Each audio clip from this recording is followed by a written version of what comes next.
Recording in progress. Recording stopped.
Thank you very much.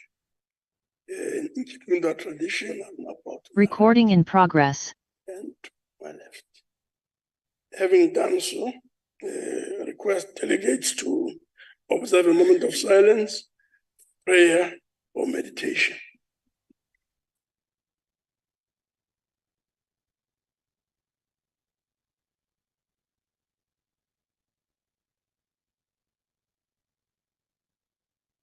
Please be seated.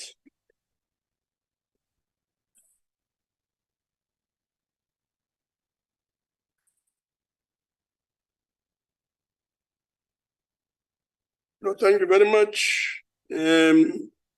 Before we proceed, just to remind delegates of rules relating to virtual and hybrid meetings and sittings, in particular, sub-rules 21, 22, 23, and of Rule 103, which provides as follows, that the hybrid sitting constitutes a sitting of the National Council of Provinces, that delegates in the hybrid sitting enjoy the same powers and privileges that apply in the sitting of the National Council of Provinces, that for purposes of a quorum, all delegates who are logged onto the virtual platform shall be considered present, that delegates must switch on their videos if they want to speak, and delegates who experience connectivity issues are encouraged to use still photograph for identification on the virtual platform, as has become standard practice.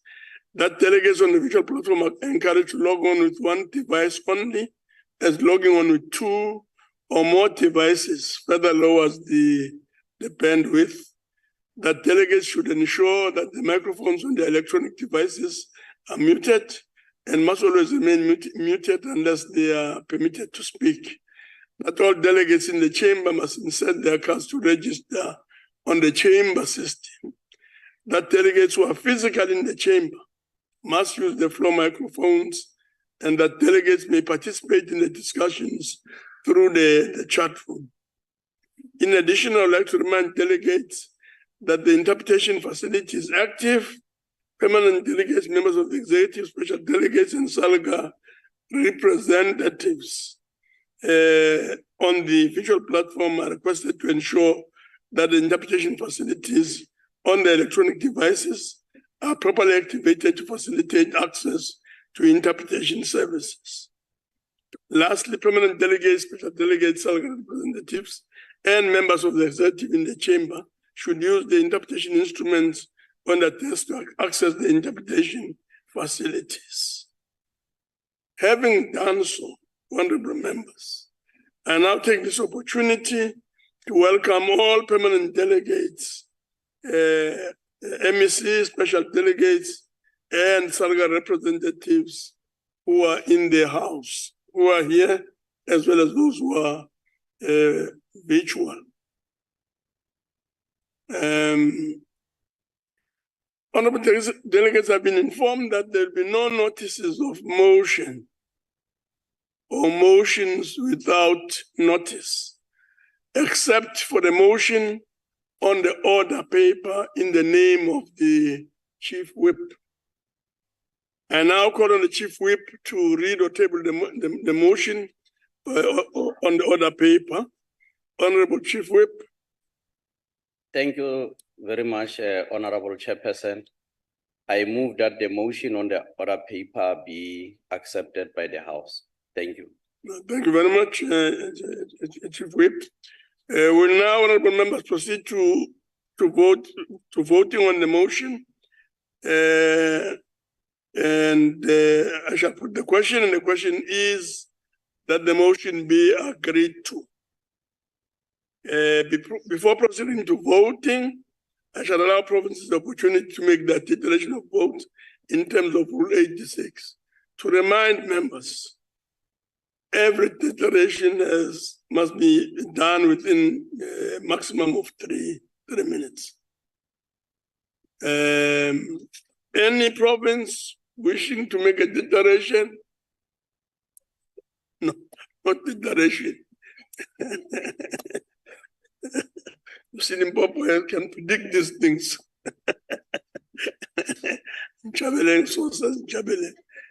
Not declaration as Jabelin had foreseen the situation.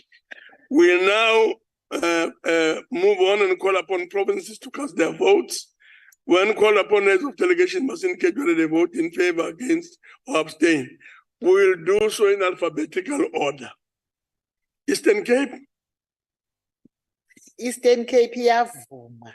Eastern Cape iyavuma, agrees. Free State. Free State agrees, Chairperson. Free State agrees. Thank you very much. Gauteng. Gauteng agrees, Chairperson. Gauteng agrees. KwaZulu-Natal. KwaZulu-Natal iyaseka sihlalo. KwaZulu-Natal agrees. Limpopo. Limpopo ikahamushe. Limpopo ya support. Mpumalanga. Mpumalanga agrees, Honorable Chairperson. Mpumalanga agrees. Northern Cape. Northern Cape support, Honorable Chairperson. Northern Cape supports. Northwest. Northwestern stem some, Chairperson. Northwest Stem, Western Cape. Support. Western Cape supports. Voting having been done and results being available. 9 of 9 provinces have voted in favor. I therefore declare the motion agreed to in terms of Section 65 of the Constitution. Thank you very much. Honorable delegates will now proceed to the first order. Consideration of the report of Select Committee on Appropriations, proposed division of revenue and conditional grant allocations to provinces and municipalities as contained in 2023 medium-term budget policy statement dated the 7th of December 2023. I now call on Honorable E.N. Ngosi, member of the Select Committee on Appropriations, to present the committee report. Honorable Ngosi.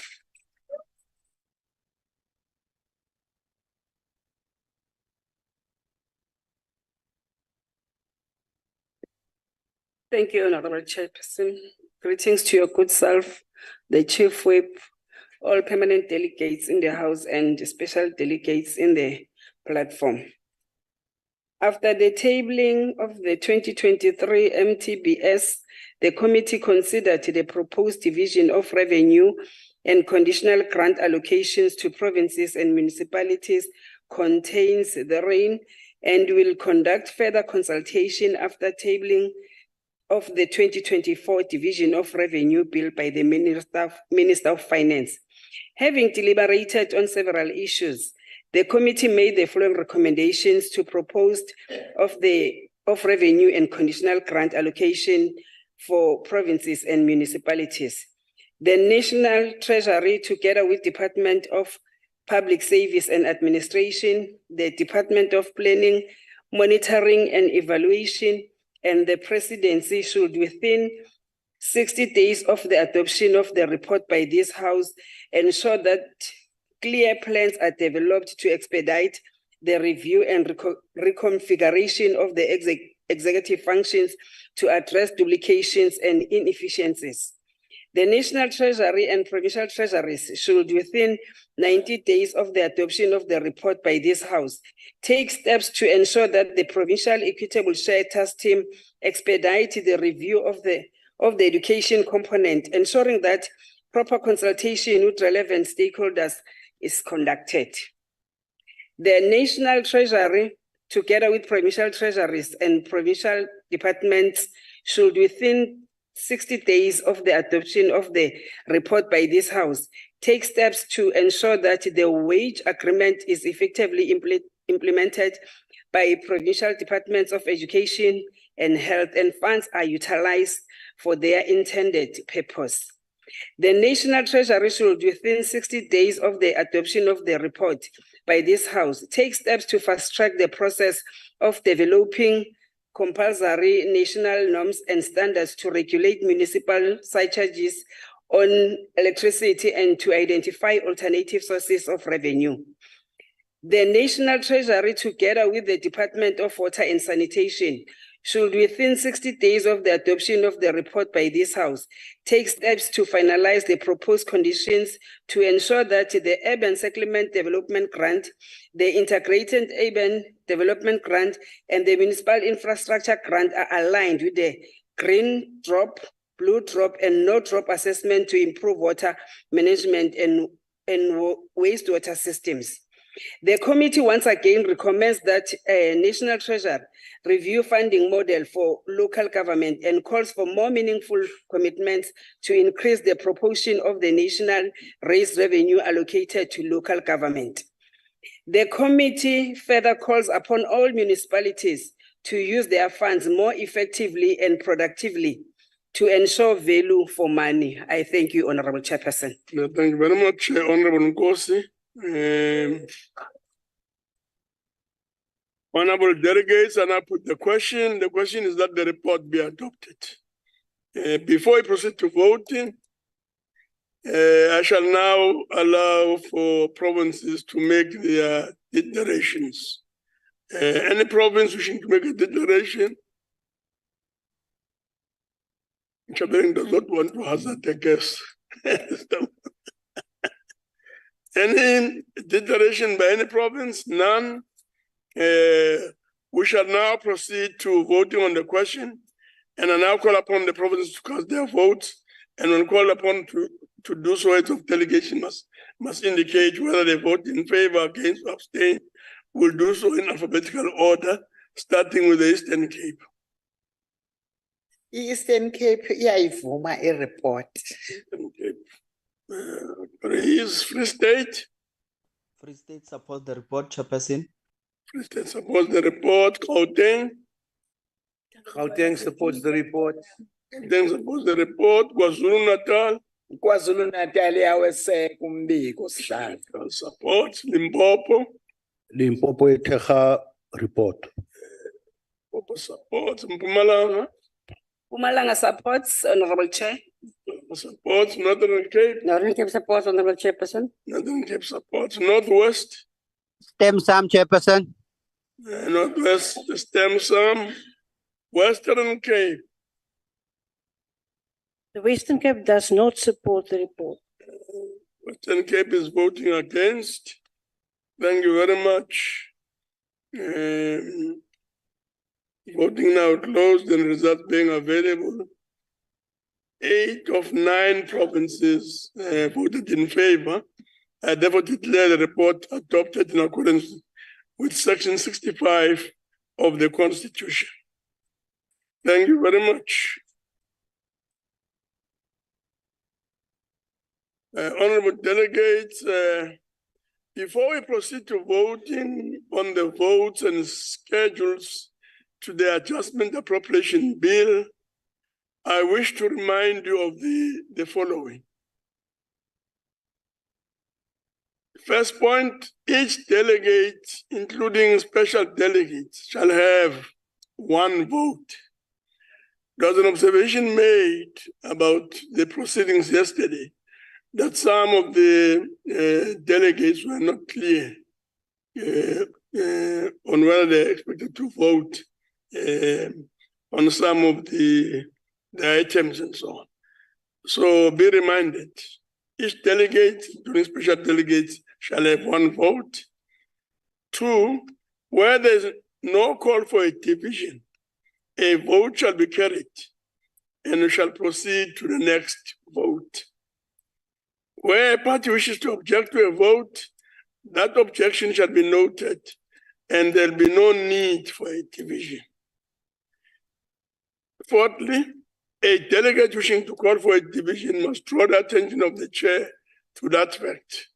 In terms of rules, a call for division must be supported by at least 4 delegates, as members know.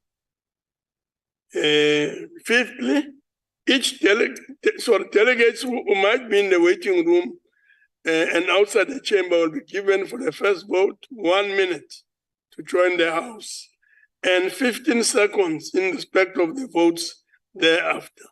No delegate shall be allowed access to the House whilst the voting is in progress.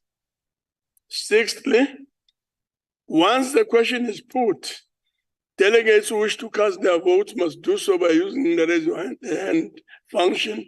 As members know, delegates must keep their hands raised until voting closes.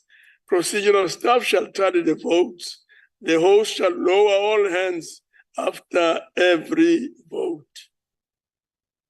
7th, if a delegate is disconnected whilst voting takes place, the vote of the delegate shall be ascertained and the record shall be amended accordingly.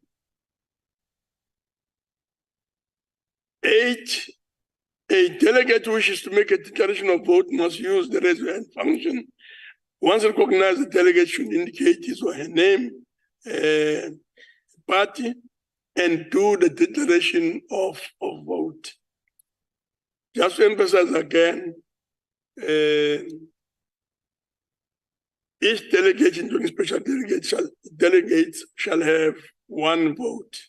And Honorable Kha will chair later on, will keep on reminding you. Thank you very much. We'll now proceed to the second order.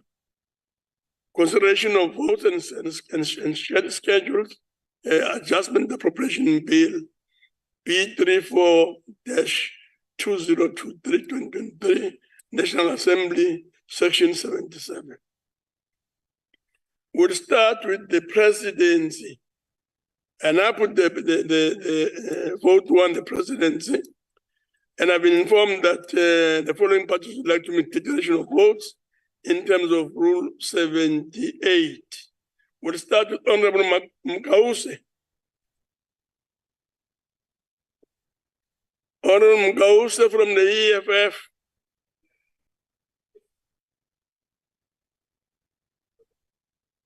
No, we'll move on. We'll move on to Zakuba. We'll proceed to dear Honorable Labuskasne. Honorable Chair, the presidency was the reason for highly contentious issues this year, such as the Pala Pala robbery incident, cadre deployment, and a halting economy that brought about a cost of living crisis, as well as continuous reports of ever-growing corruption on various levels. All of these issues have been prioritized on paper, whilst none of them have been addressed effectively and or efficiently to solve these problems. The irony is that the super cabinet are collectively and individually responsible and accountable for the exercise of their powers and the performance of their duty to the president and parliament, also dismally failed in fulfilling their mandates. These ministers are still enjoying a lavish lifestyle under VIP protection, while service delivery in each department and all spheres of government has been cut to enable a public sector wage bill that is unaffordable in our current economic situation. All this has been brought on by ANC-sponsored state capture and corruption. The public sector wage bill has to serve as the last resort to convince cadre comrades also not to walk away from the ANC. It is then understandable that the President does not want to share the performance reports of the ministers based on performance agreements with Parliament or the public. The truth will further damage the ANC government. The DA rejects this vote. Thank you very much. The next declaration will come from Chairperson. Chair. Chairperson, apologies, Olo. I'm here. I'm here, Chairperson. I had difficulty in connection.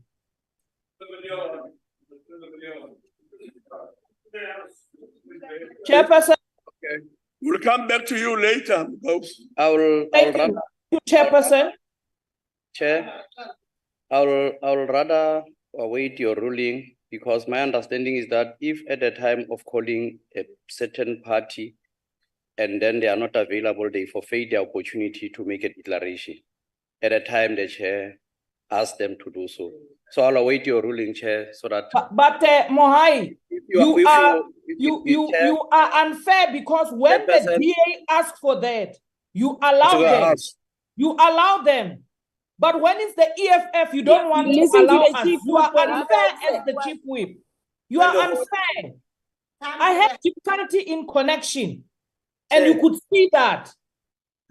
Come to the house. Before the DA is taking a platform, I'm calling chairperson, but chairperson during the DA, before the DA is taking platform, I'm calling chairperson. After you call Makawusi, I'm calling chairperson. Honorable members. Honorable members.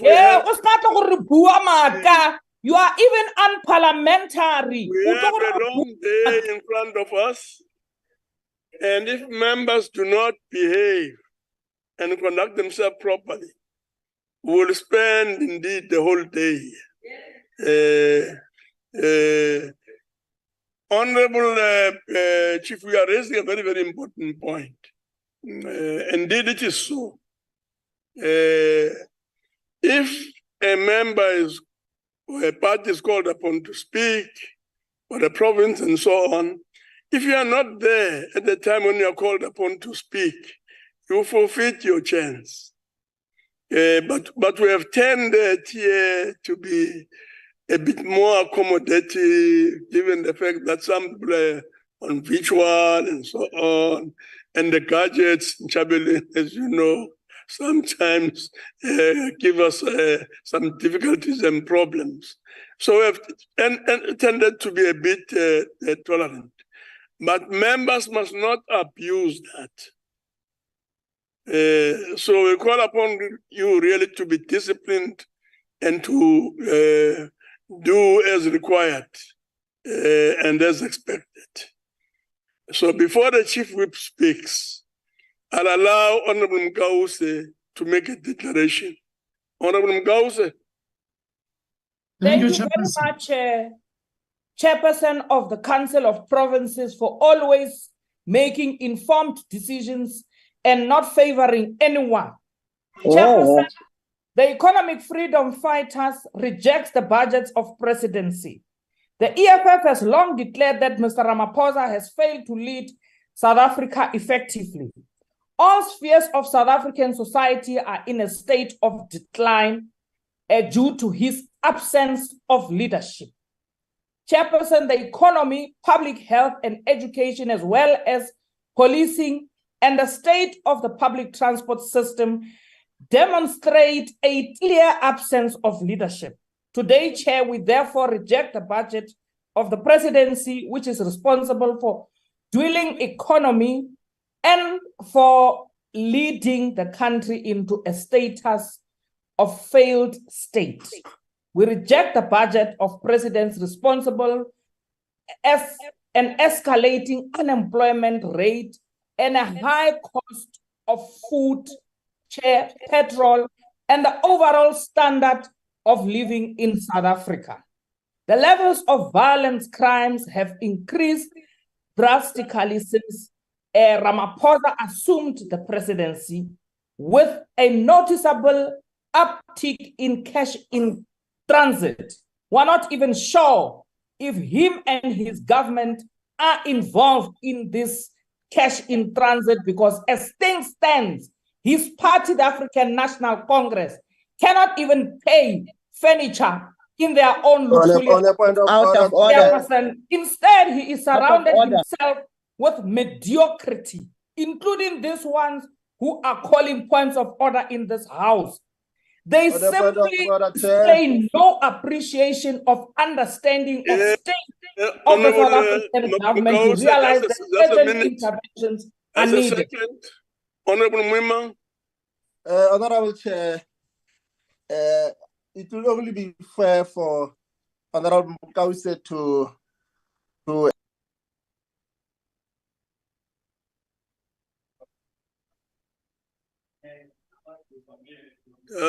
There seems to be a problem there. Can I continue, Chair? Please conclude. Please conclude. As the EFF once again reiterates our call, Mr. Ramaphosa must resign now. He has failed South Africa. He has been involved in a lot of activities, including money laundering, which today the country still awaits for his response as to where he got the dollars from. It is clear that Mr. Ramaphosa cannot be a head of state of South Africa. Chairperson, we therefore reject this budget adjustment with the contempt it deserves. Thank you. Thank you very much. Let's proceed to Chief Whip. Thank you, Chairperson. The presidency vote supports the function of the president and the deputy president in facilitating a common program towards the achievement of the electoral mandate and enhance integrity of the state through considered planning, coordination, oversight, mobilization, and support. The appropriation adjustment has resulted in the decline of 10.9 million, which is part of the cost containment measures to reduce public expenditure due to lower than projected revenue collection in the first 6 months. The appropriation reduction will have an impact on the extent of planning done. Since the beginning of the 6th term, the presidency has provided strategic direction, enhanced coordination, which should be critical elements of capable developmental state. The presidency has driven strategic policy interventions to respond to various social and economic challenges impacting the country, whether it is youth interventions through program of years, the presidential employment program for the economy. The presidency plays a key role in implementing the economic reconstruction and recovery plan, the climate-related interventions, and focus on gender-based violence and femicide. The presidency has led the country's intervention drive, surpassing 1.2 trillion commitment target. On the international front, the presidency has continued to play a key role in advancing the African agenda, and the recent BRICS summit hosted in South Africa was key highlight on the presidency's strategic functions. The presidency has included Minister of Electricity, who is more intervention-oriented to deal with the challenge that is facing the country on electricity. As a nation, we should assess the presidency impact not only during periods of stability, but also during periods of disaster, crisis, and other pressing problems. The leadership and coordination of the presidency has been enhanced by district development model, which enables enhanced coordination of the 3 spheres of government to have one budget and one plan. Just yesterday, President Cyril Ramaphosa joined the people of Free State in Machabeng community to share their concerns, their frustration, and provide government response to those issues. Overall, the presidency remains a center of the work of the executive and broadly at the state. The issue of Phalaphala that is under investigation, same way as the issue of VBS. And the president must be respected and afforded the protection of innocence until proven guilty. The hypocrites who committed sins, crimes, do not respond to those matters. Thank you, Chairperson. Open a case against the hypocrites. You are cowards, why? You are cowards. Honorable delegates, the vote is agreed to, and the objection of the EFF, FF Plus, and DA are noted. Thank you very much. We now move to vote 2.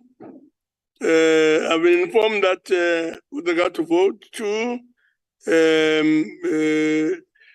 the following parties would like to make their declarations in terms of Rule 78. EFF and the ANC. So we'll start with Honorable Mkaus. Thank you, Chairperson of the Council. Chair, the Economic Freedom Fighters reject the budget of Parliament. We reject the budget of Parliament which fails to fulfill its constitutional mandate of representing its provinces in the national spheres of government. This Parliament has over the years been unable to fulfill its primary responsibility of holding executive accountable. All spheres of South African society are in a state of degeneration under this leadership of Parliament, with the economy, public health care, and public schooling system and the railway network all in a state of collapse.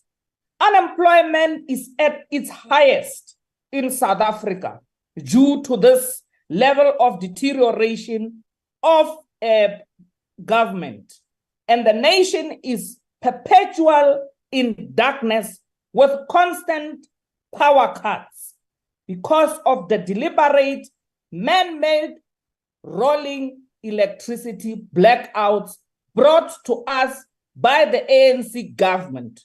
We reject the budget of Parliament, which has no political will to move Parliament to the city of Tshwane and save cost in order to make South Africa a better country.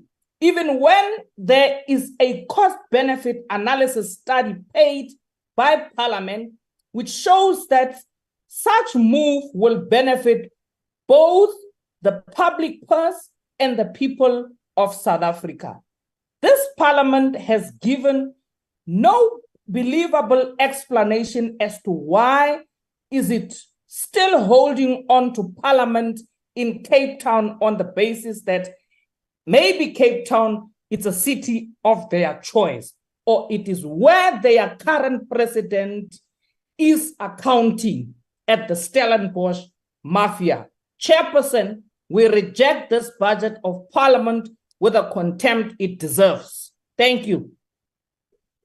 Thank you very much. We'll move on to Honorable Khai. I'm told the Chief Whip is speaking on this one as well. Thank you very much, Chairperson. Parliament is a tribune of the people, and its vote plays a critical role in providing the support services required by Parliament to fulfill its constitutional functions, assist political parties represented in Parliament. There's a baritone here closer to me, represented in Parliament to secure administrative support and severe constituencies and provide members of Parliament with necessary facilities. The appropriation experienced a decline of 240 million despite Parliament requiring more financial allocation to enhance the implementation of its constitutional mandate. As Parliament of the people, mechanisms and approaches to public participation have ensured people from all walks of life get an opportunity to have their voice heard in all parliamentary processes which require public involvement. The continuous strengthening of public participation through strengthening processes and activities undertaken to have high levels of involvement is required. Another major area that enhances Parliament work is its communication and media engagement. The work of Parliament is public. It is not a top secret. This Parliament of the people is open to all, and through various mediums, communication efforts should increase viewers of parliamentary proceedings and increase access to information on the work of Parliament.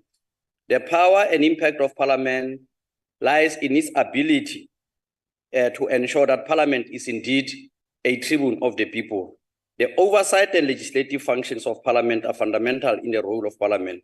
The support provided for this function through research, support, and legal services is an area we should continue to enhance. Legislative process can be litigious if not sufficiently advised. The restoration of Parliament is not impacted by the budget adjustment. It's important to restore the precinct and conducive environment for the functioning of Parliament. In fact, this is a matter of necessity that Parliament should be restored within the most possible time. Parliament has received an unqualified outcome with no material findings, which the institution has sustained for the past 9 financial years. It's important, members, when we play oversight. Parliament has led by example in ensuring there is prudent financial management and good governance. Parliament has also taken measures to respond to the recommendation of the Judicial Commission on Allocation of State capture. We are confident that Parliament will continue to be accessible to the public and that it shall enhance the various functions to ensure members of Parliament optimally execute their constitutional responsibilities. Thank you, Chairperson. I'm worried about some of the declarations which do not really respond to the issues at hand like the previous one. You did not vote for us. You voted for the ANC. Thank you very much. We will say what we want to say. Honorable here. delegates, the vote is agreed to. The objection of the EFF, FF Plus, and DA are noted. We'll now move to vote 3, cooperative governance. I'm informed that the following parties would like to make declaration of votes in terms of Rule 78.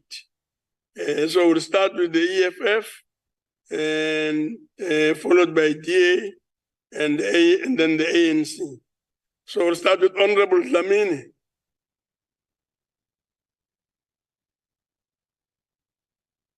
Honorable Dlamini of the EFF. Chairperson, Chair, I'm taking the declaration on behalf of Honorable Dlamini. Please proceed.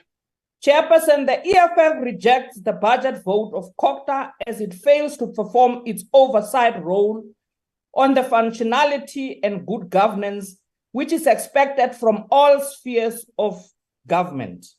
We note with concern that Select Committee was turned away by the Gauteng MEC upon arrival to perform an oversight on Gauteng municipality. Not only was this wasteful expenditure on the side of Parliament, but it shows the lack of seriousness for accountability.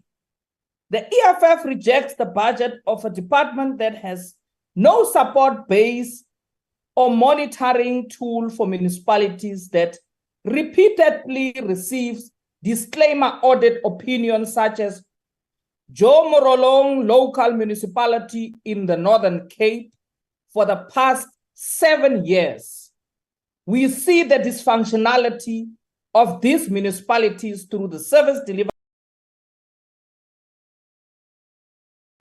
some which unfortunately have fatalities case in point, minors such as Yende, a 13-year-old Kwakuma town in Mpumalanga, Talented Sibi in Mkondo municipality, and many others whose bodies, despite the misgovernance of this country.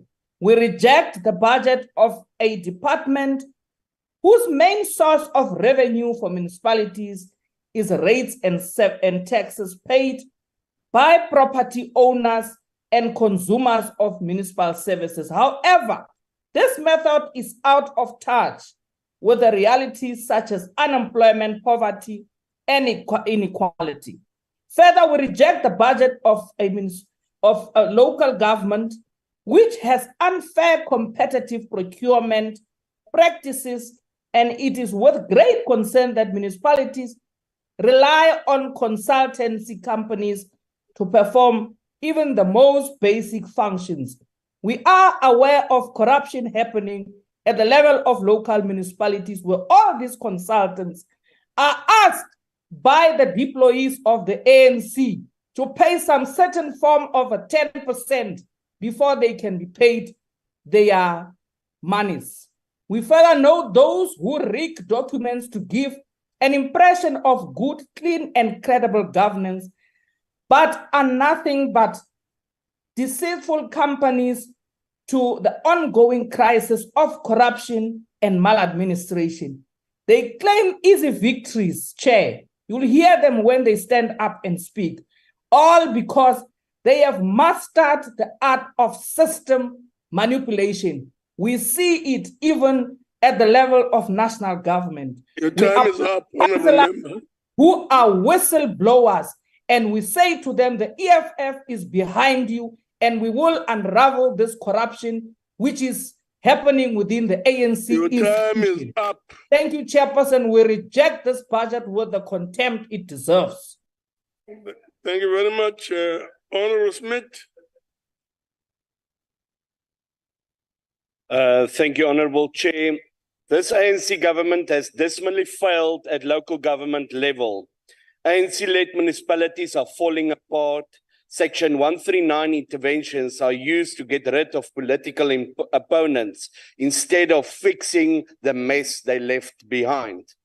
Millions are wasted paying for administrators that are nothing more than channeling money into the pockets of the connected few fat cat cadres who splashes money on extravagant parties, expensive alcohol, luxury holidays, and super expensive cars. And then they leave the municipalities in an even worse state than before they were deployed. Does this sound like a caring government? No, it does not. In contrast, where the DA governs, the poor benefits the most from a good, clean, successful government. We do not support this failing and uncaring government's budget. And we call for division. Thank you, Chair. Thank you very much. Honorable Dodovu. Thank you very much, Honorable Chair and members of the House. I stand here on behalf of the ANC to support votary of cooperative governance. Honorable Chair, local government is an important sphere of government that must be attended to as a matter of urgency in order for it to fulfill the strategic objective that has been of meeting the basic needs of our people, of making sure that there is community participation, that there is economic and social development where people live, and most importantly, of ensuring good governance. Under the circumstances as the ANC, we believe that we need to work very hard to ensure that at the end of the day, local government is stable and it is able to deliver the services. It is in that particular context, given the limited resources that we have, that we must support this particular budget. And as the Select Committee, Honorable Chair, we visited the Gauteng province. These two parties, the DA and the EFF, were conspicuous in terms of their absence. They were not there in Gauteng. They were busy electioneering.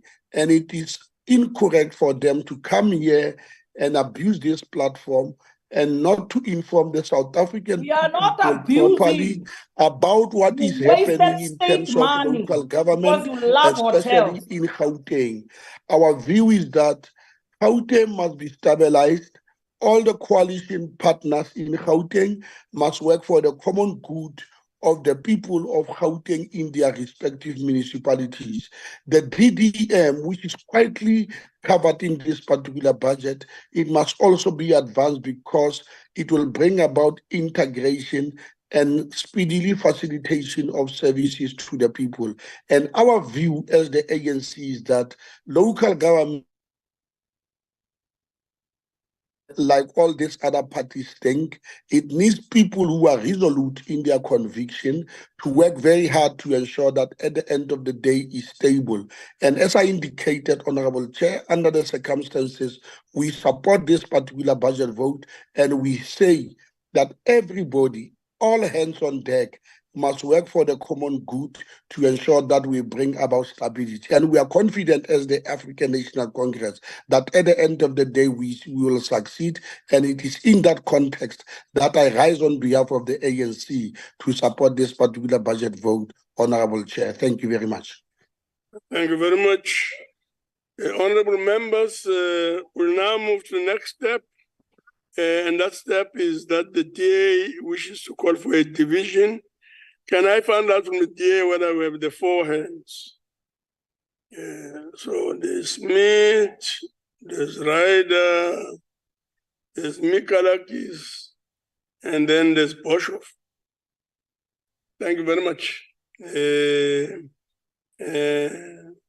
Division that have been called.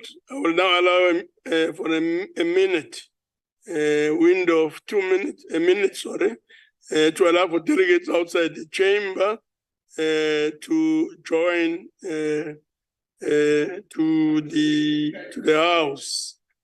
The minute is ticking by.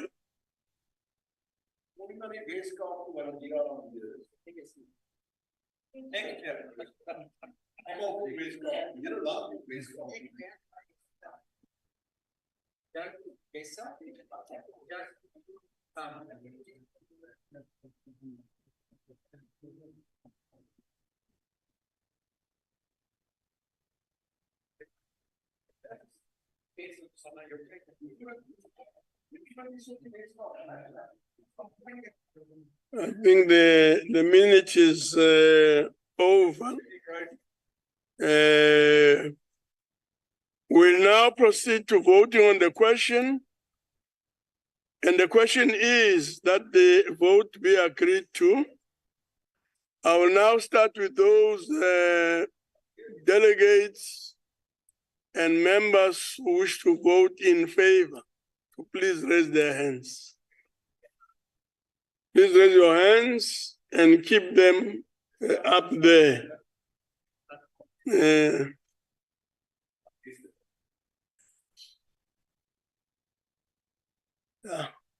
Let's do that. Let's do the counting.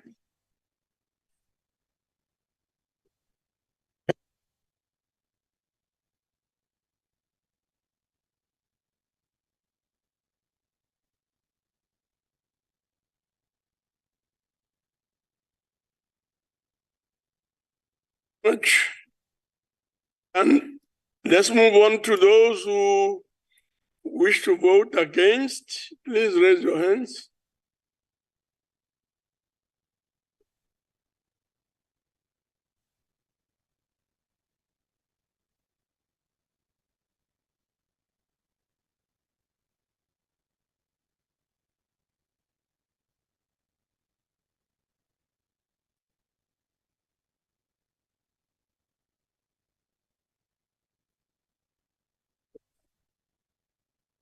Very much. We now call on those who want to abstain to please raise their hands. Any abstentions?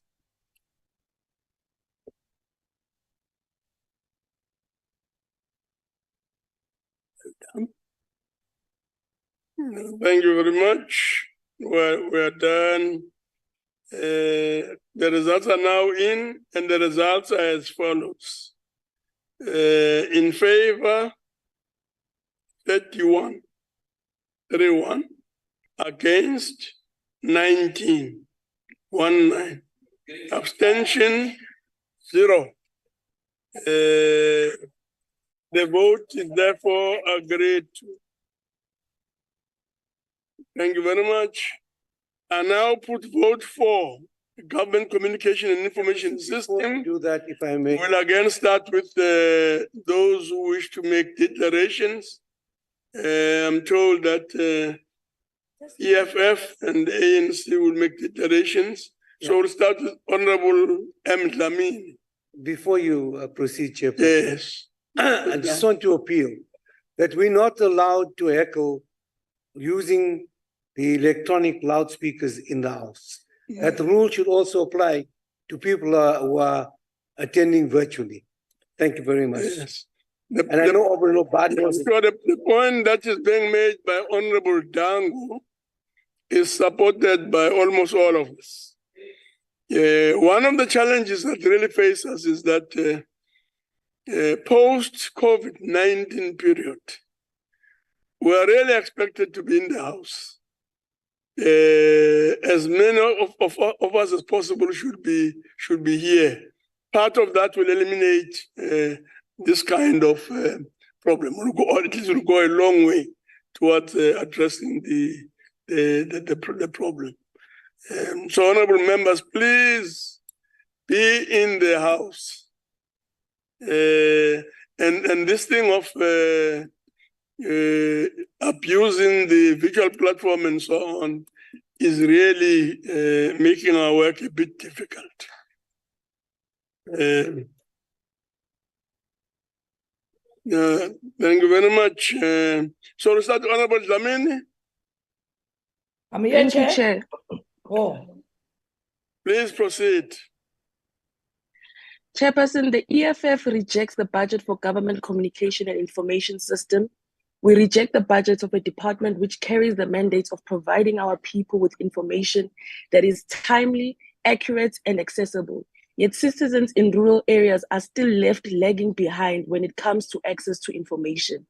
The GCIS has not done enough in terms of the outreach programs to interact with communities and make them aware of opportunities, especially rural communities. More effort should be put in recruiting people with adequate skills instead of the catered deployment, which has become a prominent feature. Unresponsive communicators, misalignment communication strategies, and hiring of unqualified, inexperienced celebrities and politically connected communicators should be a thing of the past. This disjointment, reactive, and ineffective communication that has plagued public services communication must be replaced by strategic, structured, and effective government communication. As the EFF, we reject this vote. Thank you very much. BB. Thank you very much, Chairperson. I rise on behalf of the African National Congress to support the budget vote 04. And also we commend the department for receiving a clean audit, unqualified without findings, outcomes, which is an improvement from the previous year. It does not go unnoticed that the department has overachieved on some of the targets. This shows the dedication and commitment of the African National Congress-led government to ensure that the government communities effectively, we welcome the Vukuzenzele continues to reach communities in the far-flung areas of our country, and that the department was able to distribute 11.2 million copies of the newspapers and publish 23 online editions and 23 braille editions over this financial period. Siyamangala ke onke lama opposition party uma ethi imphakathi yasemakhaya ayitholi usizo uma kufike kulesi ngakho ke ngithi ngikubalule ukuthi thina ke lo hulumeni esinayo African National Congress sikwazile ukuthi distribute 11.2 million copies on newspaper emakhaya and publish 23 online edition and 23 braille edition. We urge the department to fill all the vacancies, particularly the critical one of the Director Generals. Honorable Chairperson, equally, we would like to register our concern on the repressing of the MDDA. The entity received a qualified audit opinion indicating the significant regression in the audit outcome relating to the financial statements and compliance with laws and regulations. It is also with concern that we know the challenges that have been experienced by community radio stations, which has resulted in some of them closing down due to exorbitant signals, distribution costs, and lack of resources. The mandate of the MDDA to facilitate ownership, control, and access to information and content product of the community media by historical disadvantaged communities remains pivotal to our transformation agenda. It is against the backdrop of the ANC continues to advocate for more funding to the Department of GCIS and entity MTTA, so that the previously marginalized also benefit from such crucial services. It worries that 8 million will cut in the new financial year, and that the additional allocation of 16 million has been halted. We hope that this will be resolved timely. The ANC, again, Chairperson, supports a budget vote for GCIS. Thank you very much. Honorable delegates, the vote is agreed to, and the objection of the EFF, FF Plus, and D are noted. We move on to vote 5. And I put vote 5, Home Affairs. We'll start with the declaration. And the declarations are as follows: EFF, IFP, DA, ANC. So we'll start with Honorable Lihihi. Honorable Lihihi.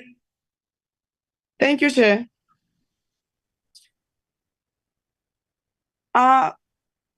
Chairperson, the Economic Freedom Fighters reject the proposed budget vote of the Department of Home Affairs.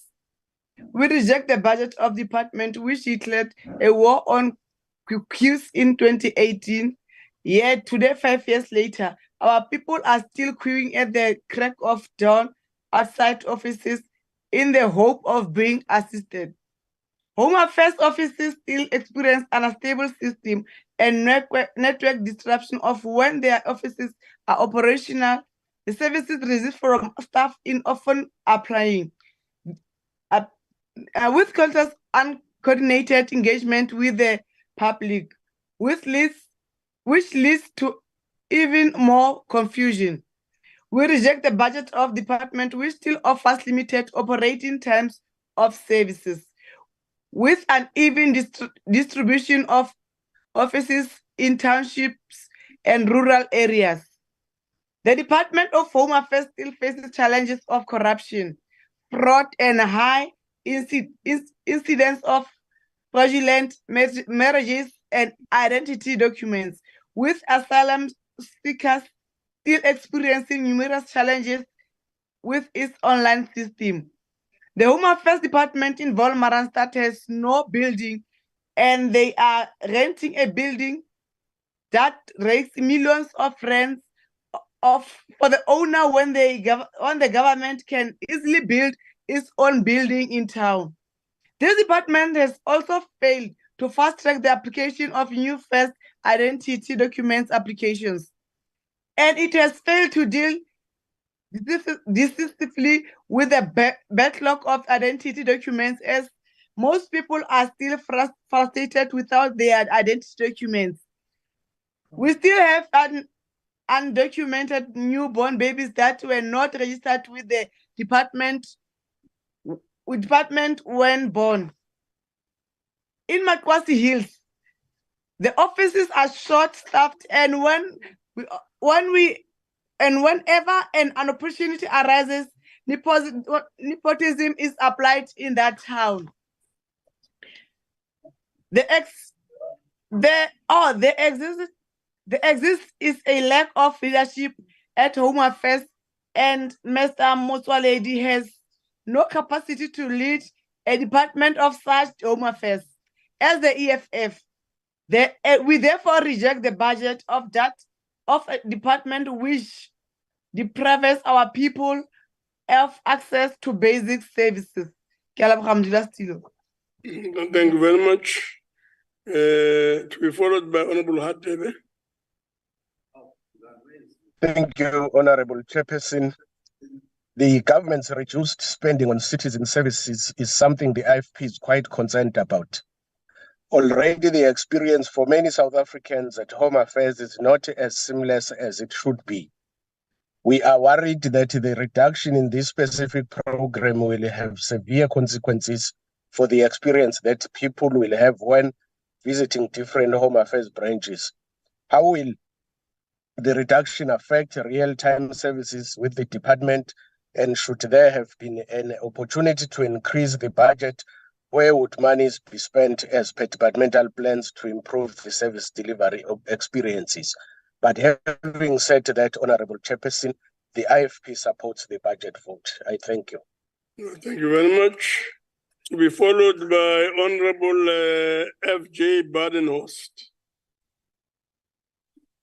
Honorable Chair, the Department of Hopeless Affairs seems to be suffering from delusions of adequacy, as there is very little practical evidence that this department is capable or interested in providing the services to all those entitled to its services. Staff shortages, fraud and corruption, and regular network failures are causing block-long queues outside offices across the country. The newly launched Border Management Agency is already streamlining corruption and inefficiency at borders and is creating another costly level of government bureaucracy under the ailing Department of Home Affairs. In fact, the Department of Home Affairs' remuneration budget for employees currently stands at 3.5 billion rand. Independent estimates place the budget of the BMA, when it's fully operational, at 10.3 billion rand. This is 3 times more than what the department is currently spending compensating its employees. The digitization project is another one that is supposed to have seen 10,000 unemployed IT graduates assist with digitization civil documents, and is far behind schedule, with less than 2,000 positions filled of the planned 10,000 students that were supposed to have been employed by this April already.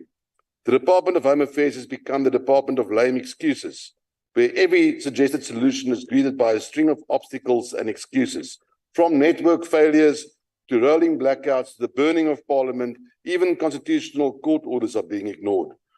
The only positive aspect of Home Affairs is that it's become a perfect example of incompetent ANC governance, failing those who are seeking their services on a daily basis.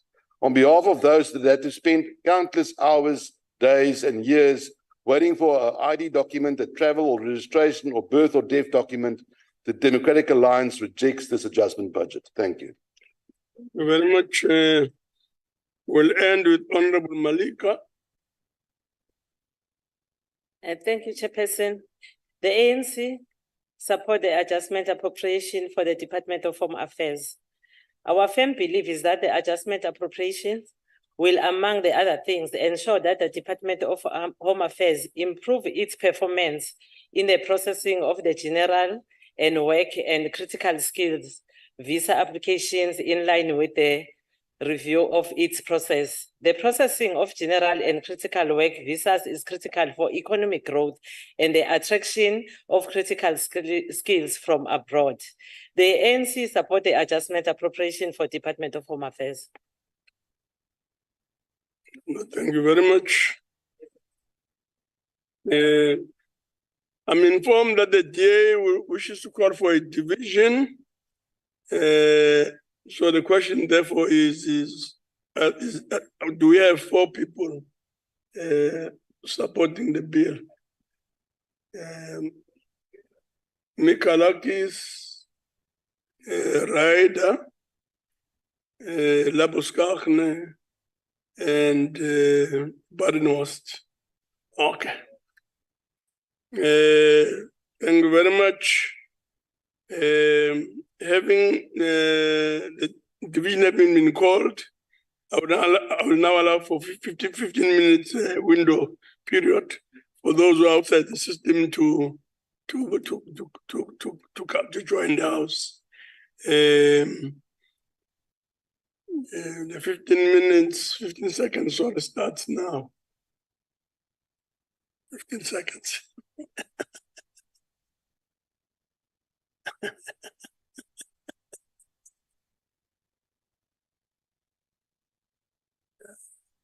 Fifteen minutes is too long.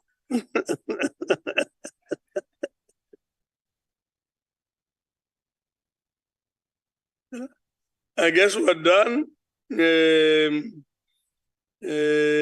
We now proceed to voting on the question, and the question is that the vote be agreed to.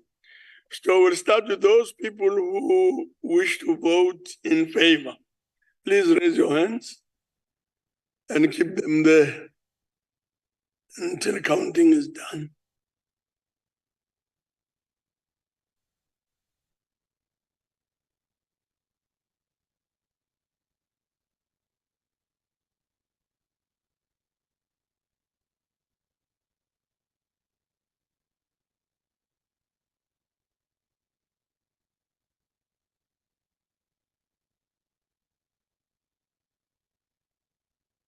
Done.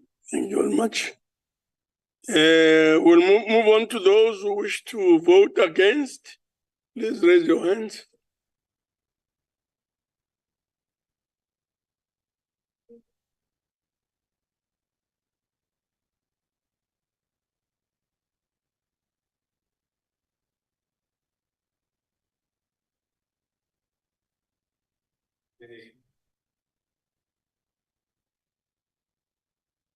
We're done. Thank you very much. Those abstaining, please raise your hands. Any abstentions? Yeah.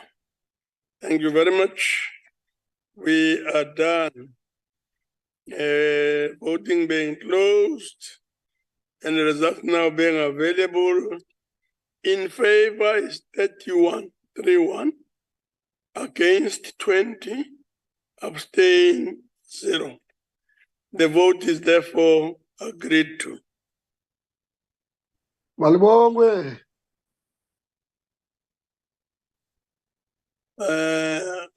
We'll now move on to vote 6. So I put vote 6, international relations and cooperation. I'm informed that the following parties would like to make declaration of votes. So it's the EFFDA and ANC. So we'll start on Honorable M. Dlamini. Chair, I'm here. Thank you, Chairperson. The Economic Freedom Fighters reject the budget for international relations and cooperation. We reject this budget of this department that does not address the many issues faced by countries in this continent that have vast mineral resources such as Mali, Nigeria, and Somalia. The silence of this department was worrying when the Ugandan president, Museveni's decision to sign the anti-homosexual bill into law. We reject this budget, Chairperson, of this department that makes us vulnerable to imperialists' agendas compromising the autonomy of South Africa. And we reject the budget of this department, which has over the years failed to build a Pan-African parliament building that was meant to put this country on the world's map for hosting the Pan-African Parliament for this duration. This department has collapsed the image and pride of South Africa in the eyes of the most important African institutions, the African Union and Pan-African Parliament, by failing to deliver to a permanent Pan-African Parliament building for the past 6 years. Our foreign policy, Chair, must be anchored on the fundamental values of our own nation and not be dictated by imperial West. We also reject the budget of this department, which has ignored over the years its historical responsibility towards reinvigoration and development of this continent. Just next door, Chair, we failed to condemn the coup instigated by Mnangagwa and his group of thieves, whose only interest was to loot Zimbabwe and not develop her. Therefore, we reject this budget with the contempt it deserves. Thank you. Thank you very much. Honorable Mikalakis. Thank you, Honourable Chair. The aim of international relations is to advance the interest of our country and the principles enshrined in our Constitution, which should be the anchor for all our foreign policy decisions. Political parties may differ on ideological grounds, but when it comes to representing the interests of the state, it should be such constitutional principles and not ANC ideology that should form the basis of our decision-making.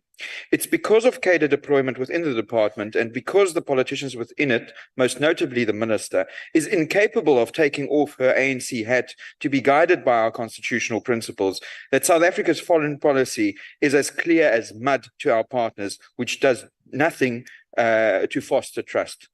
It is by allowing the state to choose sides on ideological grounds that South Africa under the ANC has destroyed any credibility to be trusted peace brokers and a force for good on the international stage. Corruption within the department, spending money without diplomatic benefit for us, wasting more money on embarrassing cadres as ambassadors, the ineffectiveness of many missions across the world in serving the interest of our country and South African citizens, points to the fact that tax money can be spent more effectively than it currently is. We still have brilliant diplomats in the department, but we are losing them at a speed of lightning the more our foreign policy moves away from our constitutional principles towards ANC ideology. Two things that are increasingly becoming polar opposites. We cannot support this budget. Thank you very much. We'll proceed to Honorable Dango. Thank you, Chairperson. I stand before you to express the unwavering support of the African National Congress for the Adjustment Appropriation Bill B3/2023. This bill outlines necessary adjustments in the budget for the Department of International Relations and Cooperation. The ANC acknowledges the meticulous evaluation of these adjustments, emphasizing transparency, accountability with the effective execution of South Africa's foreign policy objectives. We recognize the need for continuous improvement in addressing issues identified during this budget adjustment process. The ANC firmly supports recommendations aimed at aligning these budget adjustments with national priorities. Key areas of focus include reallocating funds for strategic priorities, responding to unforeseen circumstances, and ensuring that the adjustments contribute to the overall effectiveness of South Africa's foreign policy. Of particular note are recommendations addressing the specific adjustments of the alignment within the department's objectives. The ANC emphasizes the importance of these adjustments, serving the nation's interest on the global stage and contributing to South Africa's standing in international affairs. Furthermore, the ANC recognizes the call for enhanced oversight beyond national borders. We support measures to ensure that adjusted budgets align with the department's international obligations, including regular reviews of their impact on the ability to meet up the obligations. In conclusion, the ANC urges all members of the National Council of Provinces to unite in endorsing these recommendations for the Adjustment Appropriation Bill. Through collaborative efforts and vigilant oversight, we can ensure that the budget adjustments in the Department of International Relations and Cooperation align with the national priorities, contributing to the realization of South Africa's foreign policy objectives and the prosperity of our nation. We believe in peace and not war. We are peace advocates and not warmongers. I thank you. Thank you very much, Honorable Dango. Honorable delegates, the vote is agreed to, and the objection of the EFF, FF Plus, and DA are noted. We'll then move on to vote 7. So I put vote 7, National School of Government. I don't see anyone wishing to make a declaration here. And if indeed that is the case, the vote is therefore agreed to, and the objection of the EFF, FF Plus, and DA are noted.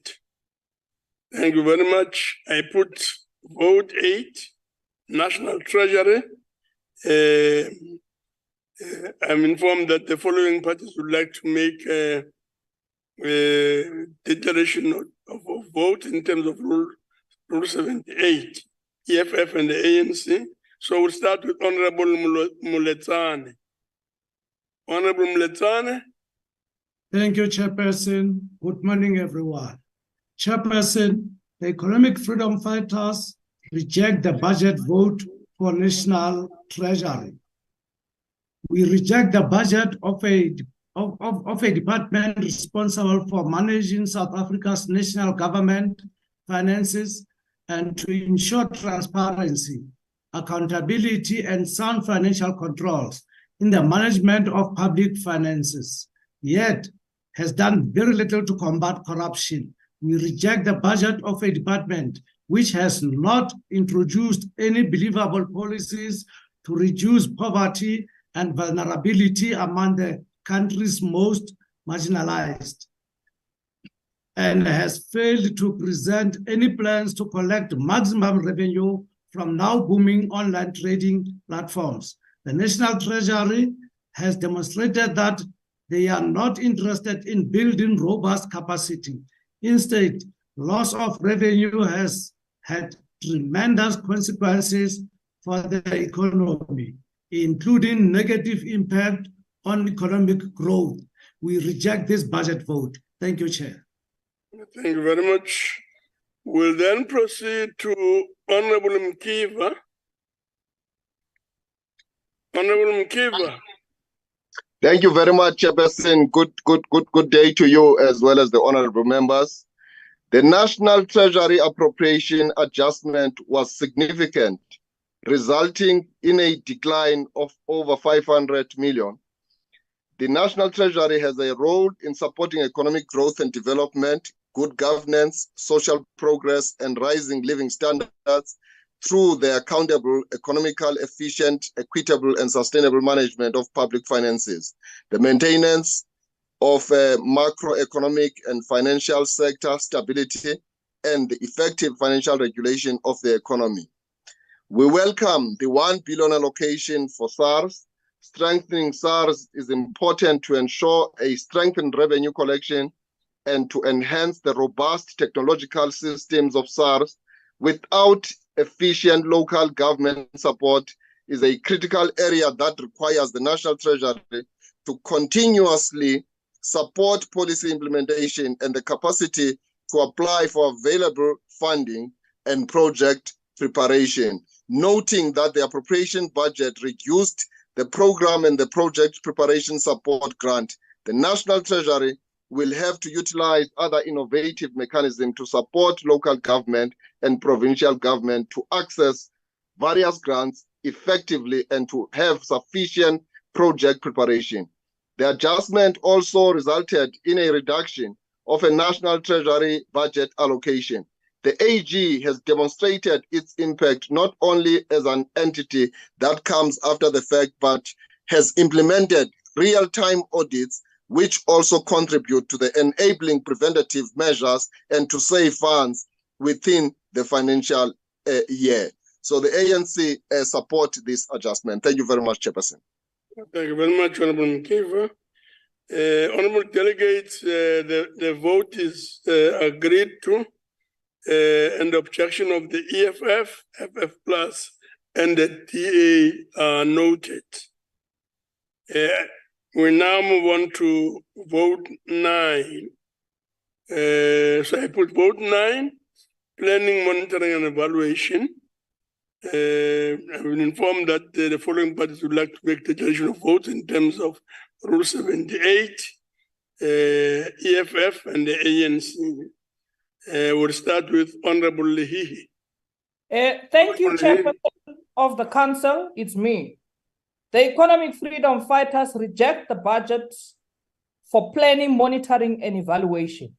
We reject this budget of this department, which has no believable plans in place for the monitoring of service delivery in South Africa, which is why places like Makwasi Hills in the northwest, Ditsobotla in the northwest, are still without water.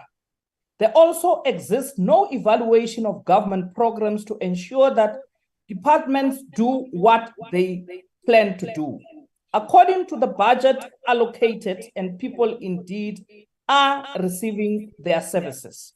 This is why, as early as 2014, we said that we must close this department, as there is no need to have a minister of planning, monitoring, and evaluation.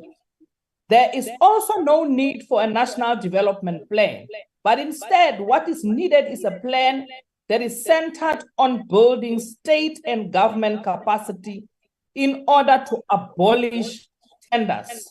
And lastly, we need to do away with deputy ministers, as there is no significant role that these deputy ministers are playing.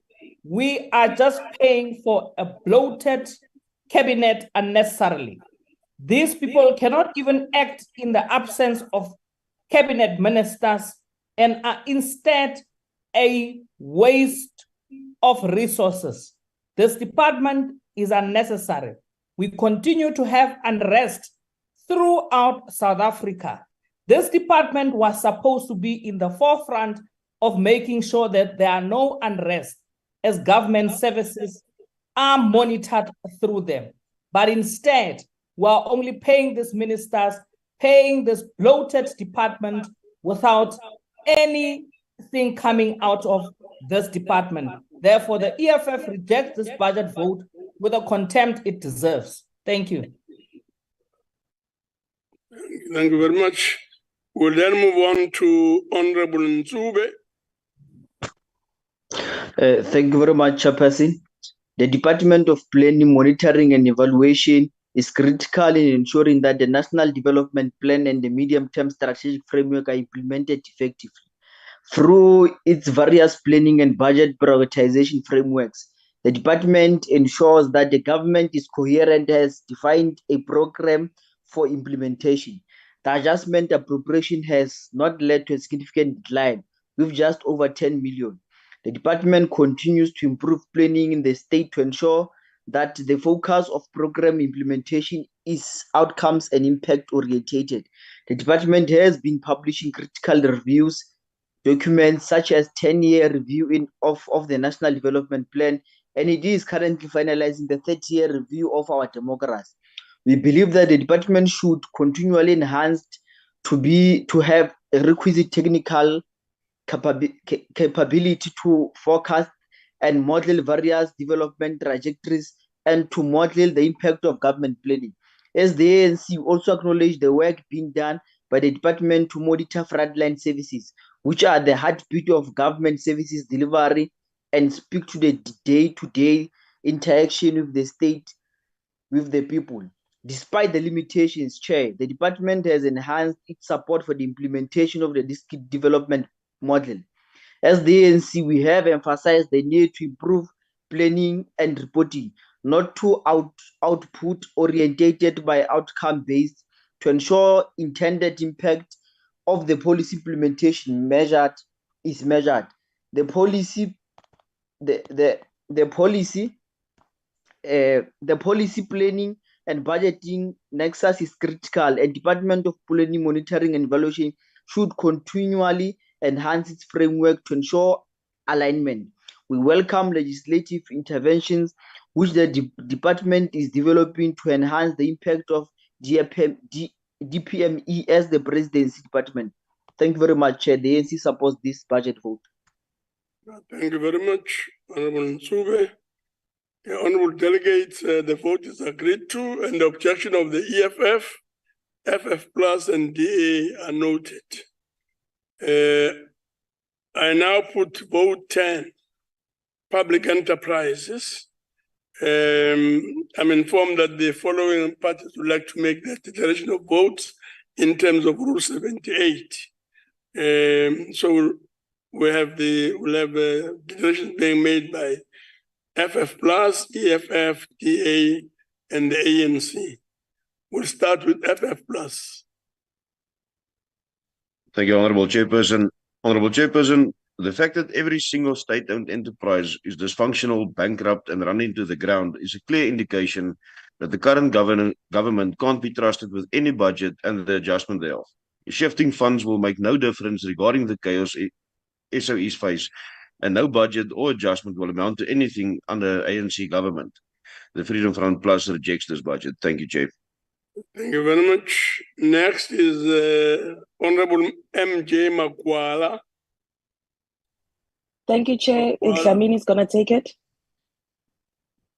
Please, Langwini. Chairperson, the Economic Freedom Fighters rejects the budget vote on public enterprises. We reject the budget of a department which has, for the longest time, been responsible for the ongoing power cuts, which continue to affect the lives of millions of South Africans.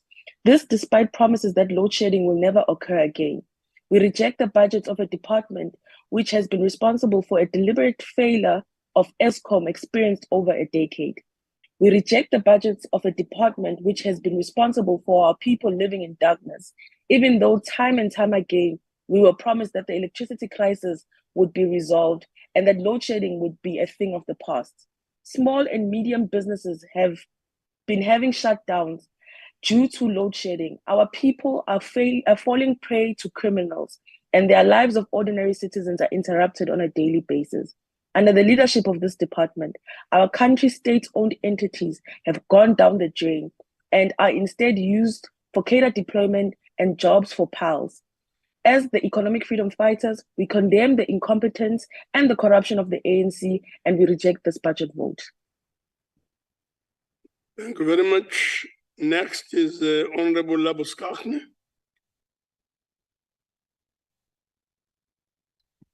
Honourable Chair, we have been subjected to about 17 years of load shedding by Eskom.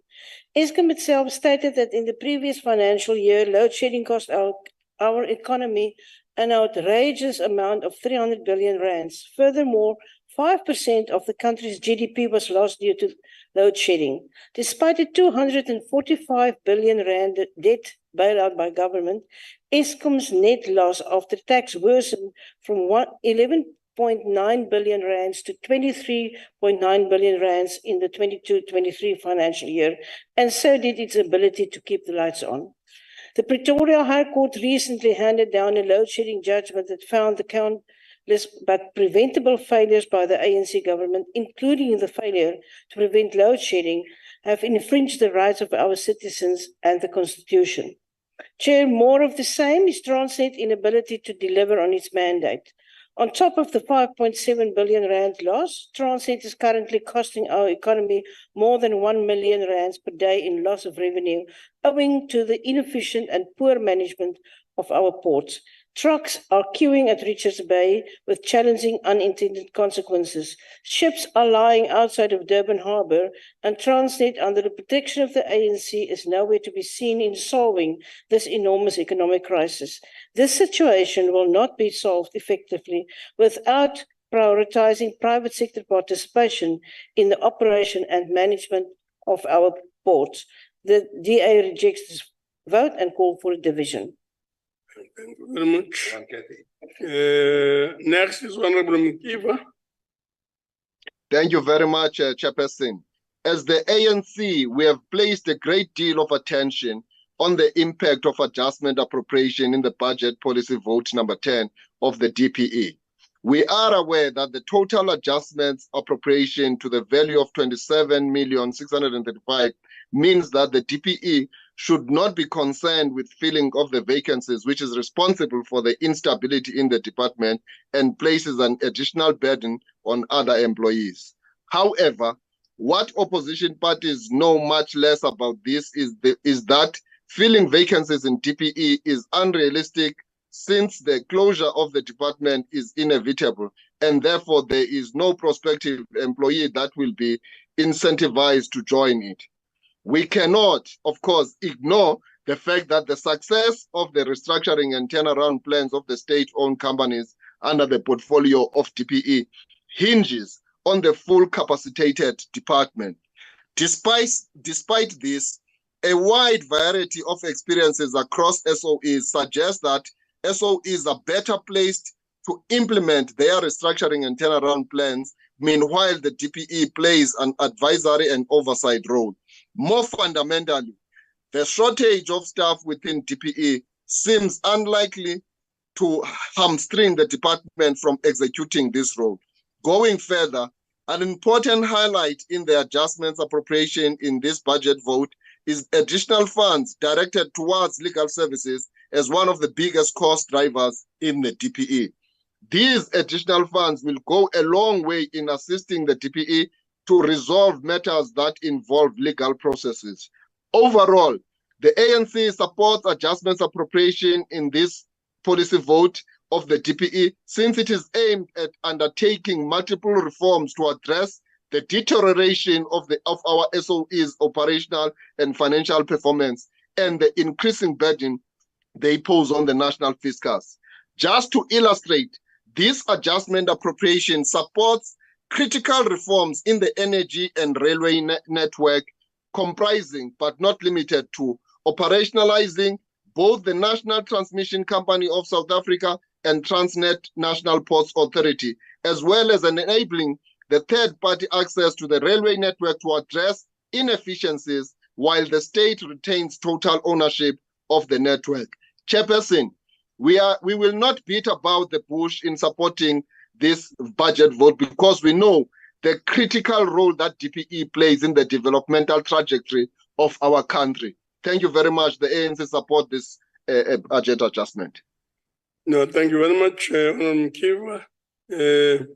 Honorable members, as has already been indicated by Honorable Labuskakne, the DA wishes to call for a division, and the question is this supported by 4 delegates?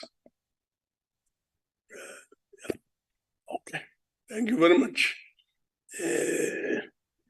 So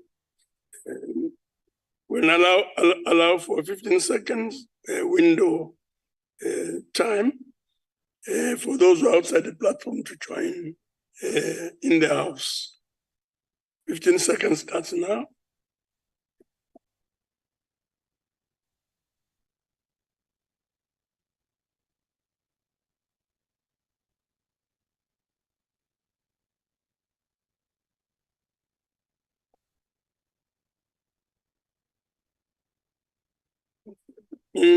Thank you very much. We now proceed to the voting on the question, and the question is that the vote be agreed to. So we'll start with those people who wish to vote in favor. Please raise your hands. Yes. And keep your hand up there until it's so indicated.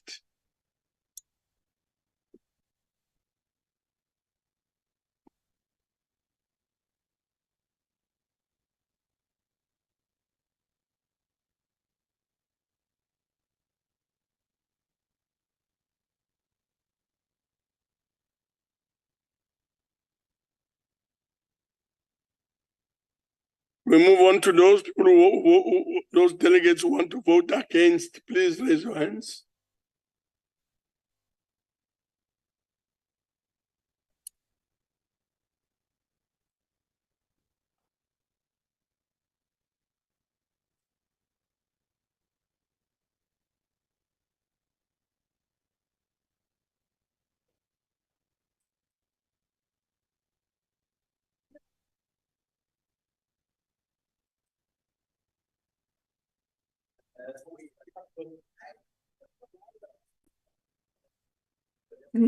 Done.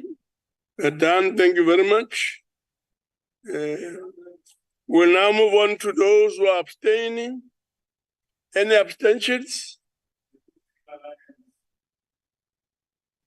Any abstentions? Oh, since we are done there as well. Voting is now closed, and the results have been submitted, and the results are as follows. In favor, 35. Against, 18. Abstentions, none. The vote is therefore agreed to. We now move to vote 11. So I put vote 11, Public Service and Administration. I'm informed that the following parties would like to make a declaration of vote in terms of Rule 78, EFFDA, ANC. So we'll start with Honorable Tlabangwani.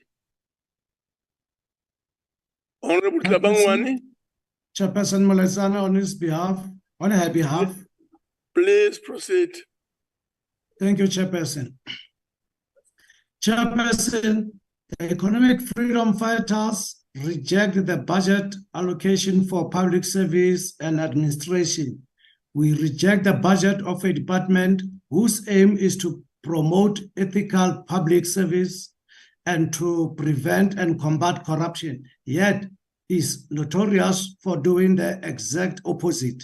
Under the guidance of the ANC, this department continues to reward those who are accused of corruption with high-ranking posts rather than sending them to jail for their crimes.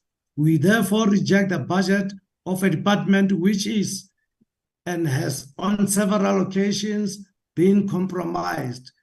As civil servants conduct business with the state, the department has failed to monitor various government departments as we still have many vacancies in key positions in various sectors. Instability in key positions and effectiveness, performance management in various sectors, and is notorious for its lack of foresight and incompetence. This department lacks overall model of public administration enforcement standard and ethics to address the skills, deficiency, and development mode to professionalize the public service. Chairperson, the EFF rejects the proposed budget of this Department of Public Service and Administration. Thank you. Thank you very much. We'll proceed to Honorable Protesters. Honorable Tim. Thank you, Chairperson. Honorable Chairperson, honorable members. Allow me to state at the outset that the members in this House have been placed at a severe disadvantage by virtue of the fact that none of the budgets being considered today have been tested and interrogated at select committee level. The Public Service and Administration budget is no exception. The budget is literally this department is literally on the front line of South Africans who increasingly get frustrated with the kakistocratic behavior they endure, as opposed to the lofty ideas of the Botopele principles. This department is notorious for inefficient and ineffective use of resources within the department. Corruption, mismanagement, and irregularities in the allocation of resources have undermined the integrity of the department and have led to poor service delivery. The budget allocated to the department before this appropriation adjustment was 553,460 rand, which has been adjusted to 541,627 rand, a minor haircut of 13,451 rand. This adjustment is discordant with most other departments that have suffered a short back and sides haircut, but this was to be expected as this department keeps the comrades employed and the patronage flowing. To illustrate this point, these are the lowlights on how this department intends to spend this budget. An increased wage bill of 271,981 rand. 89 million rand spent, I kid you not, on managing the unions to make sure salaries increase. And finally, amongst other Looney Tune line items, 45 million rand per year for the Centre for Public Service Innovation. I seriously doubt that any South Africans would agree that they have seen any public service innovations from this bloated department. As previously pointed out, this department has been left relatively unscathed, while Parliament's budget has been slashed by 214 million. The Department of Public Works, that looks after workplaces of state officials, has been gutted by a cut of 304 million. And the Department of Transport has suffered a whopping cut of over 1.2 billion. So while Parliament struggles to fulfill its constitutional mandate, while government buildings fall apart and while our roads crumble, this Department of Cadres bounces along in a bubble, oblivious of the severe service carnage this bill will wreak on our society. This carnage comes on the back of failed economic policies of the ANC that have led to slowed growth and thus the necessities of these cuts. The DA has proved that where it governs, the economy grows and contributes to the fiscus. The time has come to remove the ANC. Ilanga Litshona ANC. The time for the DA is now. And for the last time in this House, in 2023, I say, Siyabangena!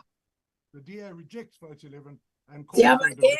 Thank you. Thank you very much. We'll then proceed to Honorable Mwima. Thank you, National Chairperson. Greetings to you and members. of the National Council of Province. Honorable National Chair, I rise on behalf of the African National Congress to pledge support to vote 11, precisely by virtue of its importance and its critical nature to the agenda of ANC-led government of promoting constitutional values and also the principles of public administration in public service. National Chair, the vote experienced a very minimal budget adjustment with a reduction of only 3.3%, and this is because of its centrality in terms of ensuring that at the center of our agenda, it's a developmental state that is capable and also the capacity to ensure that Batupele is implemented. There are a number of areas that the department has raised concern around. Among them is the requirement of additional funding so that the department can execute its mandate optimally. The department has experienced a decline in staff capacity due to previous budget adjustment after the coronavirus pandemic. This has impacted the ability of the department to oversee the sector and to process numerous reports in a timely manner. The level of discipline, management challenges, and low compliance level in the public service needs to be strengthened, and this department is at the center of that. More than that, National Chair, the department has also been able to advance the implementation of the professionalization framework, which will place the public service on a capable and ethical trajectory to improve its provision of the various services expected by the government to safeguard the interest of our people. In the future, the department will require more financial resources to have the requisite capacity to ensure its advancement when ethical and capable developmental state to be realized. The skills audits undertaken by the department are important to ensure skilled persons with experience to occupy key positions which are very critical for the efficiency of government and service delivery. The ANC support the adjustment appropriation bill, vote 11. Thank you, National Chair. No, thank you very much. I'm told that the DA wishes to call for a division. Do we have 4 delegates supporting this? Ocamp, Baja, Christian, Badenhorst. Thank you very much. We'll now allow for a 15-second window to delegates who are outside the chamber and virtual platform to join the House. 15 minutes starts now.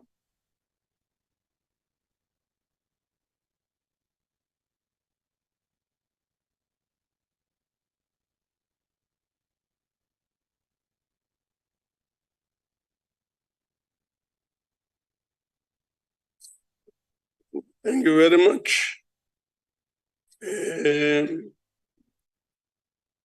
We'll now proceed to voting on the question. And the question is that vote be agreed to. So we'll start with those who wish to vote in favor. Please raise your hands. And keep your hands there.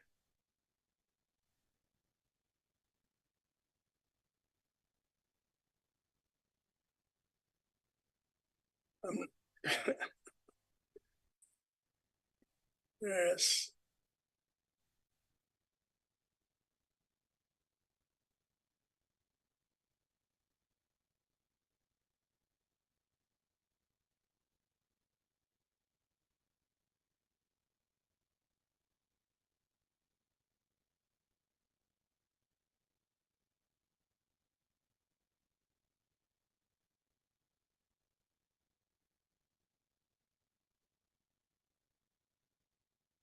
Delegates who wish to vote against, please raise your hands.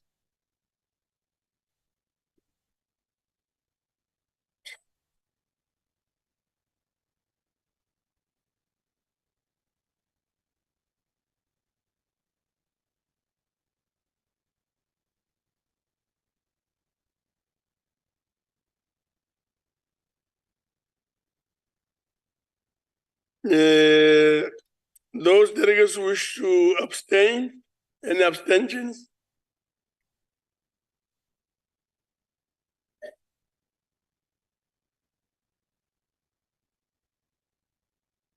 Well done.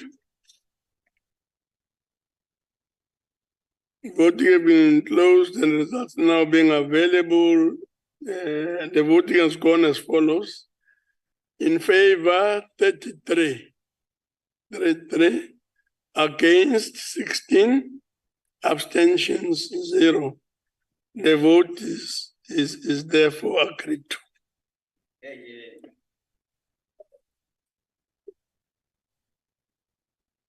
We will now look at, move on to look at vote 12, Public Service Commission. So I now put vote 12, Public Service Commission. I'm told that the following parties would like to make decision of votes, and those parties are ANC and EFF. So we'll start with Honorable Mama Rekhan.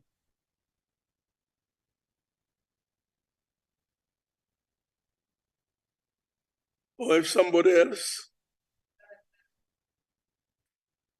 Huh? Yes, the Slabangan is there.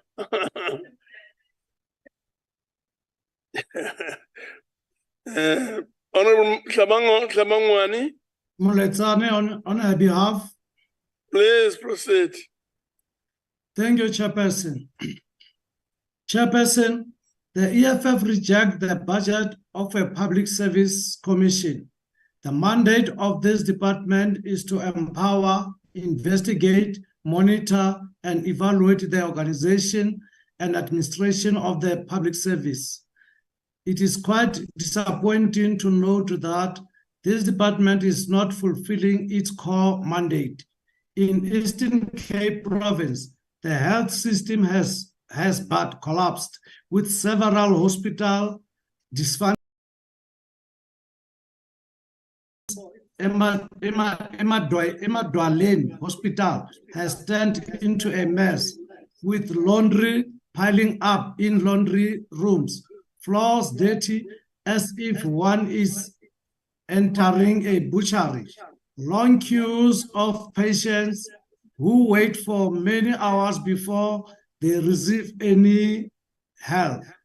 The same can be said of many other hospitals like Butterworth Hospital, Livingstone Hospital, and many others. Sadly, in places like Chris Hani, Amatole, and Alfred Nzo, there are still mud clinic structures. It is the same in the education system, where you still have a lot of mud school structures with no decent toilets and running water. It is even worse when it comes to public works, a very important component of government that has turned into a supervisory component of EPWP. Our roads are riddled by potholes from town to township that have been there for many months without any bothering to fix them. Public servants are demoralized, overworked, and underpaid.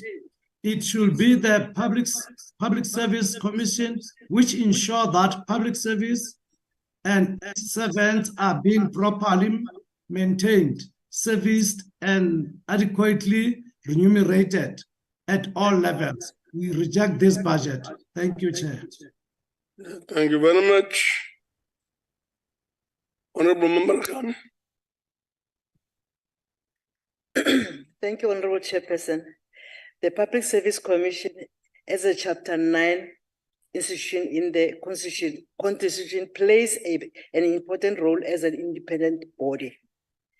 The Commission has made several recommendations which have resulted in improved governance.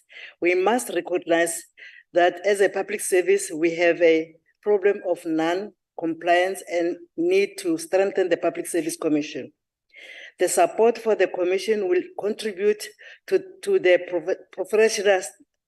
professionalization of public service and enhance the realization of an ethical and capable development state. The PSC has raised concerns on matters related to precautionary suspensions, the existence of persons who are not qualified, and the problem of non-compliance with appointment processes. We are confident that the PSC will be strengthened and we support the Commission's work. The adjustment at appropriation has not resulted in major declines, which safeguards the Commission's work. The ANC support adjustment budget vote. I thank you, Honorable Chairperson. Thank you very much. I've been informed that the DA wishes to call for a division.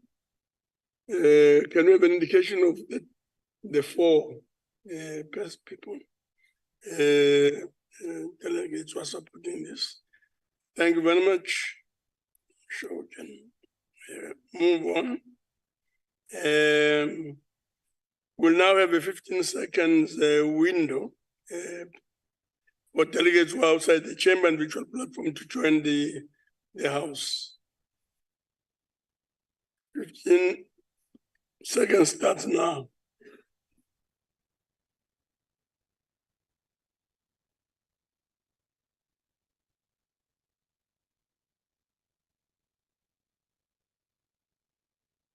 Yes, thank you very much. We'll now proceed to voting on the question. And the question is that the vote be agreed to. We'll start with those delegates who wish to vote in favor. Please raise your hands and keep them there.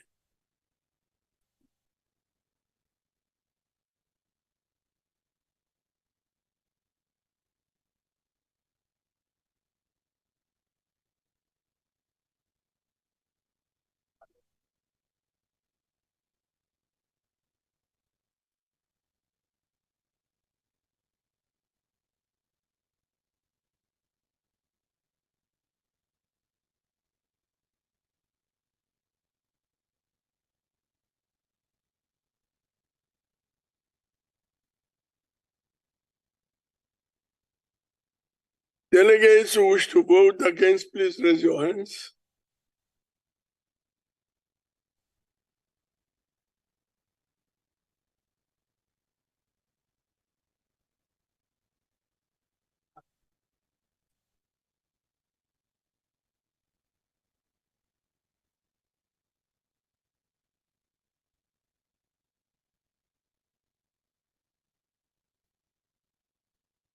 Those delegates who are abstaining, any abstentions? You, I think Gordon's a voice to abstain. Yo, Gosam, Jolende, the guy, Klum Chinwam. Yes.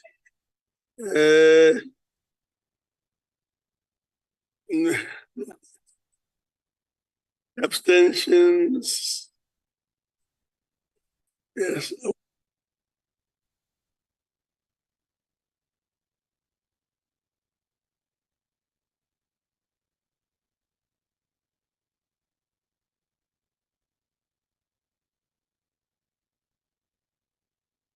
The results are as follows. In favor, 35. Against, 18. Abstentions, 0. The vote is therefore agreed to. And the objections of the EFF, FF Plus, and DA are noted. We now move to vote 13. So I put vote 13, Public Works and Infrastructure. I'm informed that the following parties would like to make the declarations of vote in terms of Rule 78.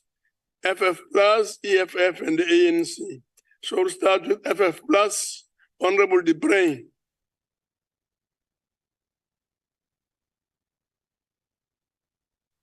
Honorable De Bruin, going, gone. Thank you very much. We'll proceed to Tlabangwani, EFF. Thank you, Muletsane, Chairperson. Chairperson, I will take you for Tlabangwani. I'm Please Honorable proceed. Chairperson. Yes, Chairperson. House Chairperson, the EFF rejected the proposed budget for public works and infrastructure. We rejected the budget of a department which is the custodian of all property in South Africa, but it finds itself wanting and not being able to provide voters with basic infrastructure for schools, hospitals, clinics, and it is exposing them to pit toilets. Public Works is the biggest property owner on behalf of the state in this country and is assigned with the responsibility of coordinating, implementing, and managing new infrastructure and maintaining the existing ones. Yet, the minister has let building and key infrastructure deteriorate, posing a danger to those occupying them. With the maintenance plan that have become popular on paper, only but still not been implemented. Chairperson, all across the country, there are thousands of state buildings owned by the department are truly dilapidated, with no hope of ever being fixed by the department that are true by the department because the department ignored its importance. There also exist over 1,000 government properties that have been hijacked yet to date. The minister has not done anything to date to reclaim those properties and to ensure that they are redistributed back to those who need them. Year in year, we however, have to deal with various forms of corruption occurring in this department through the tender system, with no one being persecuted or sent to jail for their actions. Chairperson, this department is also tasked with managing provincial land in all corners of South Africa, but it is currently clueless as to which property or building belongs to who and whose land belongs to who, and they do not even know the buildings which they own. This department has failed the people of South Africa by not providing them with land for farming and other residential purposes. Chairperson, the economic freedom fighters reject the budget of public works and infrastructure. I thank you, Chairperson. Thank you very much. We'll proceed to Honorable Mshodi. Thank you very much, Honorable Chairperson. The ANC supported the appropriation bill for public works infrastructure vote number 13. While we acknowledge the challenges of the budget cut and its impact on the program and entities of the department, it means that we need to get greater value for money in the implementation of the department program and increase revenue generation from its entity. It is imperative that the extended public works program is able to reach its target, notwithstanding the budget cut in the program. The EPWP has reached employment target of nearly 1 million people per annum, and it was set to meet its target term strategic framework target of creating 5 million job opportunity. The different public employment program need to be consolidated, such as the extended public works program and the presidential employment stimulus program, to ensure the efficiency of the public works program. The reduction in the budget of this program need to reflect this consolidation. Honorable Chairperson, the department must continue to contribute to infrastructure development, and the flexibility study for the small harbor in Port St. John and Port Alfred must be completed and ready for development.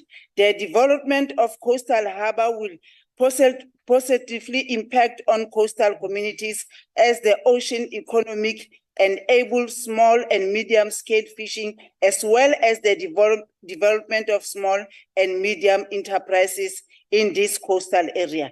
Honorable Chair, this will enhance the economy of coastal communities and create jobs. The bridge building program is a critical infrastructure program for communities to access jobs, market and social services. In rural areas during the rainy season, it is enable learners to gain access to a center of learning and education. Honorable members, ensuring infrastructure development, ensure inclusive economic growth and develop and create jobs, thereby contributing to transformation. It creates a better life for all. The entity reporting to the department such as PMTE and IDT must be actively engaged in development of property and other essential developmental projects. This state entity must revenue generating and become going a concern. It is imperative that the department continue to positively contribute to revising the challenge of poverty, inequality, unemployment, and historic economic inclusive. In 1994, the country black majority achieved political freedom and continue to wage the struggle for economic emancipation and transformation. While the Select Committee support the Appropriation Bill vote number 13 for public works and infrastructure, it will at the same time expect a higher level of performance and will ensure this through enhanced oversight. I thank you very much. Thank you very much. Honorable delegates, the vote is agreed to and the objection of the EFF, FF Plus and DA are noted. I now put vote 14, Statistics South Africa. I've been informed that the foreign party would like to make declarations of vote in terms of Rule 78, EFF and the ANC. So we'll start with Honorable Mletsane. Thank you, Chairperson. Chairperson, Stats SA exists as a credible source of data that should and must inform policy formation and implementation. But over the years, the Stats SA's budget has consistently been cut. This has compromised the quality, scale, and scope of work that Stats SA can do. This Parliament has consistently failed to interrogate proposed budget cuts and their implications because the ruling party abused its majority. We have on previous occasions suggested that Stats SA must be an independent institution away from manipulations and pressure of the government.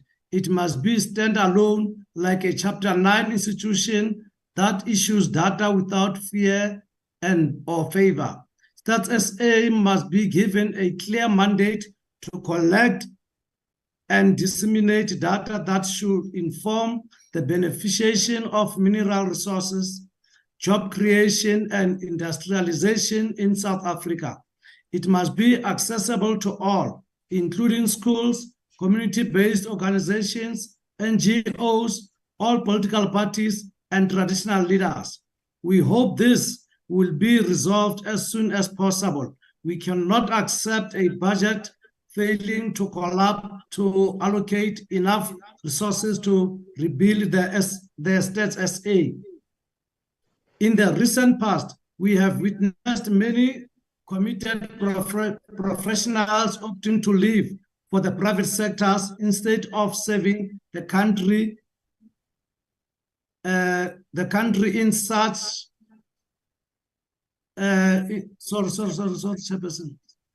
in such noble profession because of the freezing of appointments and promotions because of budget cuts.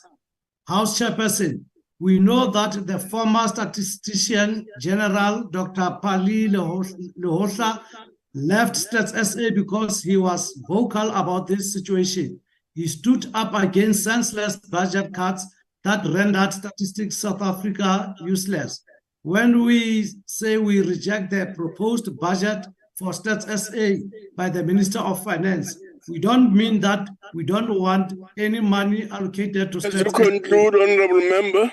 We mean that we reject budget assist and the failure to allocate adequate resource to Stats SA. The EFF reject this budget. Thank you, Chair. Thank you very much. Honorable Ntube. Thanks, Chair. Statistics South Africa's objective is to take the lead and collaborate in growth of statistic processes to promote evidence-based decision in South Africa. Stats SA aims to achieve key objectives, including expanding the scope and influence of official statistics. The information provided empowers citizens, government, and business to comprehend and positively impact the society. The significance of numbers in this context underscores the crucial need for the relevance and utilization of the official statistics. Another major goal is achieving growth through coordination, transitioning from producing isolated statistical series to adopting a production system that emphasizes integration and analysis across various series, products, and organizations. The cost breakdown indicates the adjustment appropriation for Statistics South Africa is fairly funded and amounts are not bloated. Stats SA, as indicated by the appropriation bill, has a total cost of 48,744 for the main division and 118,343 for the goods and services. The cost breakdown are all part of the administration, economic statistics, population and social statistics, methodology and statistical infrastructure, statistical support and informatics, statistical operations and provincial coordination in South Africa National Statistics System. The compensation of employees has a positive net worth of 65,000. In the bill of 25 May 2022, there was a commission with the government decision to prioritize social protection funding. The 2022 budget amounts to nearly 1.1 trillion. Not only provided a stimulus to consumption and investment, but also sustained economic function expenditure, placing a heightened emphasis on a people-centered and social-oriented recovery. The Commission recommended that the government assess state-owned enterprises to gauge their viability as profitable entities, operational efficiency, and their track record in addressing the market challenges. Within this appropriation bill, statistics assume a crucial role as they identify social issues and inequalities, contribute to policy development, and aid in monitoring social progress. In its commitment to fulfill its mission of providing high-quality information to users, Stats SA has embraced the principles outlined by the United Nations Economic and Social Council Statistical Commission. The ANC supports this budget vote. Thank you very much. Thank you very much, Honorable Nsube. The vote is agreed to. The objection of FF Plus is noted.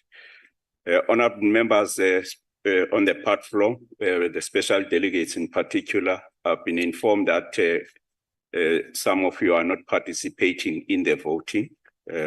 You are urged to participate in the voting, whether you vote yes or no, or you abstain. So just a reminder. I put vote 15, traditional affairs. I've been informed that the following parties would like to make declaration of vote in terms of Rule 78, EFF, followed by ANC. Honorable N. Tafeni. Thank you, Chairperson. Chairperson, Just a minute. Can we sort the time? there's a problem with time here, so I won't be able to monitor.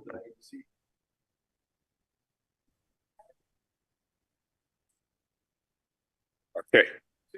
You can continue, Honorable Tafeni. Okay, thank you, Chairperson. Yeah, gosh, I think actually. Chairperson.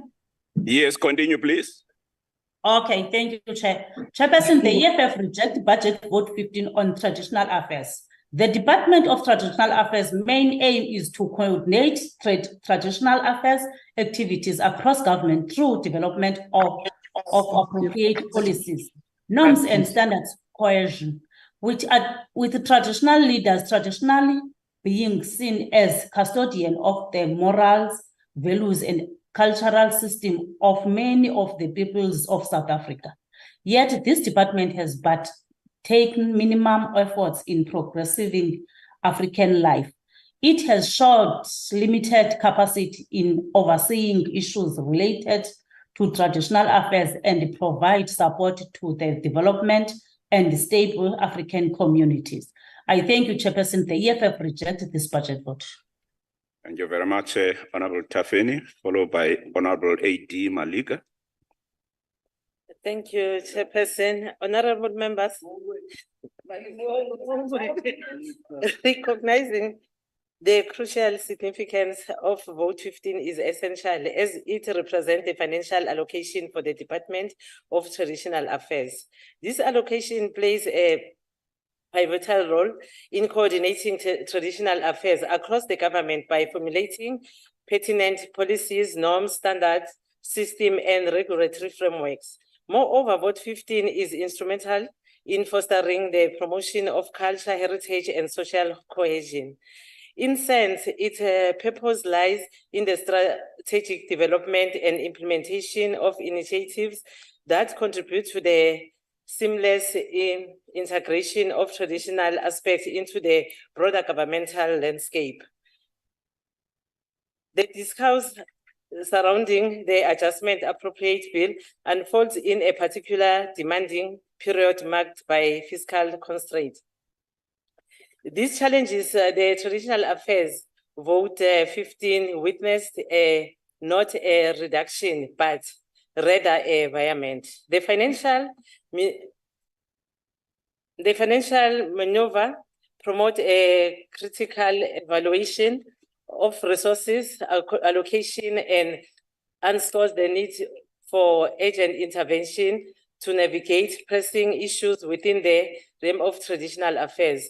One novel concern in the on-research consultant signaling a call for switch attention for recalibrate the approach to research practices in this domain. The overarching objectives becomes clear, enhancing internal capacity. A primary focus emerges on the pervasive dependence on external research consultants, demanding immediate attention to rectify and optimize research practices.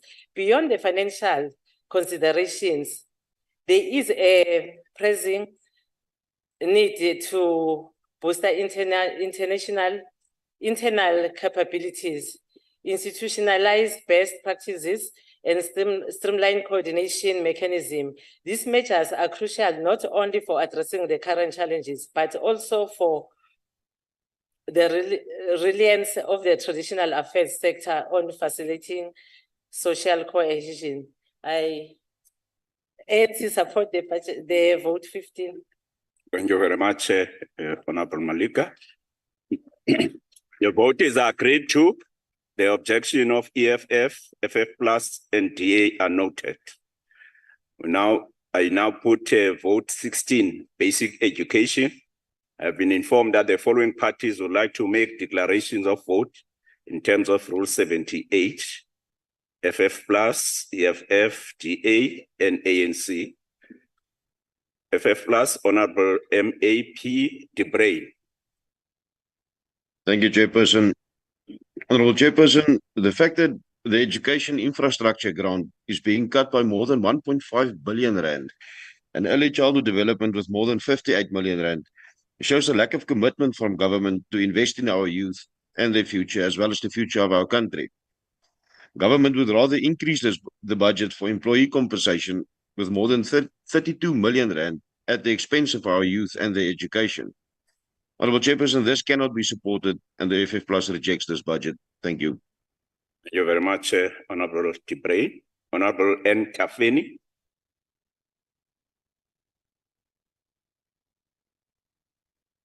Honourable Nkafeni. Yes. I thank you, Chairperson. Chairperson, the Economic Freedom Fighters rejected the budget vote on education. We rejected the budget of a department that has reduced the education to a monkey and failed dismally in the procurement and access to free education. This department has failed to cater for the poverty-stricken children and child-headed household through the National Schools Nutrition Programs. The major factor that worsens the situation in the education is the violence our Black children are met with when they demand free education. This budget is an opposition. It is masqueraded and projected as our children are still not employable after their days of schooling. The budget is ignorant to the needs and cries of our children in schools. It is for those reasons given that we reject this budget. Thank you, Chair. Thank you very much, Honourable Tafeni,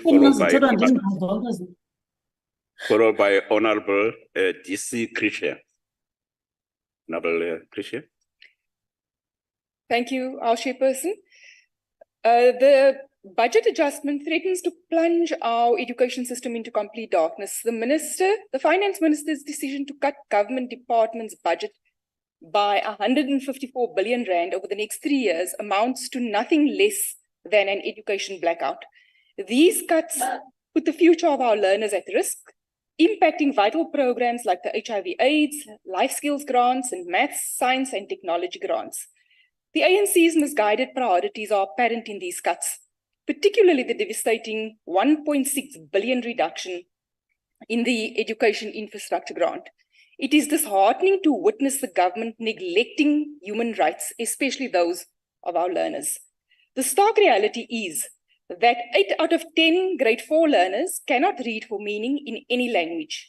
74% of schools lack libraries, and 64% of teachers lack critical reading skills at a grade 6 level.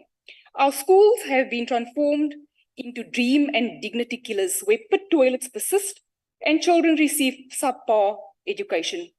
Overcrowding remains a significant problem, and many learners are still left hungry due to misplaced priorities. It is a tragedy that over the past 30 years, the ANC has evolved into our modern day oppressors, delivering an education system that condemns generations to a life of unemployment and poverty. But we can change this narrative. In 2024, we hold the power to make a difference. We have the opportunity to remove the ANC from power. Let's seize this chance to rescue our children from the oppressive governance of the ANC. By voting for the DA, we can lift them out of poverty and into opportunities and jobs. The time for change is now. I thank you, House Chair. Thank you very much, Honourable Christian. Honourable members, can I request that in terms of the rules of the House, you're not allowed to walk between the Speaker and the presiding officer. Thank you very much. The next is Honourable Nchabaleng.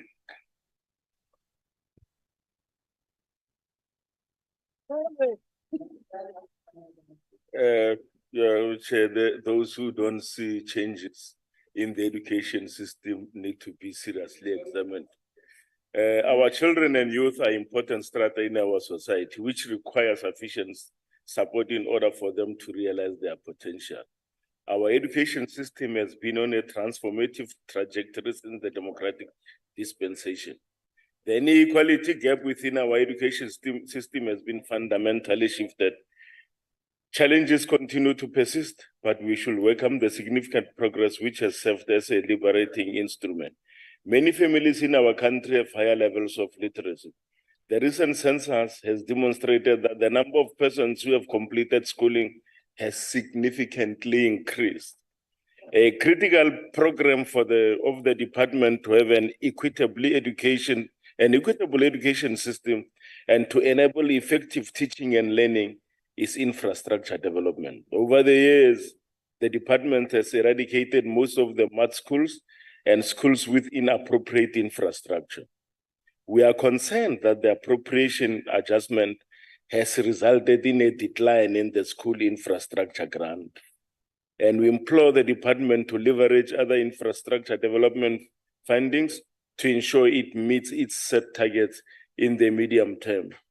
Infrastructure is critical for teaching and learning, but its development also contributes to economic development, as infrastructure is a key driver of the economic reconstruction and recovery plan. We must applaud the department for improving matric rates despite the coronavirus pandemic, and welcome the fact that the department is narrowing the learning loss and ensuring curriculum recovery due to the pandemic.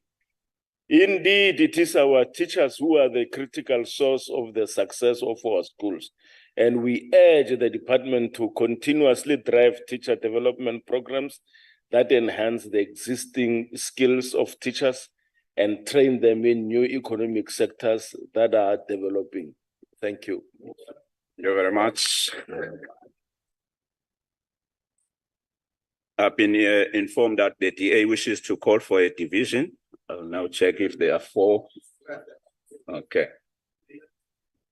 The division have been called. I will now allow a 15-minute second window to delegates who are outside the chamber and the virtual platform to join the House. 15 minutes starts now. Oh, sorry, seconds, not 10 minutes. I'm sorry. Seconds, sorry. Thanks.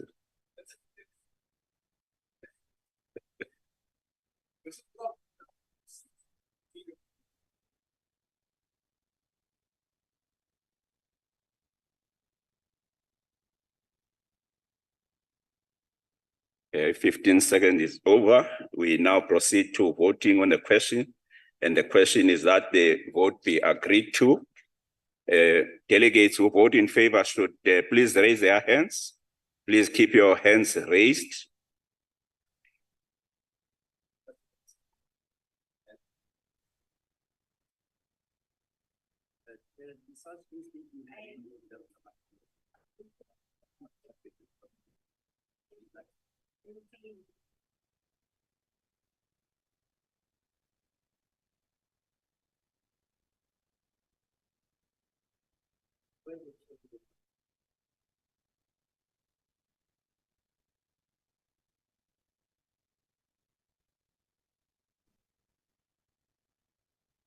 Okay. Okay. Thank you very much. The count is complete. The host will lower all the hands on the virtual platform. Delegates who vote against should please raise their hands. Please keep your hands raised.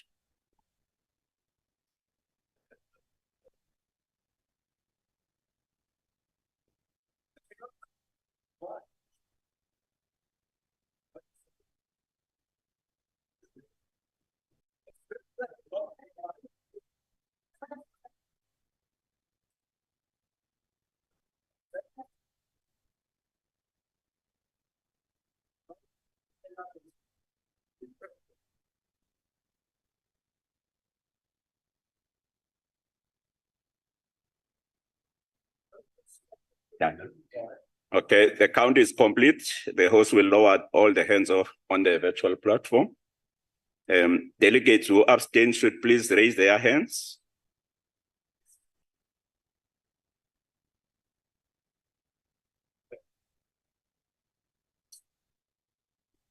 Count is completed. The host will lower all the hands on the virtual platform. Voting is now closed, honorable members. The table will submit the results. The results are as follows. In favor, 35. Against, 18. Abstain, 0. The vote is agreed to, honorable members. I now put vote 17, higher education. I have been informed that the following parties would like to make declaration votes in terms of Rule 78.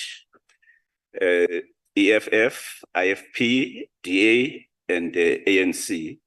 The first is EFF, Honorable S.B. Lehihi. Honorable Lehihi. Thank you, Chairperson. The EFF rejects the budget higher education and training, a department which continues to face numerous challenges in education, teaching, learning, and research. We reject the proposed budget of a department which has no plans in place to deal with the numerous challenges students encounter during the admission process at different institutions. We reject the budget that does not speak to challenges we see year in, year out of students protesting due to issues around suitable student accommodation and issues around NSFAS. This department has put no measures in place to address safety and security in tertiary institutions and how social concerns like rape that occur on various campuses should be handled. Chairperson, the higher education is meant to care and look after the needs of students and make sure that their safety is priority. Yet, this department and the minister does not like the students and does not have any idea on how to make their lives better. There have been no attempts to truly provide free accommodation for students. Repurpose unused and abandoned municipal building for this purpose and quadruple the number of accommodations rooms available by the end of 2023. Chairperson, it is for this reason that we as economic freedom fighters reject this budget vote of higher education. Thank you very much, Honorable Lehihi, followed by Honorable N.M. Adebe. Thank you, Chairperson. Chairperson, the IFP supports the budget vote. We also on conditions that the government's promise that no student will be left behind is fulfilled, and that students from disadvantaged backgrounds receive adequate financial support through NOS. Thank you, Chairperson. Thank you very much, Honorable Hadebe, followed by Honorable DC Christians. Thank you, House Chairperson. The adjustments to the Department of Higher Education's budget totaling a staggering 2.951 billion rand reduction is nothing short of an assault on the future of the youth in our country.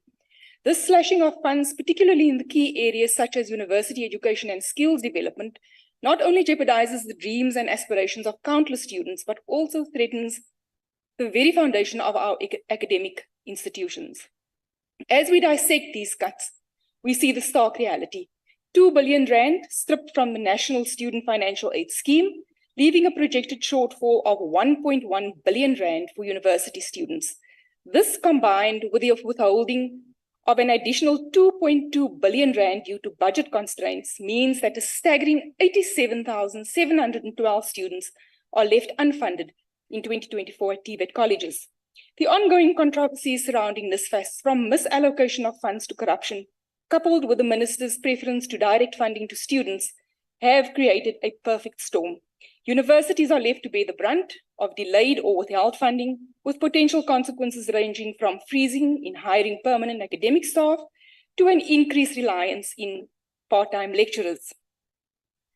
As we grapple with these challenges, we must not overlook the growing student debt crisis, estimated to reach a staggering 21 billion rand. This means diverting essential resources away from academic programs and projects and compromising the quality of education. But, House Chairperson, the time for action is now. We cannot allow our higher education system to crumble under the weight of financial mismanagement and negligence. In 2024, we hold the power to reshape our educational landscape. Let your vote ensure that our higher education system becomes a beacon of hope rather than a crumbling institution of despair. Thank you.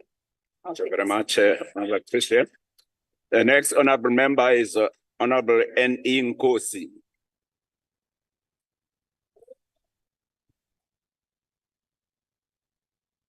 As the ANC, we believe that education forms part of the bedrock of a thriving society and believe that the Appropriations Adjustment Bill for Higher Education and Training is in the best interest of our nation through provisions for critical investment in our nation's future.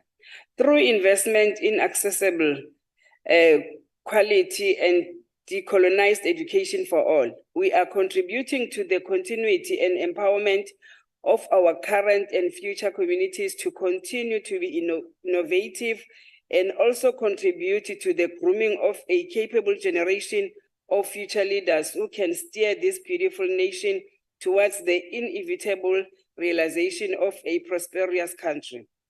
The ANC has always been and remains committed to the proclaiming in the Freedom Charter, which states that the doors of learning must be open to all. Since being voted into power, the ANC-led government has made numerous strides to transform our education system by breaking down all divisive forms of structural and systemic which hinder out people from accessing education, particularly the poor. We are also encouraged by the post-school education and training system and by the allocation to the National Student Financial and Scheme, which have managed to reach over 40 billion this year from 50 billion in 2017.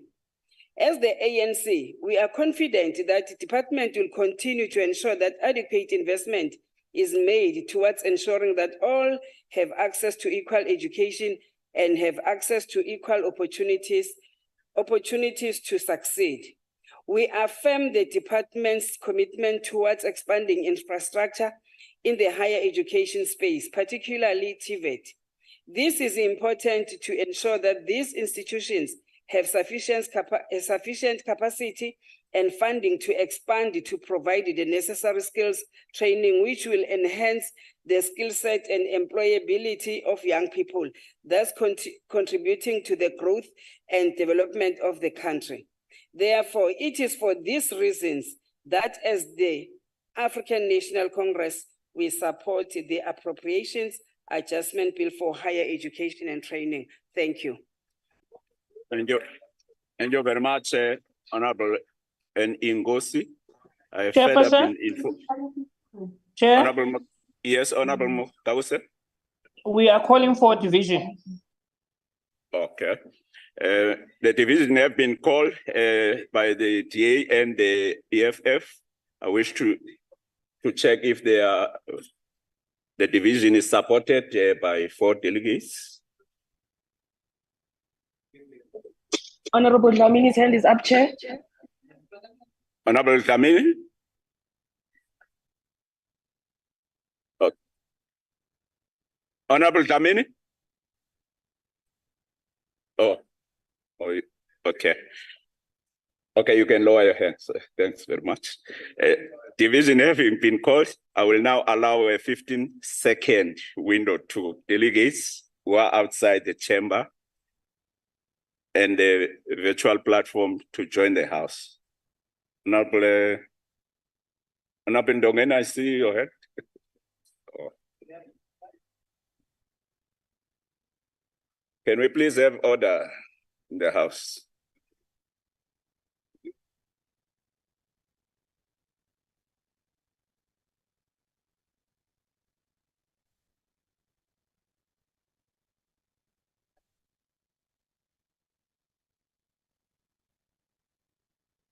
Hey, what this time? There's a problem with this time. There's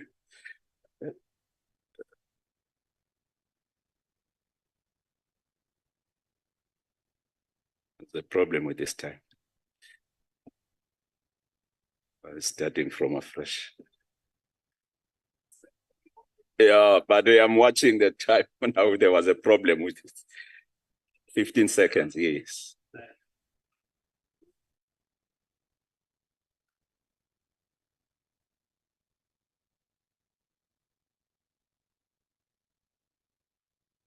This thing keeps on going up. Okay, let's continue because there's a problem with the time in front of me here. We now proceed to the voting on the question. And the question is that the vote be agreed to. Delegates who vote in favor should please raise their hands. Please keep your hands raised.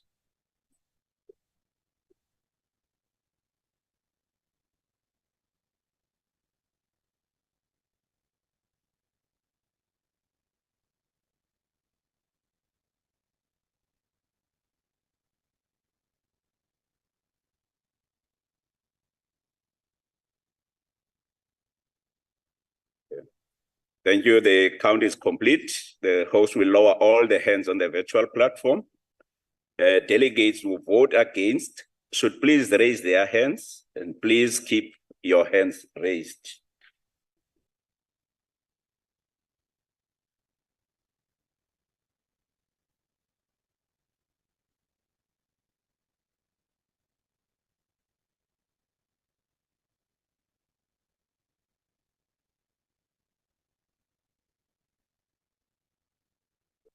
The count is completed. The host will lower all the hands on the virtual platform. Delegates who abstain should please raise their hands.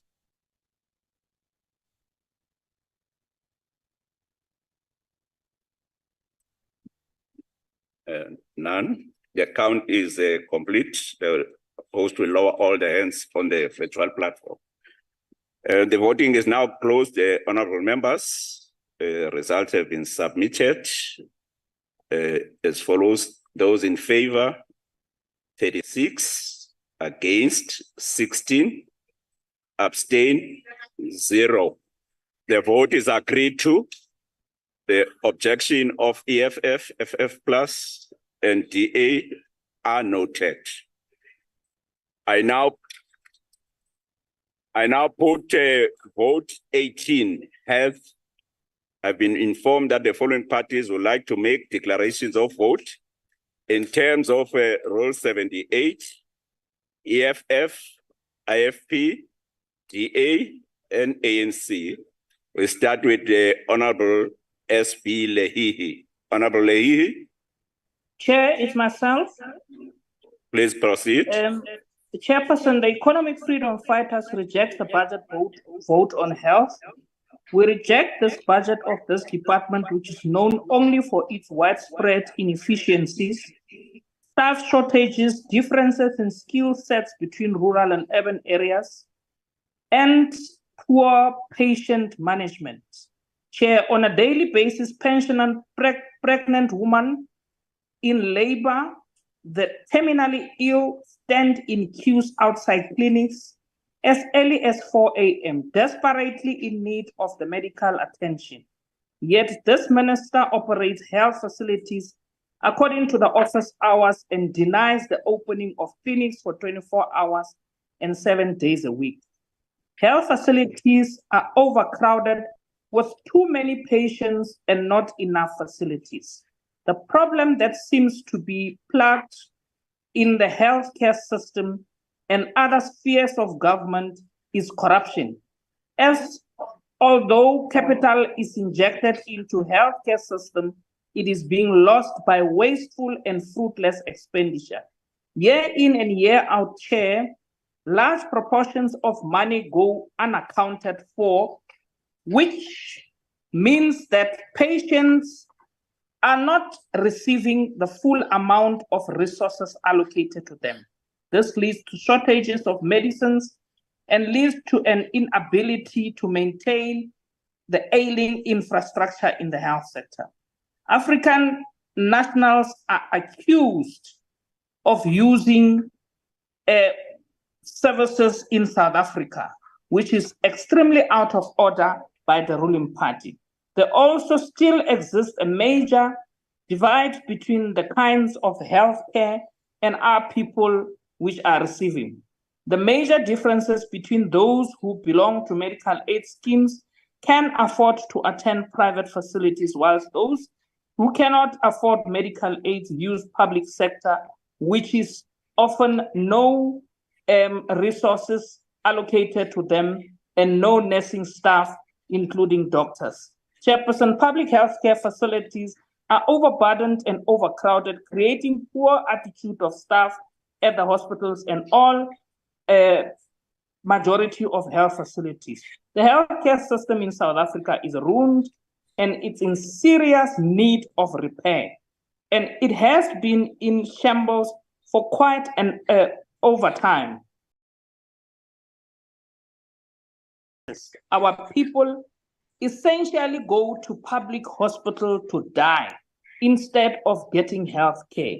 We reject this budget vote with the contempt it deserves, together with the National Health Insurance Fund, which was tabled previously in the council. Thank you. Thank you, Honorable Mukause, followed by Honorable N.M. Hadebe. Honorable Hadebe. Thank you, Chairperson.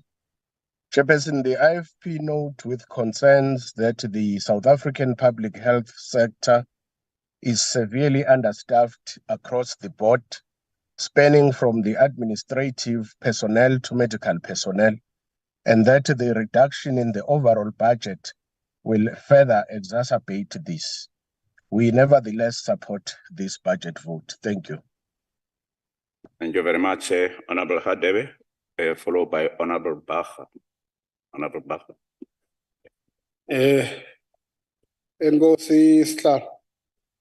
Chairperson, it is noted that health services receives a proportionally lower reduction than most departments due to the human capital intensive nature of the department's operations. What is alarming, though, is the big reduction in funding to provinces. When one unpacks the division of revenue, this is found to be a big reduction in funding in the amounts payable for HIV and AIDS, as well as 1 billion rands being taken from the district health program. That means that our clinics, the place where most people interface with the healthcare system, will have 1 billion rands knocked off their budget. Noting the flawed passing of the NHI bill in this House, it is of course alarming that 440 million is being cut from funding for provincial hospitals, in spite of the fact that only 2 hospitals in the country currently meet the standard for hospitals listed in the National Health Insurance. This is further proof that the ANC has pushed this bill through to fulfill a Congress promise, but do not have any intentions of implementing it. We will remind you of this when the time comes. The status of our health institutions leaves a lot to be desired. There's a lot that needs to be done to address the status of our health institutions. An infrastructural upgrade is urgently needed in most health institutions. There are lots of vacancies that need to be filled within the department. How is it expected that the Department of Health would be able to deliver on NHI when these key areas are not addressed?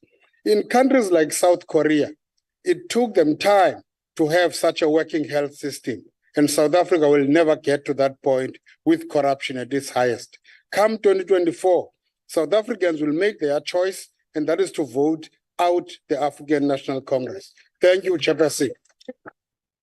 Thank you very much, Honorable Baha. The next honorable member is Honorable Izet Njadu. Honorable Njadu. Thank you very much, Chairperson. Good afternoon to all the members. Chairperson, let me first remind the EFF and the DA that health is a right, it's not a privilege. So as the African National Congress, we support this bill.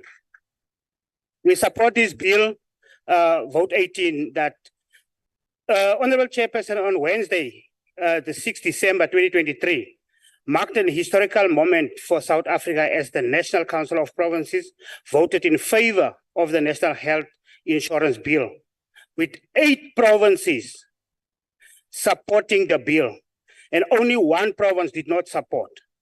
And hereby we say, Honorable Chairperson, the journey towards passing of the bill has been turbulent since it was introduced in the National Assembly in 2019, and ultimately passed in the National Assembly on 13 June 2023, with opposition seeking to maintain the current divisive two-tier system, which disadvantages our people who have a profile of poor and black. The ANC commitment towards the bill is as a testament to this government's dedication to transforming the lives of all South Africans from all corners of our nation. We are ready, Chairperson, for the NHI bill to be signed into law by the President, Cyril Ramaphosa, very soon.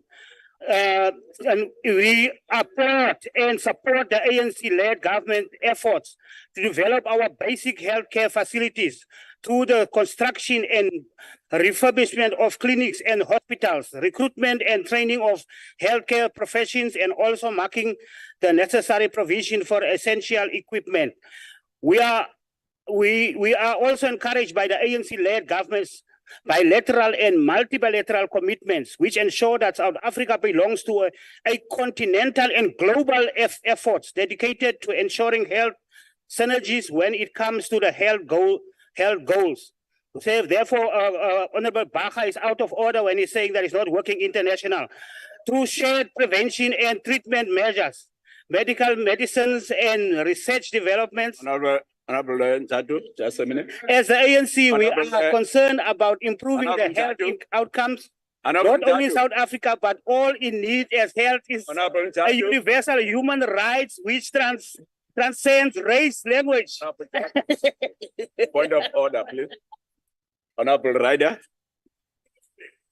Chair, I think the member needs to be called to order for his behavior there as well. But Chair, I rise on point on rule number 51, which relates to irrelevance, Chair. And I'd like to just check that the member understands that there's almost 1.5 billion. There's over 1.5 billion being taken away from health. But his speech is indicating why he wants us to support the bill. You're out of order.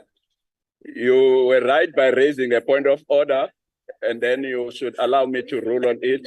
But if you want to ask a question, you must first establish whether the member would like to take a question. Chair, on a point of personal clarity. Honorable Jadu, can you please continue? Point of clarity, Chair. I was not asking a question. There's no it was related to irrelevance. Chair. Honorable Mokause. I'm rising on a point of order. Chairperson, Yes, you continuously called on Honorable Njadu to take his seat while Honorable Ryder was calling on a point of order. Just a minute, I'm going to put a motion into this house that Honorable Njadu must be taken to ethics committee. He refused to obey the laws of the house. We are taking him to ethics committee. Honorable Mokause.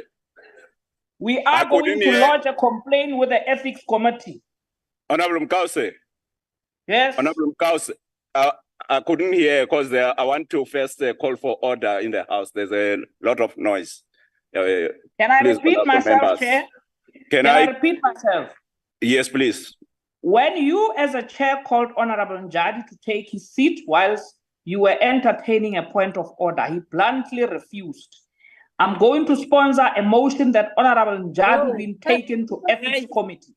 One of our members last week did exactly the same, and you agreed as the ANC to take our member to ethics committee. Therefore, I'm sponsoring that your same people, ANC people, must be taken to ethics committee today. That's not a point of order. Honorable Njadu, can you please conclude? Thank you very much, Honorable Chair.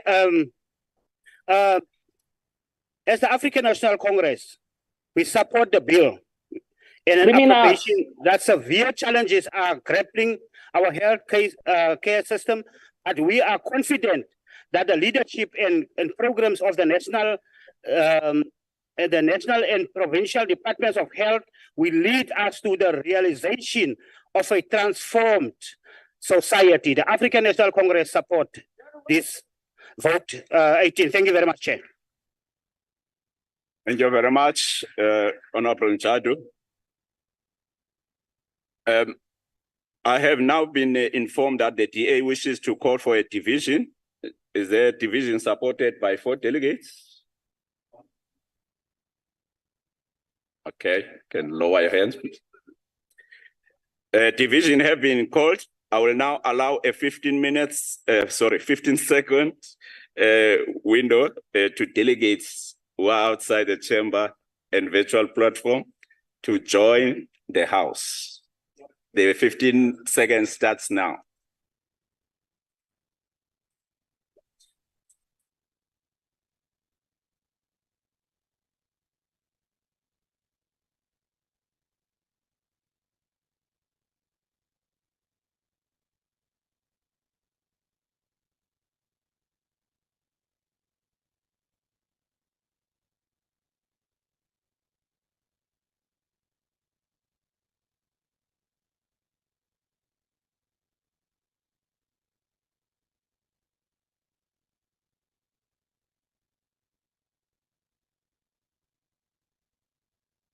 Uh, 15 seconds is over. Division have been called. We now proceed to voting on the question, and the question is that the vote be agreed to. Delegates who vote in favor should please raise their hands. Please keep your hands raised.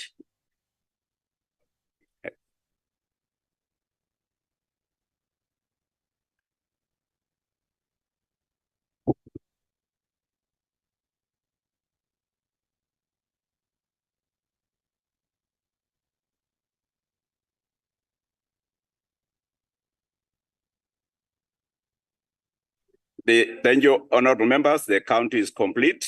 The host will lower all the hands on the virtual platform. Delegates who vote against should please raise their hands. Please keep your hands raised.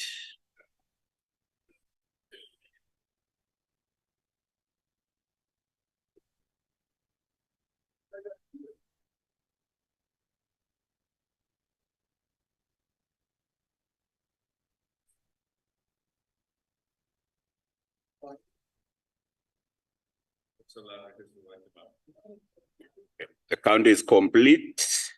The host will now lower the hands on the virtual platform. Delegates who vote against, who abstain should please raise their hands.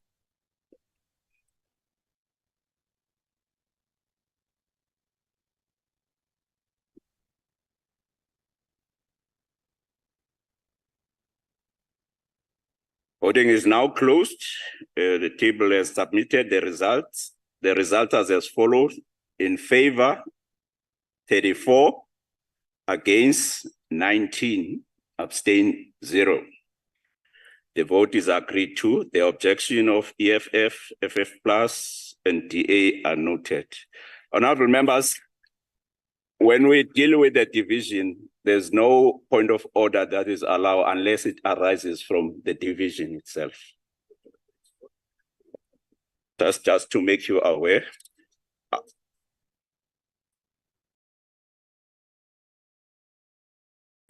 Social development, I've been informed that the following parties would like to make declarations of vote in terms of Rule 78, EFF, DA, and ANC. We start with Honorable S.B. Lehihi. Honorable Lehihi. Chair, it's me. Chairperson, Please proceed. Chairperson, the EFF rejects budget vote for social development. We reject this budget which has failed to provide a social security system which uplifts our people out of poverty. This department has made no attempt at the implementation of universal basic income grant. Despite various calls for it, instead it celebrates 18 million South Africans receiving social grants, with another 11 million relying on 350 grants, which does very little to meet the needs of our people. Social sectors such as healthcare, education, and transportation, which play a vital role in the economic development of our people, is lacking in our township and rural communities. The EFF rejects the proposed budget for social development with the contempt it deserves. Thank you. Thank you very much, Honorable Mkanuse, followed by Honorable DC Christians.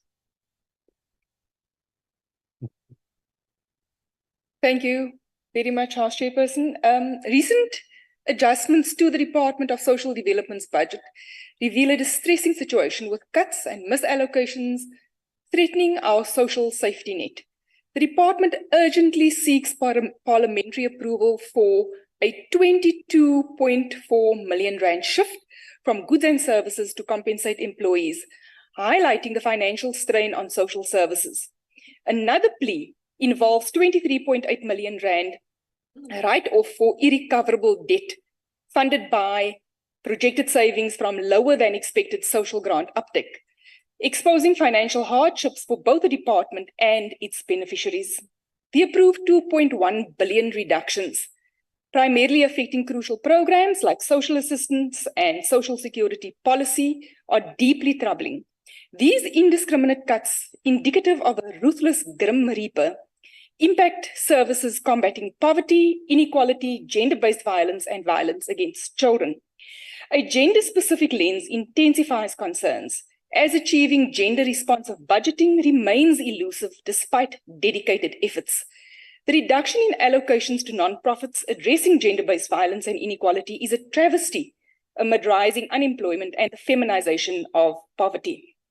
Crucially, gender-responsive budgeting efforts often focus on the allocation phase, with the funds shifting between sectors during implementation, adversely affecting women and girls. These budget cuts translate into real suffering for our communities, evidenced by increased child abandonment, hunger, and the closure of vital centers for abused individuals.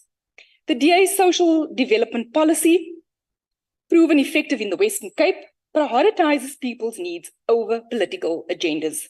We cannot let our most vulnerable citizens bear the brunt of budget cuts and mismanagement. The time for change is now, starting with a commitment to prioritize people's well-being over political considerations. I thank you, House Chairperson. Thank you very much, Honorable Christian, followed by Honorable N. Ndongeni.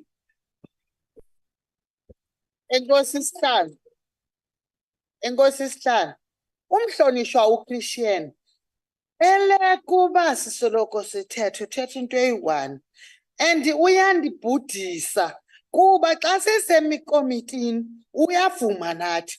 Ngoku siphambi kwe-TV akasazi nebeyivumile. Usixelela nge-Cape Town, of which go to eKanyanga, go to eFilipi, abantu bahlele ebunyunywini. Ngoku yena uzograndstand ba hey Cape Town hey ayibo Roshan yakunqanda mhlonitshwa. Enkosi mhlali ngaphambili. Kuyafana naba bane-overall esibomfana banoba ngamadoda noba ngabafazi kodwa kuyafana ngoba ingxaki bathi ibudget abayifuni phofu bedibene naba babecinezela ootata bethu kuba ootata bethu bona babefumana i-300 emva kwenyanga kodwa namhlanje bayifumana imali inyanga nenyanga nokokubana ingakanani kodwa 2,000 bayayifumana. Bathi bona ngoku le budget mayingavunywa ngoba kutheni andibazi kabe overall esibomvu abaphathanga nomasipala andibazi uba bathi bazawuphatha nini. Yes, nam bayandithi 2024, we're leading this country.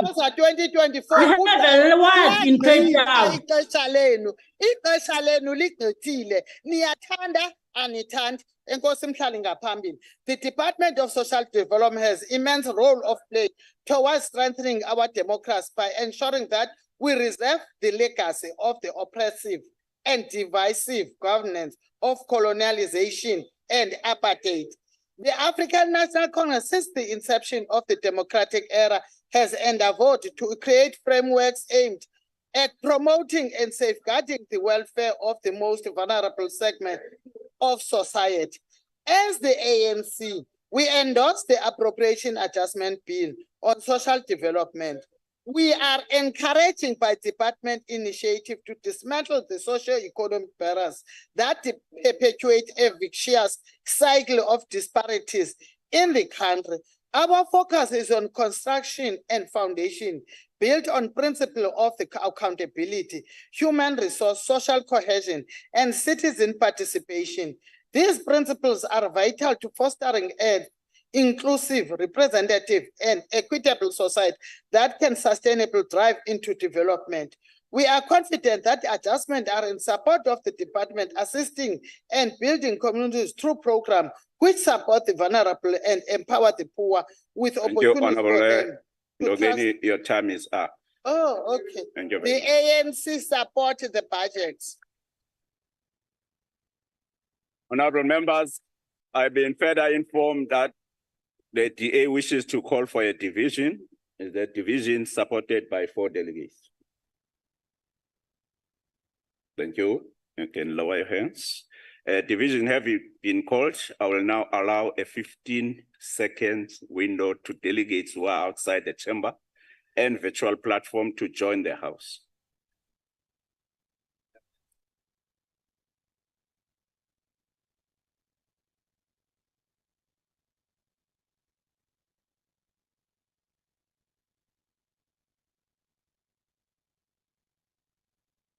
Fifteen seconds is over.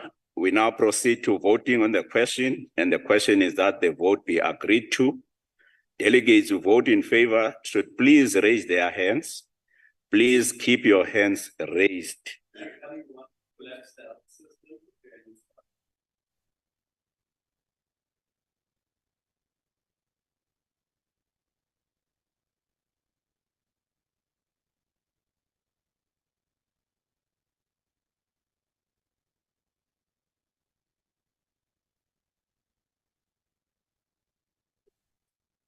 Thank you. The count is complete. The host will lower all the hands on the virtual platform. Delegates who vote against should please raise their hands. Keep your hands raised.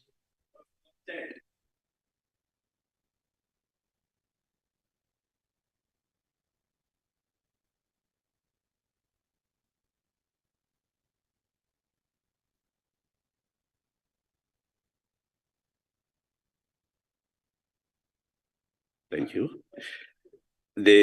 Thank you very much. The count is completed. The host will lower all the hands on the virtual platform. Delegates who abstain should please raise their hands.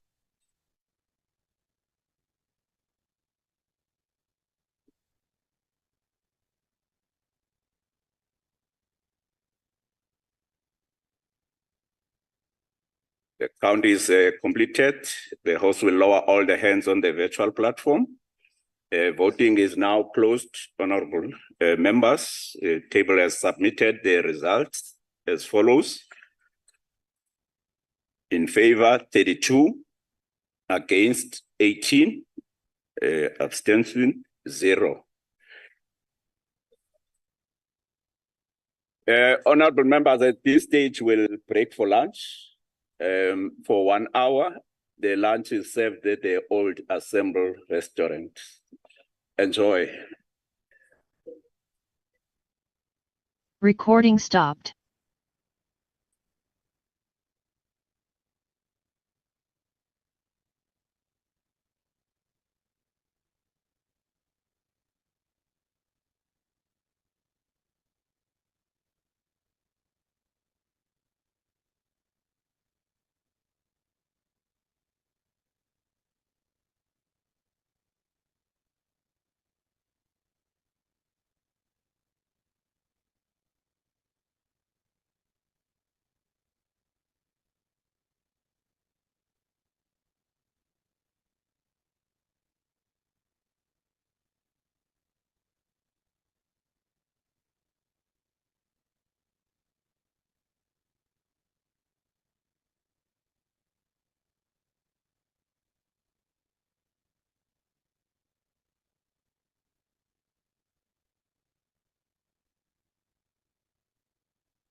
Welcome back, honorable members. We will now continue with the process. Recording in progress. I now put vote 20, women, youth, and persons with disabilities. I've been informed that the following parties would like to make declarations of vote in terms of Rule 78, EFF, and the ANC. We start with Honorable S.B. Lehihi. Honorable Lehihi. Thank you, Chair. Chairperson, the EFF reject budget on women, youth, persons with disabilities. We reject the department which does not respond to the many challenges faced by women and persons living with disabilities in this country. Persons living with disabilities are not catered for in this budget. In terms of infrastructural development, majority of governmental buildings do not accommodate people on wheelchairs. Therefore, many of the opportunities economic participation, they are excluded from participation. Our disabled and physically challenged children in public schools still suffer humiliation, as there have been no initiatives taken to educate learners about disabilities.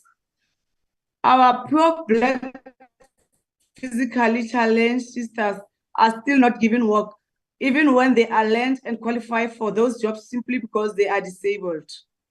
Disability desk jobs are scarce in the rural outskirts of towns and are given only a selected few. This department has also done nothing regarding the transport industry, which is exploiting persons with disabilities as they charge them insane amounts of money from transport, which is not even equipped to cater for them. There have been no program to educate the public that the disabled are not physically challenged, but they are well capable of to think and do things for themselves as any other person. The land is still in the hands of the minority, and less than 1% of land is owned by disabled people. This department has failed the women of this country. It has failed young people, and it has failed the differently abled. Your budget does not speak to how to address these challenges. It is therefore for this reason that we reject this budget. We reject this budget vote. Thank you very much, Honorable Lehihi. The next speaker is Honorable M.L. Mamarakhani. Thanks, Honorable Chairperson. I just want to emphasize this.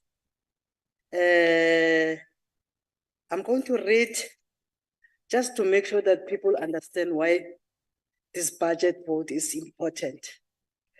This department assumes the responsibility of leading, coordinating, and overseeing the transformation agenda for the socio-economic empowerment, rights, and equal treatment of women, youth, and persons with disabilities. And there is a fund. The fund is required to support these initiatives aimed at addressing youth empowerment and incorporating the concern of women and individuals with disabilities into our social and economic framework. Honorable Chairperson, the Treasury and the department, in response to unforeseen economic events, has demonstrated adaptability and resilience. Cabinet approved for adjustments while including a reduction of 42.5 million rand to the department baseline, strategically allocates resources to ensure continued impact. Notably, 2.16 million rand is designated for Program 1, Administration, 5.99 million rand for program 2, mainstreaming women's rights and advocacy, 2.56 million rand for program 3, monetary evaluation, research and coordination, and 31.78 million rand, including 30 million rand for the National Youth Development Agency for program 4, mainstreaming youth and persons with disability rights and advocacy. Despite this adjustment, the department remains committed to its core priorities, navigating financial challenges with a focus on mainstreaming marginalized groups. The strategic reprioritization of the spending emphasizes a resilient response, ensuring that the department continues to address significant challenges facing the country. This practical but difficult approach reflects the government's commitment to managing financial resources in alignment with key socialite needs and priorities. The ANC holds the belief that although the adjustments are not optimally structured, leveraging Thank you, Honorable Amarkhane. Your time is up. Honorable members, the vote is agreed to. Support the budget vote. The objections of the EFF, FF Plus, and DA are noted. Are now put to vote 21, Civilian Secretariat for the Police Service. I've been informed that the following parties would like to make declarations of vote in terms of Rule 78, EFF, and ANC. We start with the Honorable K. Mutsamai.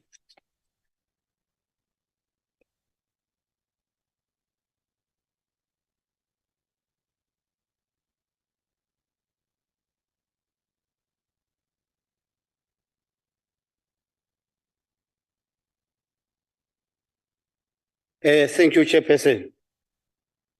Chairperson, the economic freedom fighters reject the budget for civilian secretariat for police. We reject the budget of a department which has failed to monitor the performance of the police, its policies and measures. As the EFF, we note with the deep concern how police performance and conduct has deteriorated over the past 2.5 decades, with priority remaining unchanged.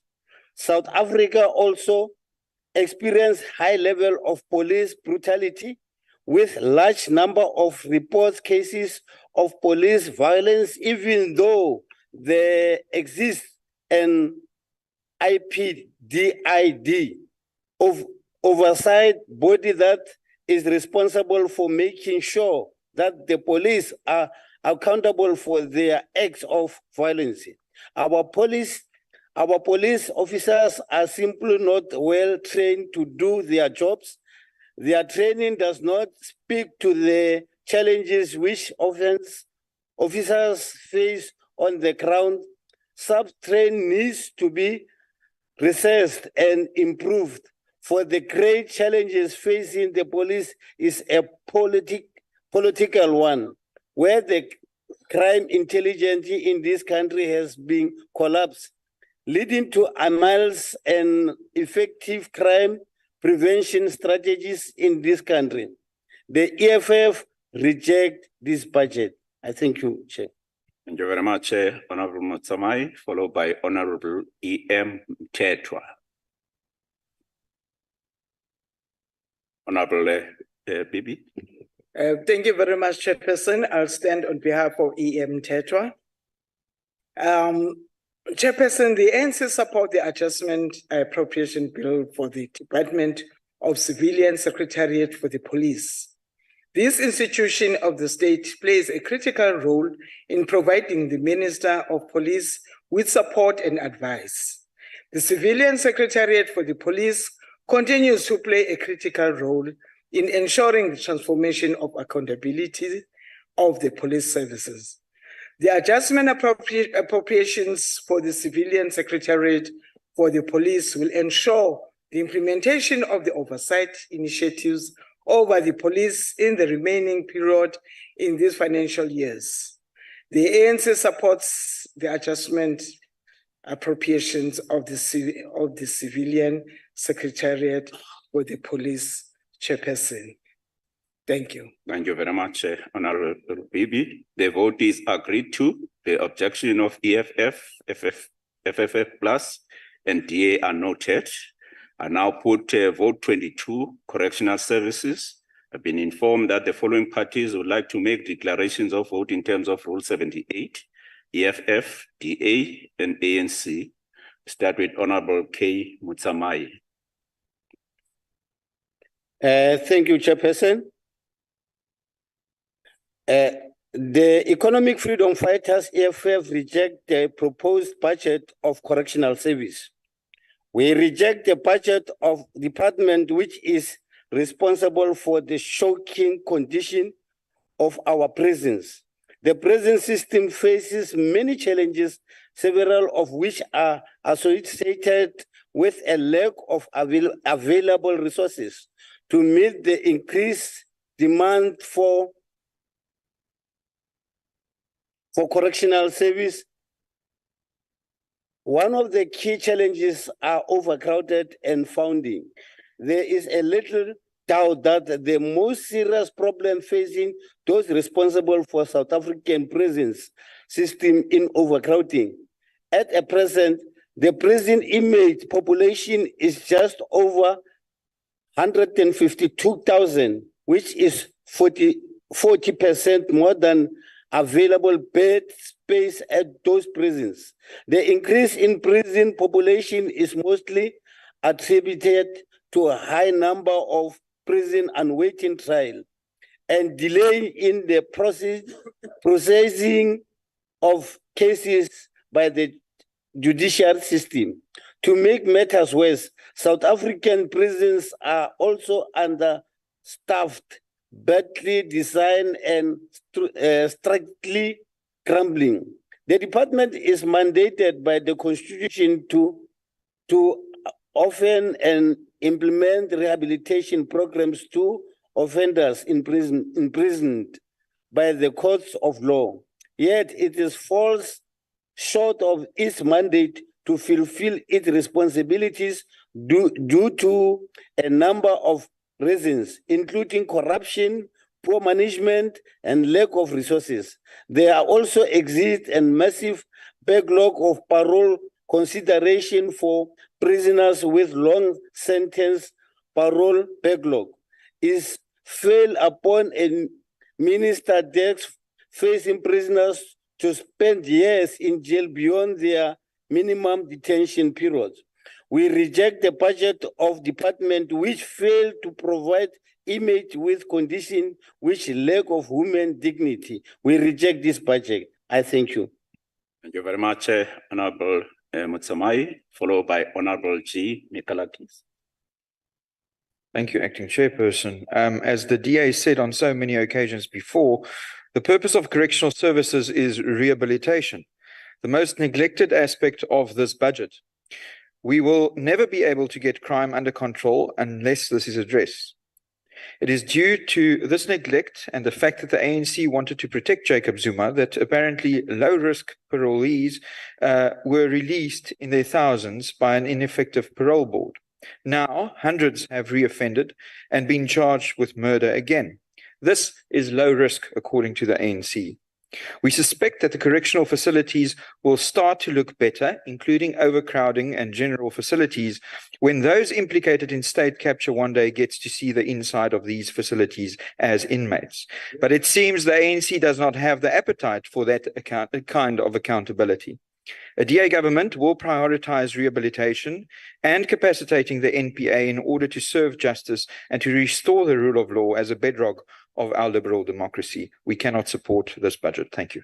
Thank you very much, Honorable Mikalakis, followed by Honorable A.D. Malika.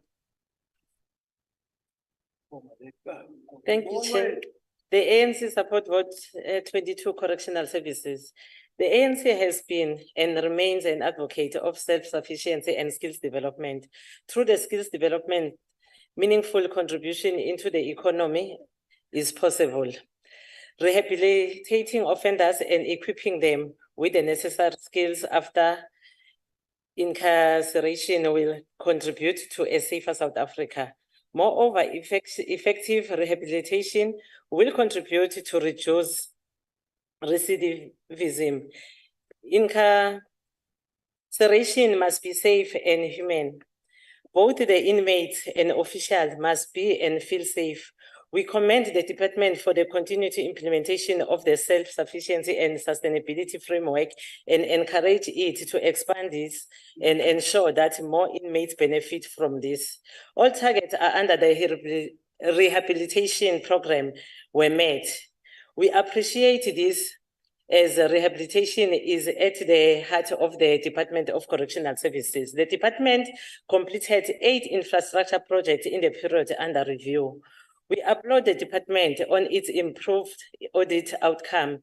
In the beginning of the 6th administration in 2019-2020, the department received a qualified audit outcome with 214 findings. Since then, the department has improved. This year, the department received an unqualified audit with 110 findings, with the areas of qualifications being uncertainty, an outcome of exceptional litigations. The overcrowding of correctional centers continues to be a concern of the African National Congress.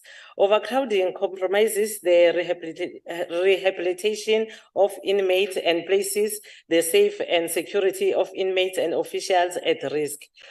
While they understand that the DSC is at the end of the justice value chain, we encourage the department to find effective approaches to reduce overcrowding. The ANC supports the vote 22. Thank you very much, Honorable Malika. The vote is agreed to. The objection of the EFF, FF plus, and DA are noted. I now put vote 23, defense. I've been informed that the following parties would like to make declarations of vote in terms of Rule 78, EFF, DA, and ANC. Start with Honorable K. Mutsamai. Thank you, Chairperson. Chairperson, we reject budget vote 23 of defense. We reject budget of department that is not serious about the capacity of defense forces, defense force to defend the country and the people. This is the face of borders which enable hijacking cars, poaching of rhinos and other products of nature to pass through. We need a professional armed force that can defend the country at all times. We need soldiers and military veterans that are renowned well. We need a maintained and renew our military resources from the aircraft to the most basic of weapons. We need to get a denial and arms corps working again for the benefit of this and future generation. The minister of this department has failed the country and we reject this budget. I thank you, Chair. Thank you very much, Honorable Mutsamai, followed by Honorable FJ Badenhorst. Honorable Chair, the continued cutting of the defence budget, as is evident in vote 23, is proof that the ANC government, quite frankly, don't care about the security of our country. There's simply not enough funding available to rebuild and reposition the SANDF to enable it to deliver on its constitutional mandate, which is to defend and protect the Republic, its borders, and those living within her borders. Much needed funding required to secure our country is being used to fund salaries of senior staff members on suspension with full pay without being charged, excessive parades for promotions, millions on domestic and international travel, 5 million rand recently on a funeral for one general, staff benefits, protection services, and senseless projects like the Cuban Operation Tusano, proving that the ANC government's loyalty lies with its Cuban comrades instead of its own citizens in South Africa. More funding is being cut from an already cash-strapped South African Navy, with only a quarter of the frigates, a quarter of the Lynx helicopters, and 1/3 of our submarines being serviceable. In fact, Chair, 85% of the South African Air Force aircraft are now grounded. Budgets for flying and seagoing hours have been reduced to a level that threatens the minimum pilot competency rating requirement. The DA is of the belief that the primary focus of a national defence force should be to keep South Africans safe. A DA national government will ensure as a first priority that our national borders are adequately protected by well-trained soldiers. We will ensure the modernisation of the Defence Force, undertaking a full audit of equipment and personnel available to determine procurement priorities and assets that can be sold or repurposed. We will subject all defence procurement to strict regulations in order to prevent corruption. We will reduce the wage bill by retiring medically unfit and elderly members. This will have the added effect of reducing the average troop age. Savings in the wage bill, some 70% of the current defence budget, will be reallocated to the maintenance of military equipment which have been neglected under the ANC government. None of the above is evident in this ANC-driven adjustment budget. The DA can therefore not support it. Thank you. Thank you very much, Honorable Badenhorst, followed by Honorable E.M. Chabale. Chairperson, I'm sure when he turned 18, he must have served the national whatever, in the army of South Africa. The war with Angola, with the Cubans, was lost many years ago. The SADF was kicked out there, kicking and screaming. They came home here, helter-skelter, with us behind them, together with SWAPO and all that. So you're not going to bring the war with Angola. You're not going to bring the Cubans into this meeting. We are talking here about building our army and our military. I stand before you. I stand before you today on behalf of the African National Congress to express our full support for the adjustment appropriation bill. Honorable Chabalen, can you please focus on your mic? We are recording. Oh, yeah, I'm agitated. I get angry when people want to start wars that they lost many years ago. You can't wield the Angolan war here in Parliament. You should have won it in the forest there. While acknowledging the challenges highlighted in the report, it is imperative that we recognize the considerable efforts and dedication of the department in fulfilling its constitutional mandate. The ANC commends the department for the commitment to defend and protecting the Republic, its territorial integrity, and its people. When we talk about these people, we talk about everybody, not only white people who have been protected by the SADF years ago. We talk about security of the country, everybody. In the face of please not. No, the war with the Cubans was never won through shouting. It was won in the battlefield with guns. Yeah. Let's not drown the speaker, please. In the face of complex challenges, the department. No, it's not only the Cubans. SADF tried coming to our camps. We bombed your planes, we brought them down in Angola, and we fought against the SADF and won. So you're not going to be like those who win the war, who lose the war in Vietnam, and then they lose the war in the battlefield and they only win it in movies. In the face of complex, the department has shown resilience and determination. We appreciate the ongoing work to address issues raised by the Auditor General, emphasizing the importance of consequence management and improved governance. I'm sure you've never heard about the information scandal of Herschel Rudy and your brothers. I'm responding to what you are saying. Understanding the urgency and prompt filling position within the department, the ANC encourages expedited efforts to ensure a stable leadership structure. We also recognize the department's commitment to fulfilling international obligations, such as the United Nations Mission in your time is Republic of the Congo. We support this. And down with such further, honorable members, be informed that the DA wishes to call for a division. Is there divisions supported by 4 delegates? Honourable Chair, my apologies. I stand on Rule 69 on a point of order. Chairperson, although it's not allowed to drown someone out, it is absolutely allowed to heckle. However, what is not allowed in terms of our rules is for a member to address another member directly instead of through the chair. Can we please get your ruling on that? Because the speech that we just heard addressed Honourable you are the one who undermined him. The DA several times directly. And I would like to have your ruling on that. Thank you, Chair. Chair, honourable members, I can't be ruling on the issue of just looking at the person without addressing, because the member didn't say I'm addressing a particular person, but yes. Did you say that, Honourable I don't know what he said because I was responding to what you were saying. He was talking. No, you are pointing at me too. So we are pointing at each other.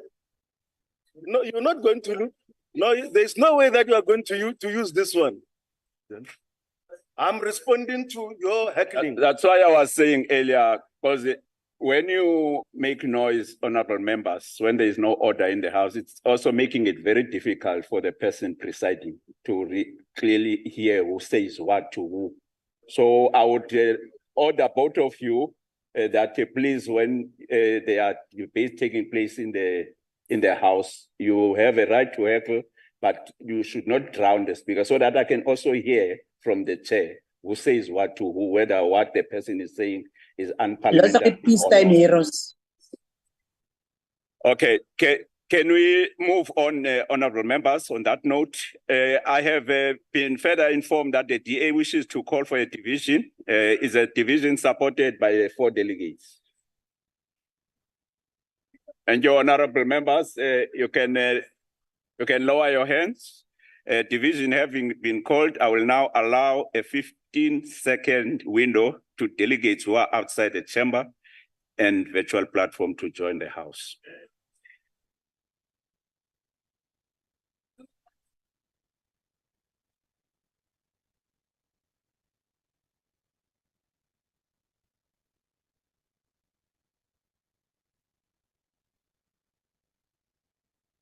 Uh, 15 seconds is over. We now proceed to the voting on the question. Members, you're not gonna hear now. And the question is that the vote be agreed to. Delegates who vote in favor should please raise their hands. Please keep your hands raised.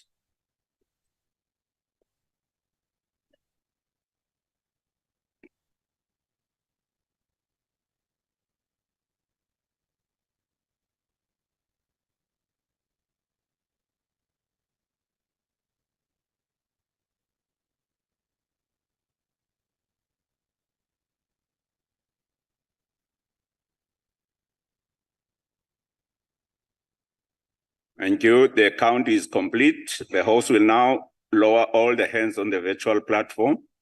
Delegates who vote against should please raise their hands. Please keep your hands raised.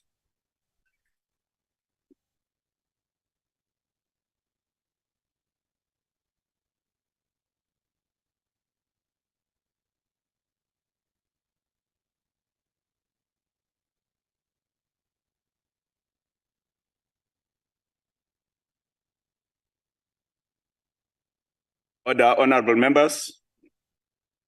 The count is now complete. The House will lower all the hands on the virtual platform. Delegates who abstain should please raise their hands. Order, honourable members. The voting is now closed. The table has submitted the results, and the results are as follows. In favor, 33, against 16, abstain 0. The vote is agreed to. I now put vote 24, Independent Police Investigative Directorate. I've been informed that the following parties would like to make declarations of vote in terms of Rule 78, EFF, and ANC. We start with Honorable K. Mutsamai. Thank you, Chairperson. Chairperson, the economic freedom fighters reject the proposed budget for the Department of IPID and Civilian Secretariat for the Police. The IPID has no teeth, even since the ruling party removed Robert McBride and has been captured by the police to protect their criminal ways. We also call for the incompetent Minister of Police, Mr. Pekikele, to be fired. South Africans are tired of minister who think his job is to hold press conference and hug the limit.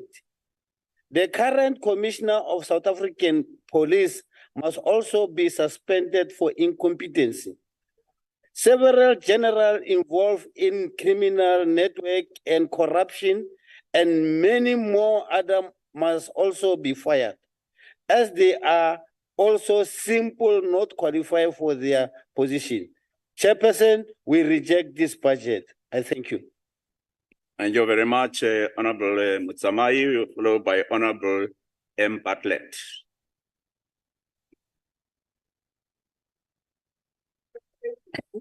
I thank you, Honorable Chairperson. Honorable Chairperson, the ANC support the Adjustment Appropriations Bill for the Department of the Independent Police Investigative Directorate. IPID plays a critical role in ensuring that the police act within the parameters of the law in execution of their mandate. This is to ensure that the rights of the civilians are respected at all material times in the hands of the police. IPID has increased its expenditure by 8.4% as compared to the first half of 2022-2023 financial, mainly for the implementation of a wage agreement as well as for filling of vacant funded posts. The adjustment appropriations will enable IPID to attract the necessary investigative skills within its ranks and thus capacitated its ability to play an oversight over the police.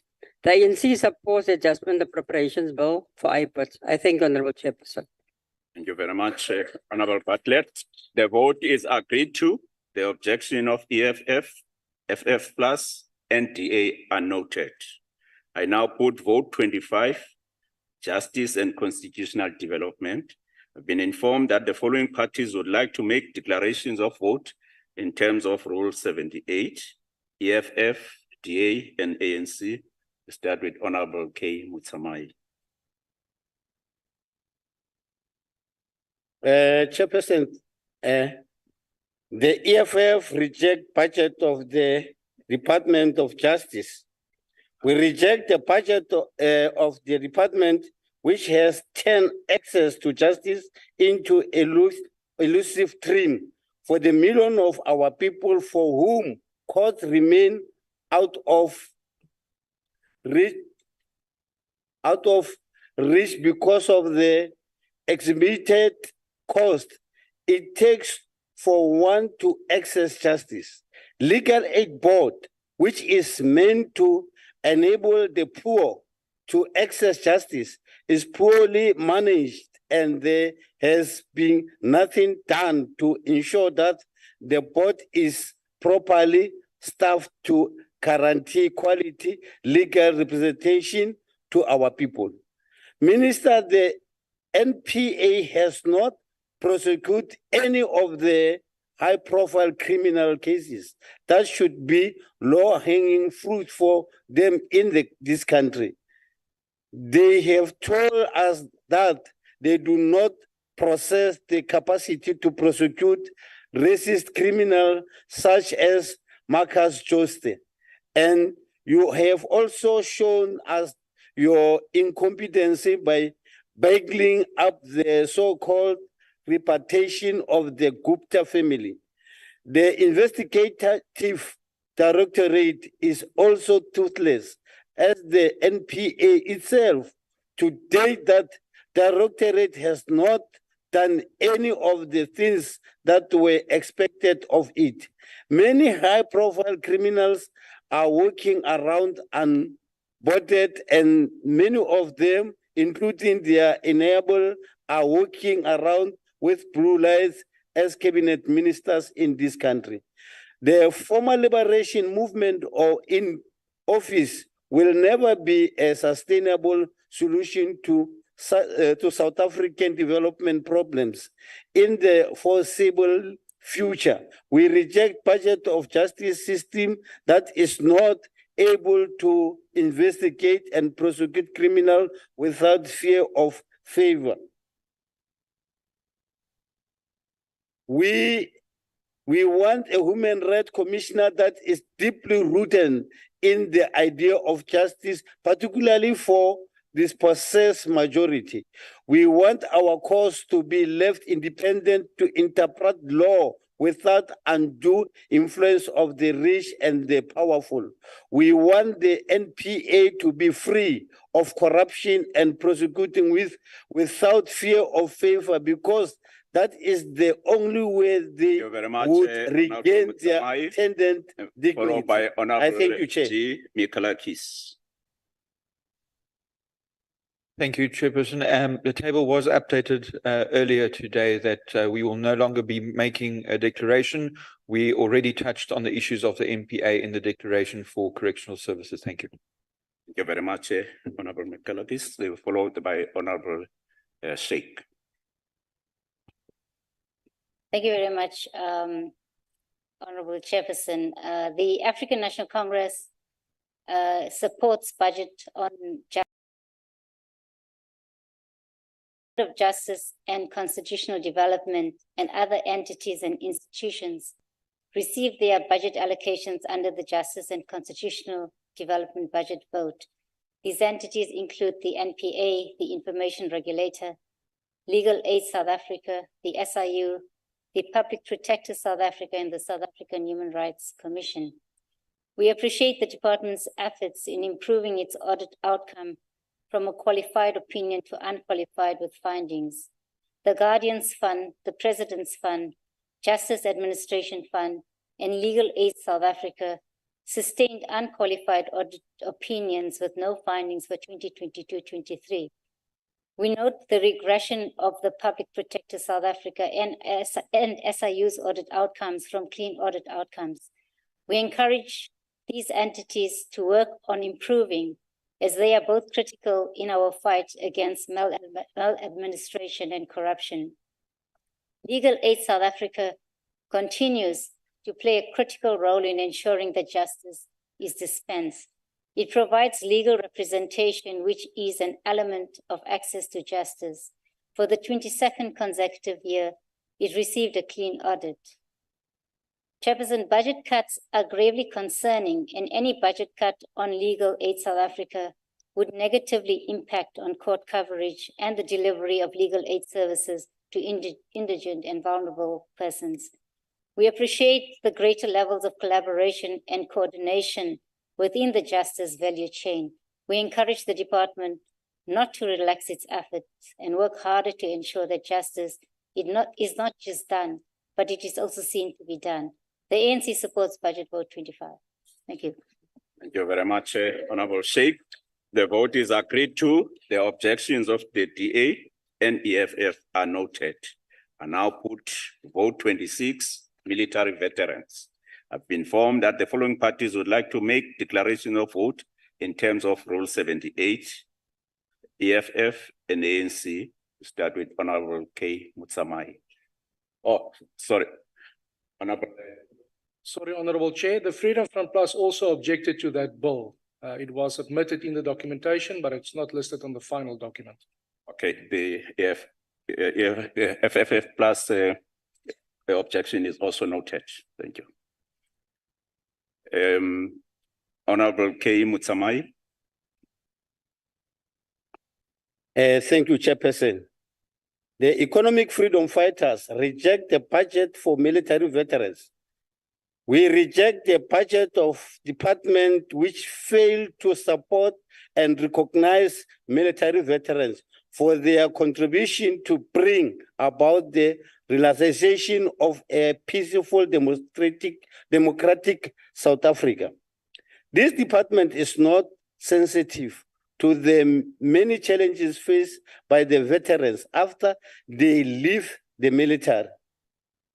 Payment made to military veterans are integrated Many veterans struggle due to the poor education, lack of skill, and health problems. Until today, there exists no evidence to show that government continue to make sufficient advances against a huge backlog in dealing with military veterans affairs. As such, we reject this budget. Thank you, Chair. Thank you very much, Honorable Motsamaye, followed by Honorable Ingos. Thank you very much, Honorable Chairperson. Chairperson, I'm honored to speak on behalf of the African National Congress to express our resounding endorsement of the comprehensive report by the National Council of Provinces on Defense and Military Veterans. This underlines our unwavering commitment to transparency, accountability, and the well-being of our esteemed military veterans. Recognizing the pivotal role of the Department of Military Veterans in championing the ANC's commitment to social justice, we emphasize the importance of effective resource allocation and utilization to enhance tangible benefits for veterans. While acknowledging concerns about the DMV's performance decline and high expenditure in the 2022-2023 financial year, the ANC sees this as an opportunity for a constructive examination of resource management. Addressing senior level vacancies and mitigating staff turnover are viewed as crucial steps in fortifying the DMV's operational capabilities, and we share the Council's optimism in addressing these matters positively. Chairperson, efficient resources utilization and financial oversight are not just priorities, but areas where we see room for improvement. The ANC fully supports the call for a thorough investigation into discrepancies in financial management, including travel and subsistence expenses. Emphasizing collaboration with stakeholders, particularly the South African National Military Veterans Association, is an avenue for shared success. Effective communication strategies to inform veterans about their benefits are not just important, but seen as a vital step in fostering a positive and supportive environment for those who have served our nation. In conclusion, Honorable Chair, the ANC stands united and optimistic in supporting the adjustment outlined in the bill. We believe that through shared efforts and collaboration, the Department of Military Veterans can overcome challenges and continue to excel in its crucial role of safeguarding the well-being of our military veterans. The ANC support a budget vote 26. Ndiyadideka ke mina Chair ukuthi uma sila sikhuluma ngabantu abaloku bamemeza 2024. Your time is up. But ke engifuna ukukusho Your time is up. Sit down. angeke balibuse Your time is lelizwe. up. Sit down. Ngeke balibuse lelizwe ngaphandle kwe-budget Sit down. The objection of the EFF, FFF Plus, and DA are noted. I now put vote 27, Office of the Chief Justice. I've been informed that the following parties would like to make declarations of vote in terms of Rule 78. EFF and ANC. First, Honorable M.O. Mukause. Honorable Mukause. Thank you, Chair. Honorable Dlamini will take it on behalf of Honorable Mukause. Please proceed. Chairperson, the Economic Freedom Fighters reject the budget for the Office of the Chief Justice. The current Chief Justice has actively worked towards weakening that office, and he is making it okay for other justices to think that dabbling in politics is okay. That making public your political opinions is acceptable. We reject this in the previous debates and indicated that it was part of a broad attempt to capture the judiciary. When the Chief Justice publicly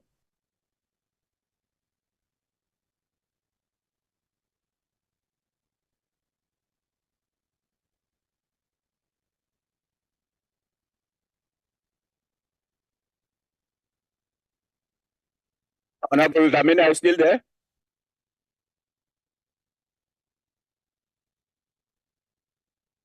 I'm told that she's off the platform.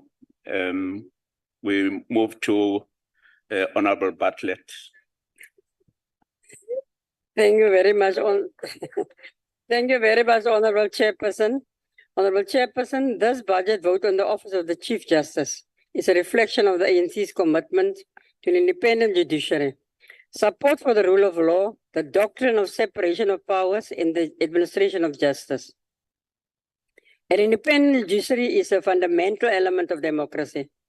People are the bedrock of our democracy. Institutions like the judiciary, which wield public power, are at their service. The judiciary is part of the transformation enterprise and a democratic project to make our country reflect the text and living spirit of our constitution. As ANC chair, we reiterate our support for it. The Office of the Chief Justice improved its audit outcome in 2022-2023, achieving an unqualified audit opinion with no material findings. No fruitless and wasteful or unauthorized expenditure was incurred in 2022-2023. The Office of the Chief Justice achieved 77.2% of its annual targets. These efforts welcomed. We also welcome the increase in employment of women in senior management, despite not meeting the target of 50%. We know that the OCJ has not been able to achieve its employment targets for persons with disabilities. That we know. We will, however, continue to monitor progress. We appreciate all the efforts of the Office of the Chief Justice in dispensing justice and ensuring a more equitable society. Honorable Chair, the ANC supports Budget Vote 27. I thank you. Thank you very much, Honorable Bartlett. Chair. The vote is agreed to. Honorable Dlamini? Chair, can the EFF still deliver its declaration? Come again? Can we still deliver the declaration on behalf of the EFF? Okay, please continue. Chairperson, the Economic Freedom Fighters rejects the budget for the Office of the Chief Justice. The current Chief Justice has actively worked towards weakening the office, and he is making it okay for other justices to think that dabbling in politics is okay, that making public your political opinions is acceptable. He rejected this in previous debates and indicated that it was part of a broad attempt to capture the judiciary. When the Chief Justice publicly said that the election of Mr. Ramaphosa saved the country from destruction, he made it clear that he was aligned to a particular faction of the ruling party. Not only that, he has been willing to challenge politicians on political views, as was the case when he called a press conference to challenge the view of former Minister Sisulu on the efficiency of the Constitution. While this may be okay for politicians to engage in this slander, it is not acceptable for judicial officers who may be required to be adjudicate on these matters in future to be public like that. He sees nothing wrong with mingling with politicians and in making political commentary about things that may end up in front of him in court. Overall, Mr. Zondo is a politician in robes, and we reject him because he is a prime agent of judicial capture in this country. I so move. Thank you. Thank you, Honorable Dlamini. I know Chairperson? there's a rule. Oh, Honorable Mokause? We are calling for a division. No, we still, we're done with the Honorable Bartlett. But I just wanted to bring to the attention of the House, honorable members, when it comes to the honor of the judges. There's a rule that bars us as the House from. I just want a specific, the specific rule, but it talks to the issue of the judges, the reflection upon previous council decision and on judges. Now, delegate may reflect upon any decision of the council taken in the same annual session, except for the purposes of moving that such decision be amended or rescinded. 2, no delegate may reflect upon the honor of a judge or the holder of an office whose removal from the office is dependent upon a decision of the council, except upon a substantive motion in the council alleging facts which is true would, in the opinion of the chairperson, warrant the removal from office of the judge, of the holder of that office. Just wanted to raise that point so that those who are not aware in future, we should not be reflecting on the honor of the judges. Thank you so much. Chairperson, the rules must not be used to censor what the Chief Justice is doing. Don't use the rules to make censorship of us not speaking the truth on the role the Chief Justice has played in politics. Another rule that you are violating, honorable members, is that when presiding officers has made a ruling, you can't challenge that. There are other processes where you can challenge the principle of such a decision. Chairperson, I'm rising on a point of order. There's a call that has been made for division. I'm rising on a point of order. I'm rising on a point of order. On what? On what you have just mentioned in the House. No, Chairperson, you can't do that. You are not going to use your majority in the council. The rules is clear. You did not vote for us. We are voted by more than Can you please mute Honorable Mukause? No one is going to censor Please mute Honorable Mukause.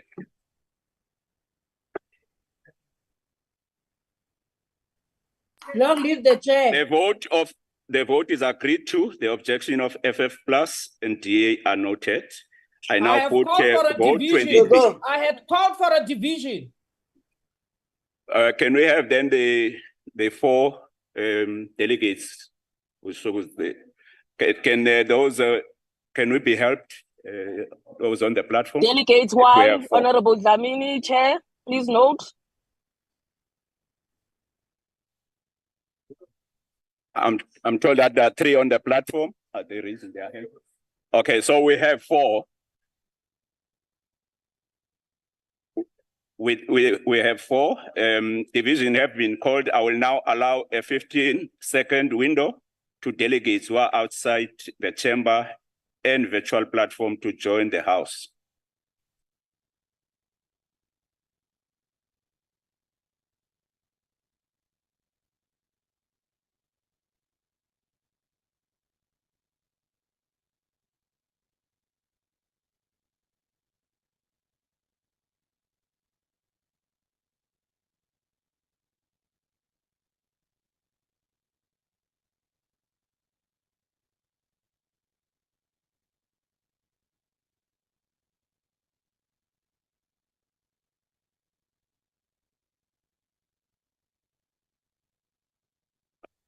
Fifteen seconds is over.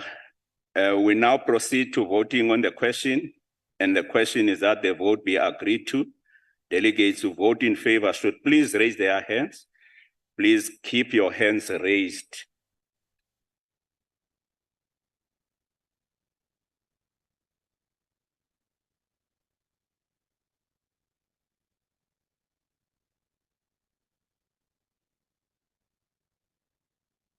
Thank you.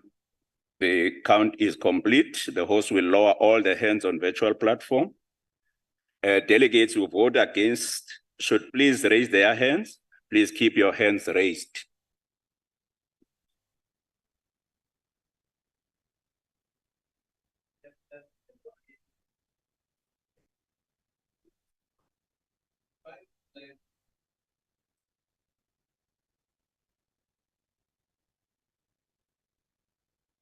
Okay, the count is complete. The host will lower all the hands on the virtual platform. Delegates who abstain should please raise their hands.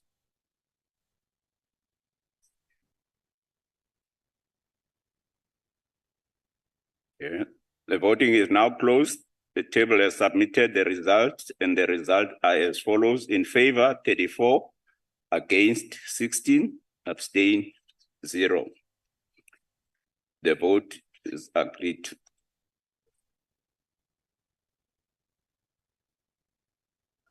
Said earlier, then the objection of FF plus and TA are noted.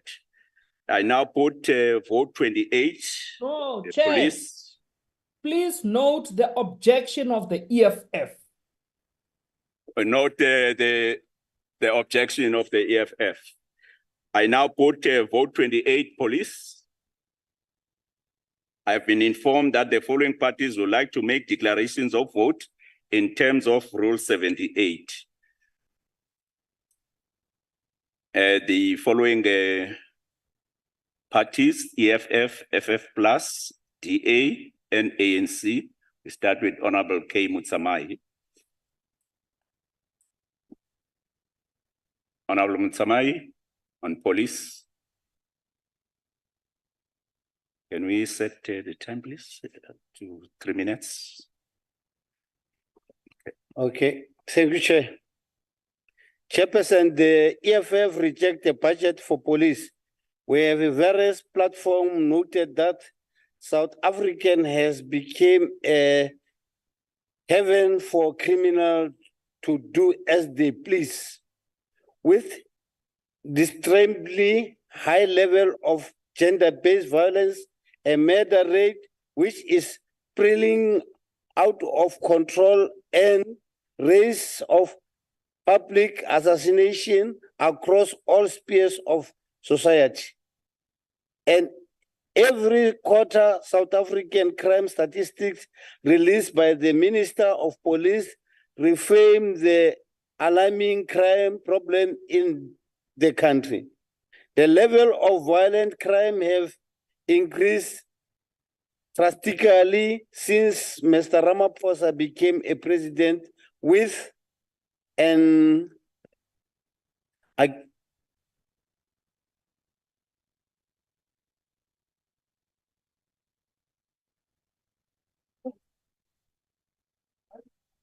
we reject this budget, Chairperson. Thank you very much, Honorable Mutsamai, followed by Honorable SF to Choi. Agbare voorsitter, 75 moorde per dag en kinders wat in vrees moet leef, ouers wat in angs gaan werk en bejaardes wat nie weet of hulle môreoggend hulle oë kan oopmaak nie. And still a certain individual, when being confronted with the reality of rape, death and destruction, tries to silence a voice of reason with verbal diarrhea and loud continuous shut up. Politicians justify lawlessness and anarchy by merely acknowledging the fact that South Africa is the crime capital of the world and the rape capital of the world, with about 5 women that would have been raped or that would be raped in South Africa by the time I finish this declaration. Soveel eerbare SAP-lede word verneder en verag as gevolg van die feit dat die persoon in beheer nie wetstoepassing doen nie, maar bloot sy amp as 'n politieke voertuig gebruik. Kry ons lede die beste opleiding, voorsitter? Kry hulle trauma-afwenteling en bruikbare toerusting en voldoende ondersteuning en mannekrag? Die antwoord is nee. Chair, I engage with the SAPs on a daily basis and they work under immense pressure, but South African citizens are also under pressure as a result of the crime in the country. Rid the SAPs of the criminals that are protected in their ranks. Gee erkenning en ondersteuning aan die lede wat als in die stryd werp om 'n veiliger Suid-Afrika daar te stel. Gee aan ons 'n polisiediens waarop ons weer kan trots wees. Remove politics from the police. Thank you, Chair. Thank you very much, Honorable Dutoit. I noticed that there is no translation. The next speaker is Honorable F.J. Padenost. Honorable Chair, as my colleague alluded to, every day in South Africa, 75 of our citizens are murdered, 142 women are sexually assaulted, and 492 people are assaulted. It is clear that crime in our beloved country is out of control. Every single ANC member in this House is very well aware of this. Many of them have directly or indirectly been victims of the rampant crime in South Africa. In this adjustment budget, 538 million rand is taken away from building police stations in order to defray legal costs, compromising SAP's geographic footprint to bring policing services closer to all communities. While police stations are falling apart due to a lack of funding for maintenance, crimes are left unsolved due to a lack of detectives and wars being waged on South African citizens by organized crime gangs. The Minister of Police, in the meanwhile, travels to the Rugby World Cup and gets the South African taxpayer to foot the R500,000 bill for his assistant's flights, travels and accommodation. As I'm standing here speaking to you, the Western Cape Coastal District Commissioner is sitting in a Saldanha Bay hotel where he's been sitting for the last 17 months at a cost of R1 million to our taxpayers, while there's police stations that hasn't even got toilet paper for the constables. It's despicable. Bheki Cele must surely be the main reason the presidency refuses to release performance assessment outcomes for cabinet ministers. Voting for this adjustment budget, where yet more funding is allocated to VIP security protection instead of building police stations, will just maintain the current tragic status quo, as will be borne out by the vote of the ANC members in this House in favor of this adjustment budget today. The Democratic Alliance cannot support this adjustment budget, and for the last time this year, Siyabonga! Viva DA! Thank you very much, Honorable Badenost, followed by Honorable Sheikh. Thank you very much, Chairperson. Other honorable members. Chairperson, the ANC supports the adjustment appropriation budget for the Department of Police. The police budget is being adjusted by over 3.3 billion rand net increase to the department's baseline. A bulk of this allocation is for the visible policing program that is intended to deal with crime in our society. Chair, the deployment of visible policing in crime areas and hotspots, in collaboration with our CPFs and our communities at large, as well as state entities, can have a measurable and life-saving impact where it is needed. And Chair, this is also supported by research. The adjustment appropriation will, amongst other things, ensure that the police department encourages more victims to report cases and ensure that they have better access to support programs. In addition, the department has taken proactive measures such as multidisciplinary operations in identifying priority areas across all provinces, as well as awareness-raising campaigns and collaborative initiatives in the fight against crime. Chair, the parties that do not support this vote, but yet complain about high crime rate, I think it's very irrational. And secondly, Chair, I think it's also irrational for the calls for political parties in this House to make that people be fired without them opening cases against such people, that this is just a sign of cheap politicking and desperation by these political parties to gain votes in the next elections. Chairperson, the ANC supports budget vote 28. Thank you. Thank you very much, Honorable Sheikh. I've been further informed that the DA wishes to call for a division. This division supported by 4 delegates.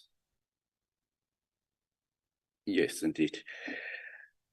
Division having been called, I will now allow a 15-second window to delegates who are outside the chamber and virtual platform to join the House. And we said 15 seconds.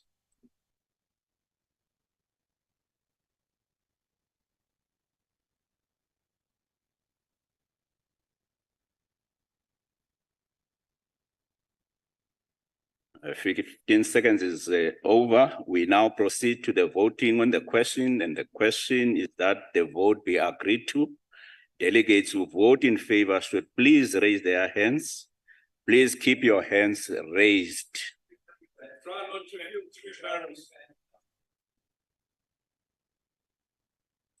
Order, members.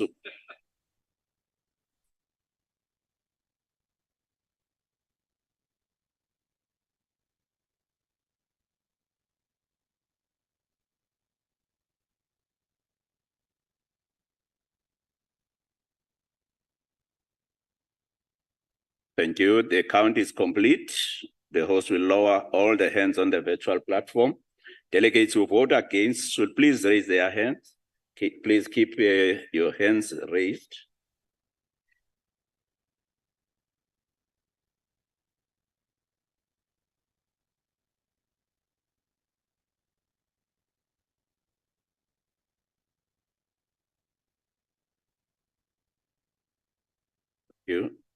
The count is completed. The host will lower all the hands on the virtual platform, and delegates who abstain should please raise their hands.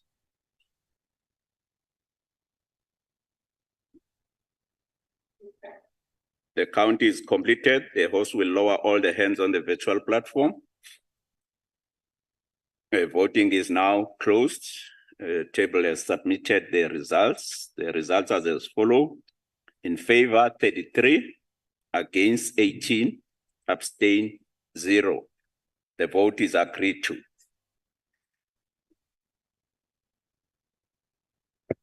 I now put vote 29, agriculture, land, and rural development. I've been informed that the following parties would like to make declaration of vote in terms of Rule 78, EFF, FF+, DA, and ANC. We start with Honorable MJ Magwala. Chairperson, it's myself. Please proceed. Thank you, Chairperson. The Economic Freedom Fighters rejects budget vote 29 of agriculture, land reform, and rural development. We reject the budget of this department, which continues to fail the majority of Black South Africans who are landless and poor. This department's policy of eradicating poverty has resulted in more people with no access to sufficient nutritious food. This is a time when the cost of food is rising, placing many households in danger of hunger under this ANC administration. We reject the budget of the department, which has admitted to spending less on farmer support, which has resulted in a lack of production of skills, lack of market access for the produce, inadequate infrastructure, and inability to pay their rents.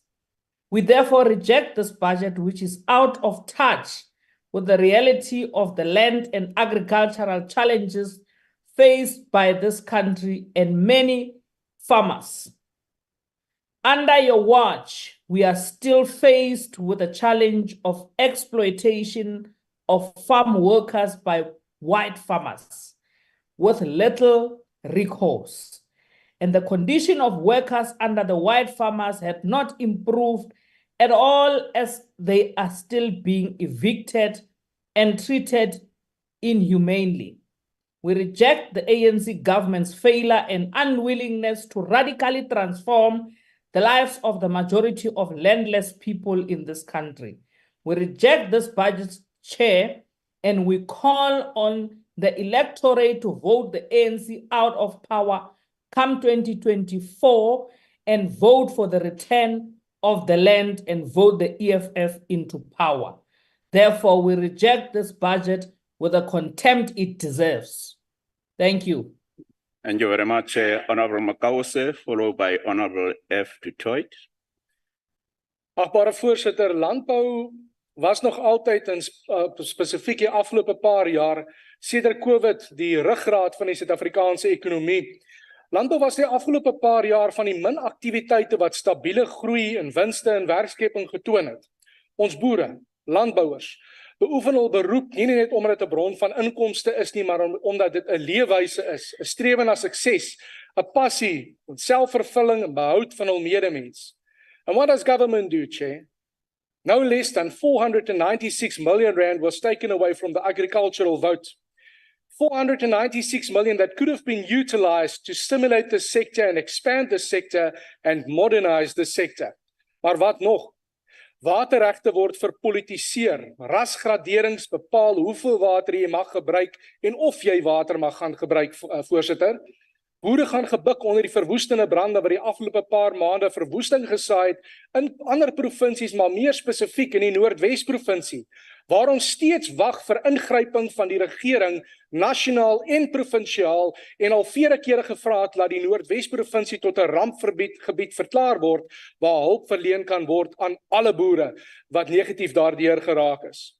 Farmers do experience the loss firsthand, Chair, but South Africans, that include your constituents, will be the ones complaining about empty shelves, expensive food, stunting, whilst you play the race card and practice blame shifting.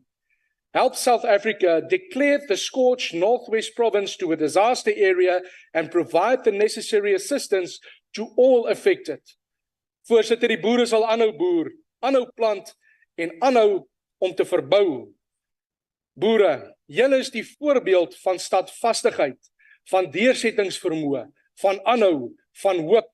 Ons volg julle voorbeeld en het groot respek van julle, maar die Vryheidsfront Plus kan nie hierdie begroting ondersteun nie. Dankie, voorsitter. Thank you, Honorable Detroit, followed by Honorable C. Fesser. Thank you, Honorable Chair. Agriculture is central to fostering economic growth, reducing poverty, and improving food security in South Africa and beyond the borders.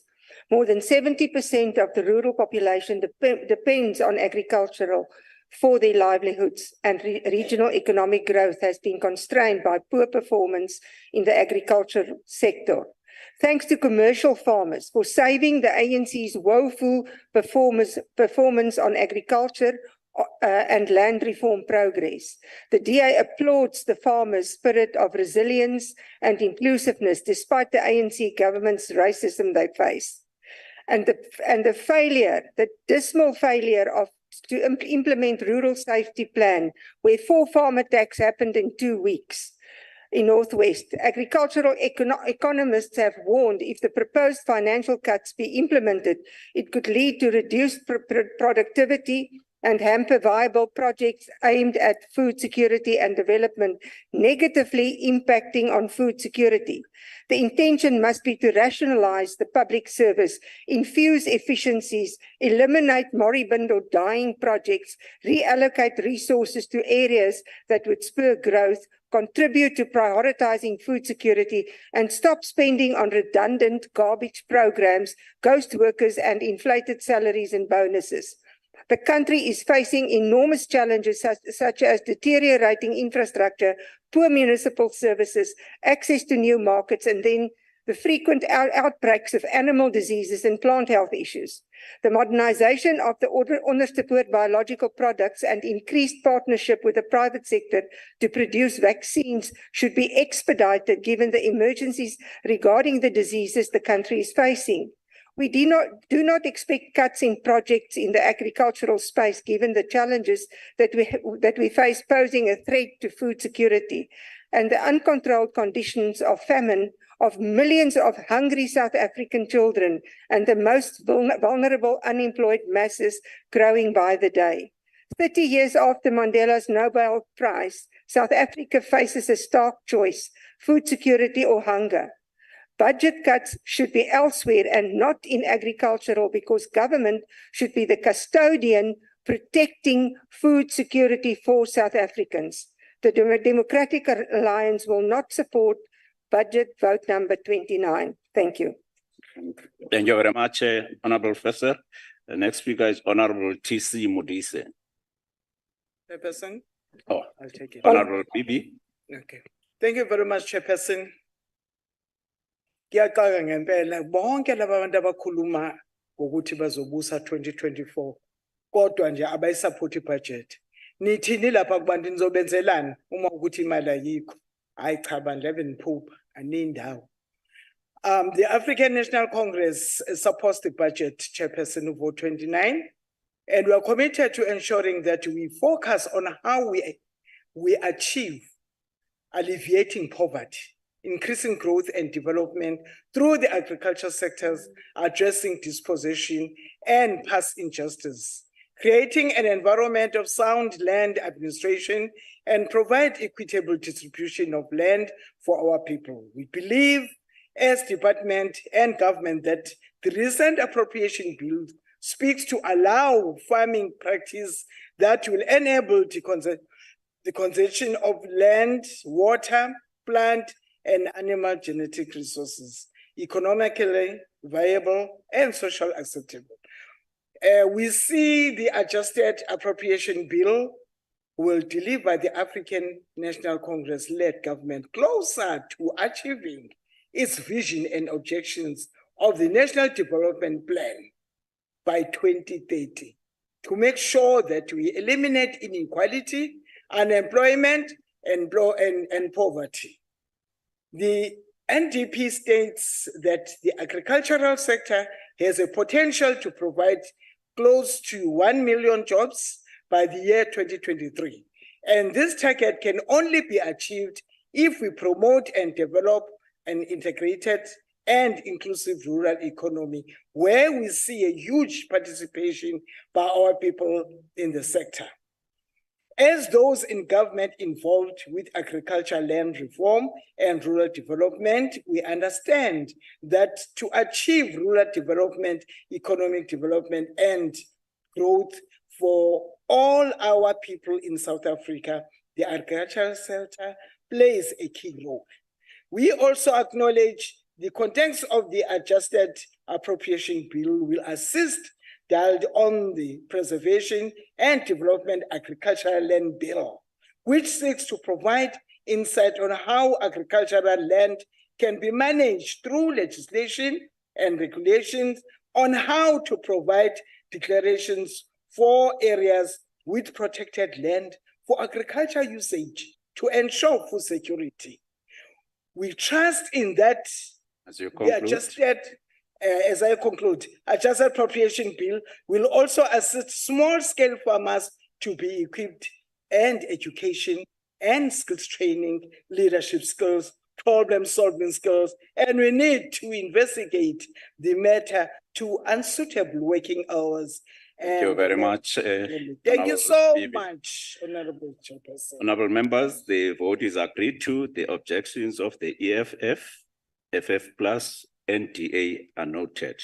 I now put vote 30, communication and digital technologies. I've been informed that the following parties would like to make declarations of vote in terms of Rule 78, EFF and the ANC. I'll start with Honorable MJ Magwala. Chair, it's me. Please proceed. Thank you, Chair. The EFF rejects budget vote on communication and digital technologies. This department is mandated to play a key role on fostering economic and social participation of our people through digital transformation. Yet it had an uninformed approach in a way in which it communicates government decisions, plans, and how it responds during times of crisis. This department has on several occasions been found wanting during key moments when solid communication was required from government, the end result being poor handling of critical interventions. This department has also been found wanting in making our people aware of cybersecurity threats and in dealing with such threats. And the country is left wondering as to what exactly the government is doing to deal with key challenges such as load shedding, high unemployment, and violent crimes. These are all key communication messages which the GCIS ought to be communicating on behalf of government to ensure that there is uniformity and standardized ways of communication. This department chairperson celebrates here today the production of a simple newspaper to rural communities, whilst community radio stations are not funded, whilst budgets are cut on community radio stations and even presenters go months without being paid. If you visit this community radio station, you'll understand the challenges that they are facing in order to communicate key messages to the local communities. The ANC government does nothing about such challenges. They absolutely ignore the calls by these community radio stations and local print media for support. They only support those who communicate messages linked to the ANC government. They only support those institutions linked to their provincial government communication, which is situated in the majority in the Premier's office, controlled by Premiers of the province. Therefore, the EFF reject this budget vote with the contempt it deserves. Thank you. Thank you very much, Honorable Mukause, followed by Honorable TP Mamorubela. Oh, Honorable Mamrekhan. Thank you, Honorable Chairperson. It is a reality that the world is becoming more and more digitized.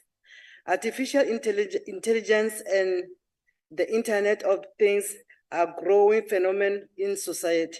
It is against this backdrop that the African National Congress continues to encourage the department to achieve its target of connecting 80% of the citizens by 2024. We also welcome the department's commitment towards ensuring that data costs are reduced by the service providers.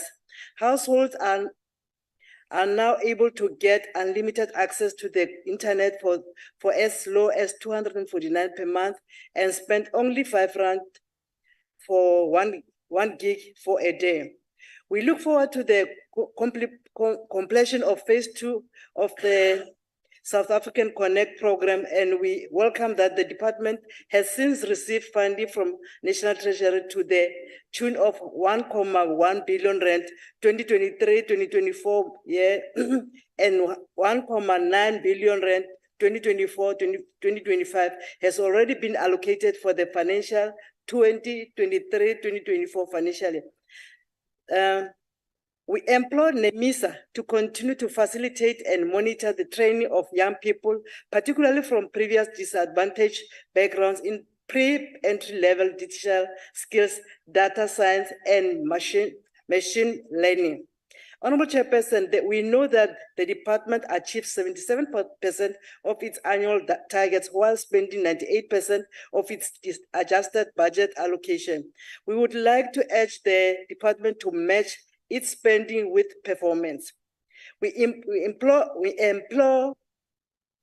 on the department to enforce the recommendation of the AG, and we hope to see our entities in a far better condition in the next reporting period, particularly the SAP and SAPO. The ANC support budget vote 30. I thank you. Thank you very much, Honorable Mamrakane. The Chair, vote is I'm agreed calling for a division. The objection of EFF, FFF plus, I'm and calling for a DA are division. noted. Chairperson, I have called for a division. Oh, okay.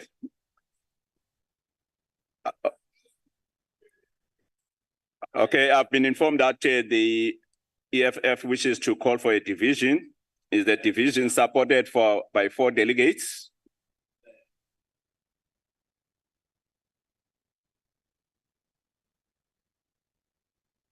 Okay. Division have been called. I will now allow 15-second window to delegates who are outside the chamber and virtual platform to join the House. The 15 minutes starts now.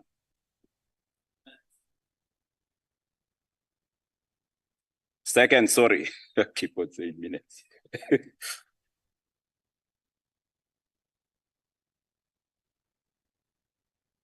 The 15 seconds is over. We now proceed to the voting on the question. And the question is that the vote be agreed to. Delegates who vote in favor should please raise their hands. Please keep your hands raised. Chairperson, there's a problem here. Before you count, we have called for a division. Our members' hands are still up because the table staff failed to lower our members' hands. Can they act accordingly? Order members. Okay, can you lower your hands, honorable members? Can we ask the 4 that had raised their hands to lower their hands? Before.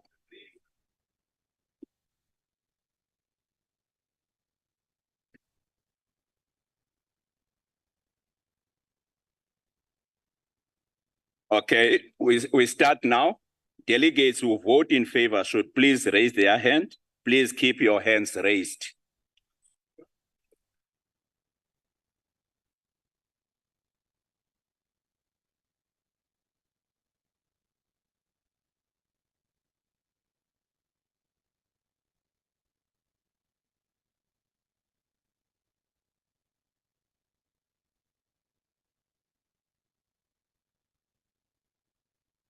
Thank you. The count is complete. The host will lower all the hands on the virtual platform. Delegates who vote against should please raise their hands. Please keep your hands raised.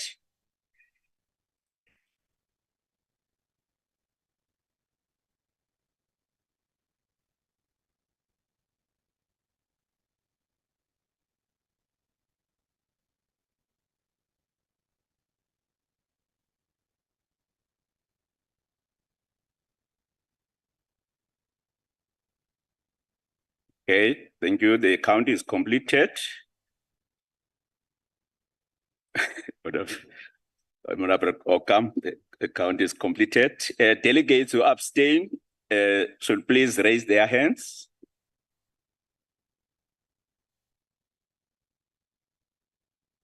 Okay, the count is completed. The host will lower all the hands on the virtual platform. Voting is now closed. Honorable members, Tabule has submitted the results, and the results are as follows. In favor, 35, against 20, abstain 20. The vote is agreed to. Oh, sorry, abstain 0. Sorry. Yeah.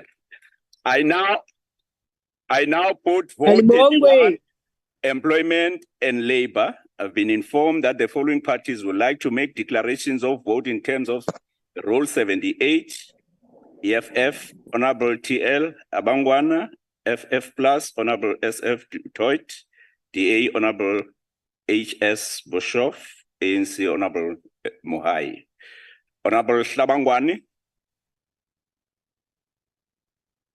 Thank you, Chairperson. Please proceed, Honorable Meletsane. Thank you. Chairperson, the Economic Freedom Fighters reject the proposed budget for the Department of Employment and Labor. We reject the budget and department which is responsible for a decade-long trend of rising unemployment, which has continued unabated without any viable solutions to speak of. South Africa's unemployment rate has remained the highest in the world. The streets of KwaZakele, Konke, Duncan Village, Mdantsane, Kua, in the Eastern Cape are all filled with Black youth roaming the streets with no purpose. With no purpose. Year in and year out, Statistics South Africa draws a very scary picture of government failure to create jobs for South Africans. The reality is that with the current government still in power, there will never be any change in terms of the current state of employment. The EFF persistently offered visible solutions to the mounting unemployment problem. Yet, these suggestions seem to be disregarded by the ruling party. For what is required is a leadership which will advocate for the nationalization of strategic sectors of the economy, building state and government capacity, delivery of free quality education, health, houses, and sanitation, and massive protected industrial development to create millions of sustainable jobs. All of the above are necessary changes to bring in place to that we may have a positive employment impact in the long term. All the above require a capable leadership which cannot and will never be found in the ANC. Chairperson, the Economic Freedom Fighters urges all workers and the unemployed to register to vote for the EFF in the upcoming election in 2024. The Economic Freedom Fighters reject this budget. Thank you, Chair. Thank you very much, Honorable Mutsamai, followed by Honorable SF Dutoit. Moletsane. Agbare voorsitter, werkloosheid in Suid-Afrika was in 1994 slegs tussen 13 en 15%. Only 15% of South Africans were jobless in 1994. The unemployment rate has since escalated to over 40% and currently stands for youth at over 60%. This means unemployment has increased with more than 200% in the past 29 years. Quite an achievement, ANC. What future does government offer the citizens? What hope does government offer the citizens, Chair? The dark clouds of uncertainty have covered South Africa with rolling blackouts caused by the ANC. Greed and incompetence have resulted in 1.48 million jobs lost only in 2022-2023 as a result of blackouts, and that's as per the Minister of Electricity. 3 million jobs lost during the COVID period, and another 2 million jobs lost as a result of the unrest in July 2021. Do the math. 6.5 million jobs lost, families destroyed, dreams shattered as a result of the ANC. And then the president wants to come and tell South Africa that he's providing jobs through his presidential campaign. It's a lie, Chair. According to Nedbank Insights report, during load shedding, 64% of small township businesses ceased operation. And almost 66% of all other business owners cut jobs as a result of the ANC. Suid-Afrika, staan vas. Neem standpunt op en neem verantwoordelikheid vir julle lewens. Ons sal nie toelaat dat die ANC ons verder vertrap nie. Ons het die mag en die reg om in 2024 self 'n verskil teweeg te bring aan die onderdrukking en die werkloosheid waarin die ANC Suid-Afrika gedompel het. Ons is in beheer van ons lewens. Sorg dat ons 'n nalatenskap het. Ons elkeen is die hoop. Die Vryheidsfront Plus kan nie hierdie begroting ondersteun nie, voorsitter. Thank you very much, Honourable Tutoit, followed by Honourable H.S. Boshoff. Thank you, Chair. The Unemployment Insurance Fund is a crucial social security program. And again, we have an ANC member moving in between the Speaker and the Chair. Can you rule on that, please? Honourable members, I did earlier to warn honourable members in terms of the rule, not in terms of movement in the House, not to move between the Speaker and the presiding officer. Honourable Michaelakis. Thank you, Chairperson. Yes, on a point of order, Chair, I want to point out firstly that although you have cautioned members not to move between the Speaker and the Chair on several occasions, I also want to point out that the same member earlier, when you asked and said your time is up, had so little respect for you as the Chair that she didn't want to stop. And that is pure contempt for the Chair. It's disrespectful towards you. And I do think that the honourable member needs to be taken into account for the fact that she ignores the rulings of the Chair time and time again. It's the same member, and we cannot allow that members have such disrespect for the Chair. Thank you. Thank you very much. I also urge honourable members, when something happens immediately, you must raise a point of order. Honourable Boshoff, please proceed. Honourable Chair, may I start from the beginning with the timing as well, because I see the... Let's fix that. Thank you.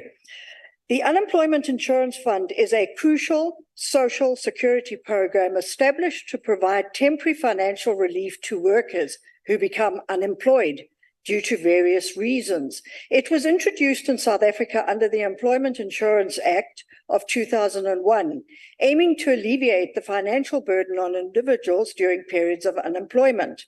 The fund, in all fairness, Honourable Chair, should operate by collecting contributions from both employers and employees, which are then pooled to provide income support to eligible workers who find themselves without a job. These funds aid in maintaining a degree of financial stability and assist individuals in meeting their basic needs while seeking new employment opportunities. In recent media reports, it was stated that the Minister, Thulas Nxesi, has plans to draw on so-called surplus funds in the UIF and the Compensation Fund for job creation projects. Apparently, a proposed spend of 15 billion before the end of this financial year in March 2024 to create 2 million jobs. This, honourable members, in my view, is a typical ruling party move to risk worker security in a dicey yet perfectly timed move to score political points in an election year. This bizarre proposal of Minister Ngesi is not supported by the DA, as these funds are not his to use and when he wishes. The DA again reiterates that these funds are there to give assistance to those who contributed to ensure they have a form of income should they lose their jobs. We have experienced time and time again funds like the UIF and the Public Investment Corporation, and therefore by default the Government Employees Insurance Fund, becoming targets for these harebrained schemes of the ruling party, where they try to use funds meant for one purpose to address another problem, like the bailing out of state-owned enterprises, with little to no success. The only thing the ANC government will achieve is further significant damage to South Africa's fragile economic structure and undermine any prospects of growth. Furthermore, as the ANC, you are fully aware, and so too, Chair, is the public, that the UIF has been very dysfunctional. Concentrate on getting this right and stop playing Russian roulette with other people's money. The DA will leave no stone unturned in affirming our commitment to ensure that no state capture occurs with these funds and cannot therefore accept this budget. Thank you. Thank you very much, Honorable Boshoff, followed by Honorable. Thank you, Chairperson. The African National Congress endorsed the Appropriation Adjustment Bill on Employment and Labor. We have faith in the department's attempt to break down the socio-economic challenges that create a separationist cycle of inequities throughout the country. We are confident that the adjustments are in support of the department's mandate of reducing unemployment, poverty, and inequality through a set of policies and programs developed in consultation with social partners through the National Education Deployment and Labor Council, which is NEDLAC. Over the last 2 quarters, Other members, please. Over the last 2 quarters, unemployment has been showing signs of reducing, and this trend will continue given the economic recovery, and we should dedicate our attention on this area of work. We are confident that the Adjustment Appropriation Bill holds great significance in our labor market through the Employment Equity Act as amended. This Adjustment Appropriation Bill empowers the Department of Employment and Labor to allocate financial resources efficiently in response to triple challenges through the promotion of decent work for all, job creation, and enterprise development, as well as the establishment of standards and protection of workers' rights, including the facilitation of equal opportunities and social protection. The department is working on repositioning the UIF and compensation funds through eradicating malfeasance and corruption. And members are correct. This is an important area of work that we need to deal with to uproot corruption whenever it rears its ugly head. We'll need to see consequence management and action taken against any abuse of two funds. The Labor Inspectorate needs to improve its presence and enforce labor legislation and workplace safety. It is through these interventions that we can address the deep-rooted social challenges in South Africa, and we are thus able to support broader goals to foster a more equitable and inclusive society in line with our development policy in the National Development Plan. The ANC supports the Adjustment Appropriation Bill. Thanks, Chair. Thank you, Honorable Muhai. Chair, Honorable members, in terms of Rule 40, we are calling for division. Honorable members, in terms of Rule 47, delegates may not converse aloud. There's a noise that is taking place in the House, Honorable. I've been informed that the following Sorry, I've been informed that the DA and the EFF wish to call. Point of order, sorry, Chair. My apologies to do that. Chairperson, I want to refer you to page 302 of the rule book, where it says unparliamentary phrases, and that was among them referring to the Department of Home Affairs as the Department of Corrupt Affairs. Now, in a similar vein, I want to ask, is it parliamentary, although factually correct, that the Chief Whip refers to this department as the vote of unemployment and labor? Thank you. Honourable members, please, can we be serious in the House? Also, in terms of the rules, when we're dealing with division, you can't call for a point of order on something that is not related to the division. I have further been informed that the DA and the EFF wishes to call for a division. Is the division supported by 4 delegates? Okay. Division having been called, I will now allow a 15-second window to delegates who are outside the chamber and virtual platform to join the House. 15 minutes. Can you please set 15 seconds, sorry? Starts now. I did.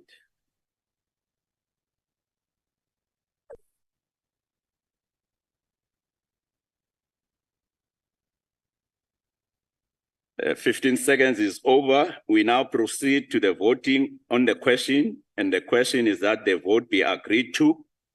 Delegates who vote in favor should please raise their hands. Please keep your hands raised.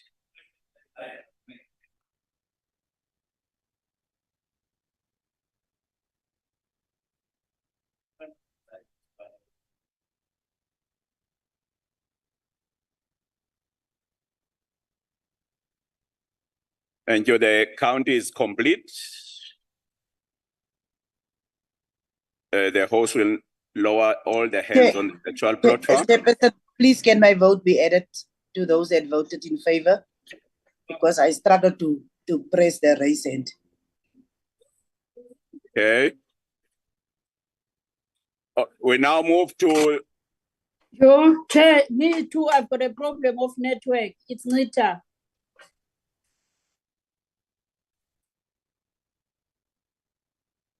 We now move to delegates who vote against. Should please raise their hands.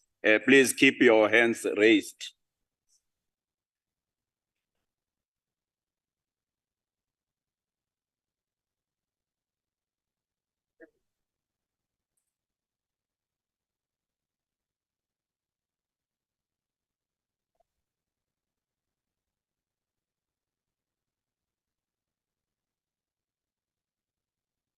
Okay, the count is completed. The host will lower all the hands on the virtual platform.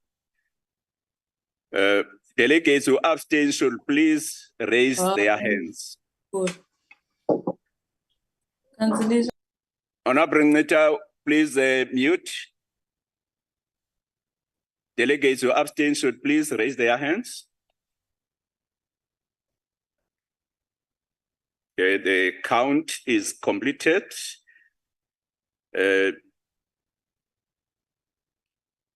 The vote is as follows: in favor 36, against 20, abstention 0.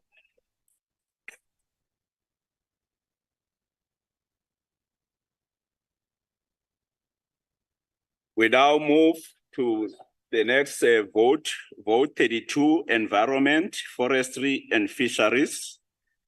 The following parties will make a declaration, EFF and ANC. First is the Honorable MJ Magwala. Thank you, Chairperson. It's myself. Please Chairperson, the EFF rejects budget on forestry, fisheries, and environment. We reject the budget of a department which currently has fisheries in South Africa, which remains underdeveloped. Communities staying in and around forests and other natural resources are not benefiting any resource from this department. Small-scale fishers have been marginalized, and the elite capture of the fishing industry continue under the watch of the ANC government. Small-scale fishers are not enjoying the benefits of the country's resources. Chair, the equitable distribution of resources and recognition of the lived realities of fishers is vital to realize the potential of the fishing sector. Small-scale fishers are in need of environmental justice and must enjoy the benefits of South African resources. Yet this department fails in assisting small-scale fishers to expand their access to markets and infrastructure. The same injustices occur in forestry, where smaller growers and forestry communities were not even considered when the National Forestry Act was crafted. We therefore reject this budget with the contempt it deserves. Thank you. Thank you very much, Honorable Mukause. The next speaker is Honorable T. Mudise. Honorable Bibi. I'm here, Honorable Chair, Bibi. to take it. Okay. Oh, Honorable Nzube, please go ahead. Yes, no, thanks, Chair. The Department of Forest, Fisheries and Environment is mandated to give effect to the right of citizens to environment that is not harmful to their health or well-being, and to have the environment protected for the benefit of the present and future generations. To this end, the department provides leadership in environmental management, conservation and protection towards sustainability for the benefit of South Africa and the global community. As the ANC, we support the Appropriation Adjustment Bill for the Department of Forest, Fisheries and Environment. We are confident that the department's operations efficiency will be enhanced, particularly when considering the complex challenges presented by the severe weather conditions in South Africa. These conditions necessitate significant funding to mitigate and address counter response to realities of climate change, which includes the increasing risk of drought and floods. Honorable House Chairperson, we are confident that the adjustment are in support and enhance the programs of the department that has been implemented, such as municipal cleaning program, which implements a larger scale employment program to prevent environmental degradation and reduce litter and illegal dumping throughout the country. This program addresses both the challenges of environmental conservation and serves as a direct response to the unemployment challenge in South Africa. The clearing of alien plants and trees, which reduce our water resources, is a program which enables large-scale employment through the extended public works program. Will continue to ensure that we are able to deal with alien vegetation and ensure job creation at the same time. In conclusion, Chair, we recognize the immense responsibility bestowed upon the department by the Constitution, which includes implementation of measures to manage, protect, and conserve South Africa's environment and natural resources. Additionally, it is crucial to ensure that individuals has access to an environment that is not detrimental to their health or well-being, and to safeguard the environment for the benefit of both the present and the future generations.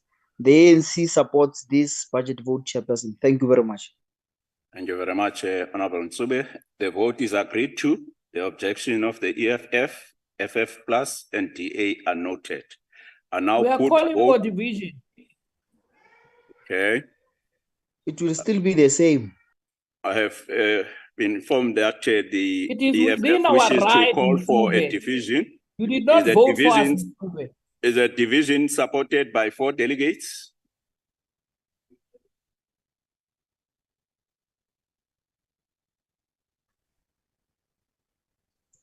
They would have 4 delegates by the next administration. Well, now you are allowed to speak, but we are not allowed to speak. Who are you? Who do you think you are? The division having been called, I will now allow a 15-second window to delegates who are outside the chamber and virtual platform to join the House. 15 minutes starts now. Seconds, sorry. It's 15 seconds, Chair. Indeed. Seconds. Indeed. Yes.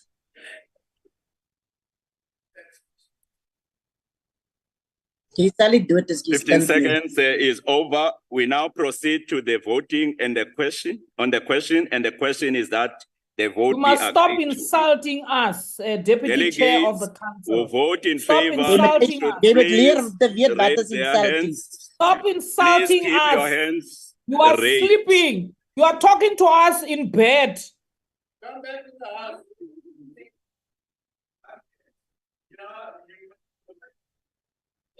Order, members.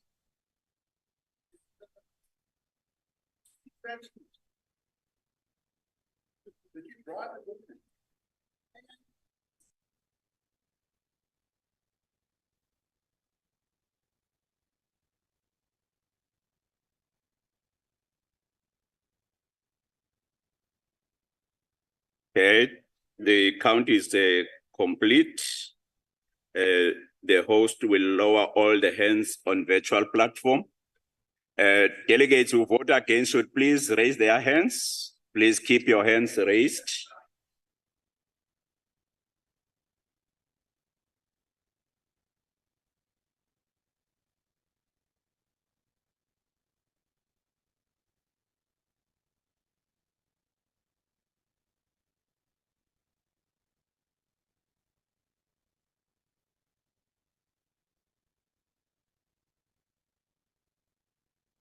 Until the count is completed, the host will lower all the hands on virtual platform. Delegates who abstain should please raise their hands.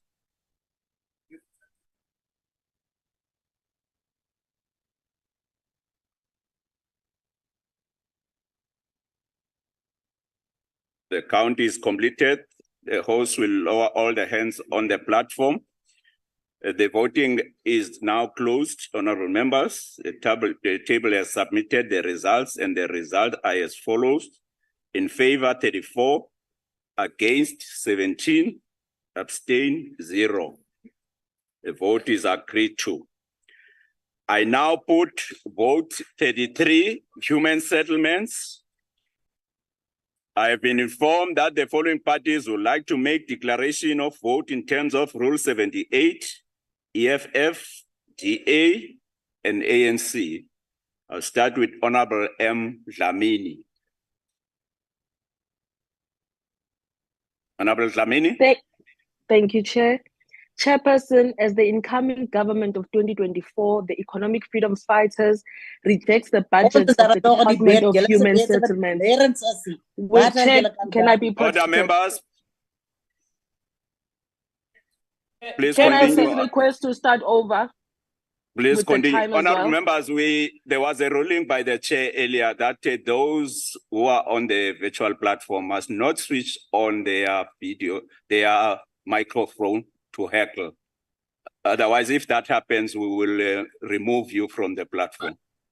But the deputy chairperson of the council, you must start the deputy chairperson of the council continues to do that. No, we will remove anyone who's in the platform who opens the microphone, whether it's a deputy chair or any other member. You can't bully me and leave your council. Please continue, Honorable Dlamini. Honorable Dlamini, please continue. Thank you, Chair. Chair, can I please start from? No, you have 2 minutes, 45 seconds. Chairperson, the economic freedom fighters, like I said, the incoming government rejects the budget for Department of Human Settlements and has since its inception demonstrated its failure to eradicate the spatial legacy of apartheid and has instead redesigned and repackaged it, whilst Black community remains stagnant in a space of human settlements. We are currently standing on a housing disaster while the minister at the helm does nothing. South Africa is currently facing a shortage of decent, affordable housing, and our cities continue to reflect apartheid planning. This department has dismally failed to issue out title deeds, causing frustration and has demonstrated an inability to handle disputes that mature over the years. This department also has no credible vetting system to speak of as in some instance, one person can own multiple houses in different municipalities without any consequences. There are people who have been on the waiting list for housing allocations since 1994. Others on the system have houses allocated to them without their knowledge and end up waiting in vain. It is with that the EFF, the incoming government in 2024, rejects the budget presented by the Department of Human Settlements. Thank you. Thank you very much, Honorable Dlamini, followed by Honorable CBF Smith. Thank you, Honorable House Chair. Honorable Chair, many South Africans are homeless and staying in horrible slumps, waiting a lifetime for the empty promise for a free house. Some die dreaming of having the basic dignity of having a decent home and never experiencing the feeling of being dignified. And if they do get a decent home and house, it is substandard and not adequate for their household needs. Applications for houses are sold by ANC councillors and cadres in departments. Houses are sold or rented out by councillors for their own gain. Illegal occupations and land grabs are rampant, out of control, and even encouraged for political gain. The ANC government has no interest in the dignity of South Africans as they are battling each other to stuff their vulgar, greedy, already stuffed pockets. The DA is the only solution for a dignified life, as we already displayed where we govern. We deliver quality houses with all the basic services and a variety of housing solutions as options, like Conradi Park in the city of Cape Town. We do not support this undignified budget, and we call for division. Thank you, Chair.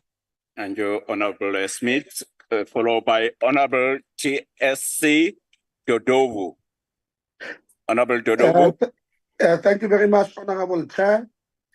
On behalf of the ANC, we would like to express our full support for the adjustment appropriation bill as it concerns the Department of Human Settlements here in this August House. As the ANC, we had long taken a decision that upon taking up power to govern our country, we would ensure that houses would be provided to all South Africans who were not in a position to buy themselves through the housing market. This commitment is enshrined not only in the 1955 Freedom Charter, where we said that there shall be houses, security, and comfort. We ensure that this commitment was also inscribed in our progressive constitution as a basic right.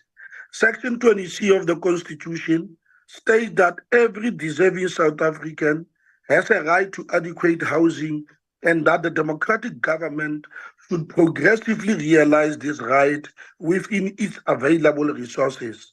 Section 28 of the Right of a Child further obligates the democratic government to make provision for every child to have a proper shelter.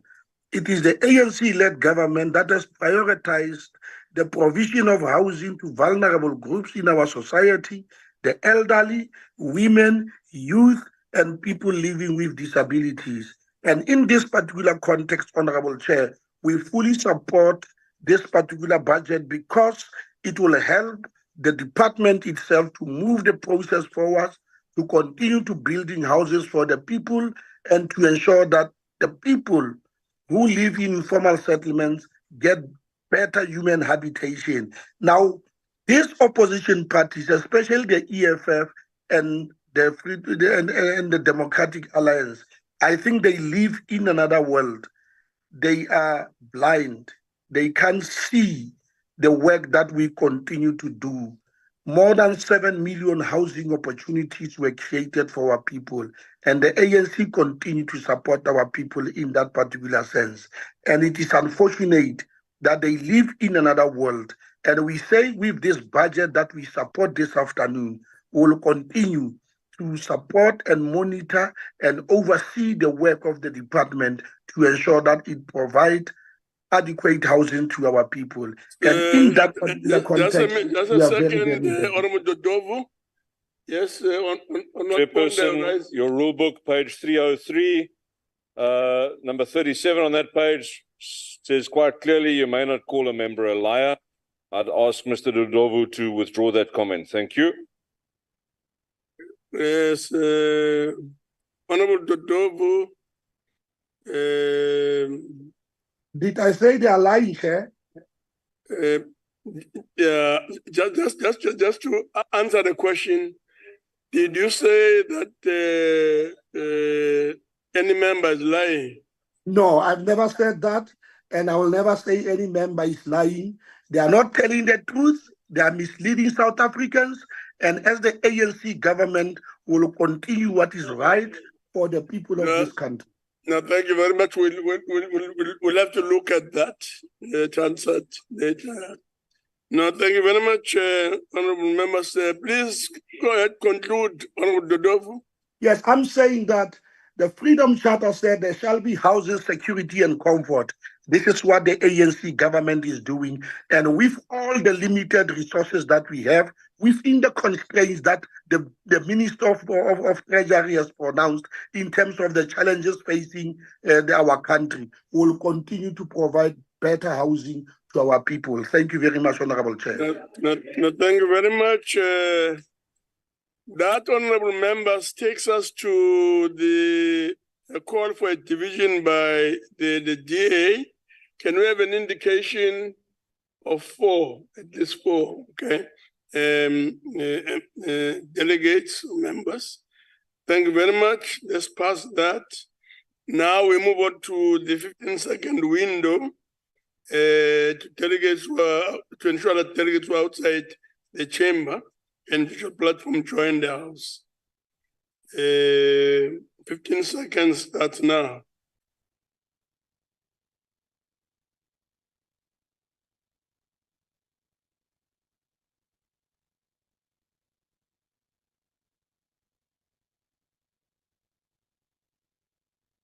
Thank you very much. 15 seconds over. We'll now proceed to voting on the question. And the question is that the vote be agreed to. We'll start with those delegates who wish to vote in favor. Please indicate by raising your hand and keep it there. Okay.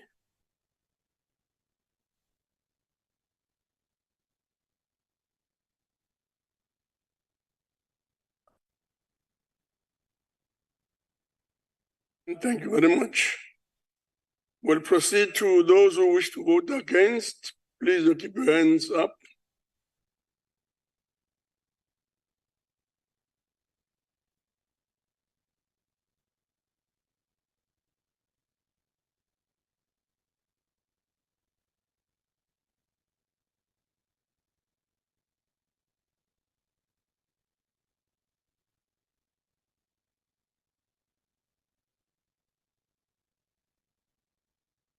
Are we done? We're done.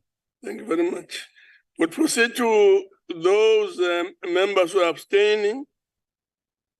Any abstentions? None. And the results are now available, having closed the counting. In favor, 31. Against, 19. Abstain, 0.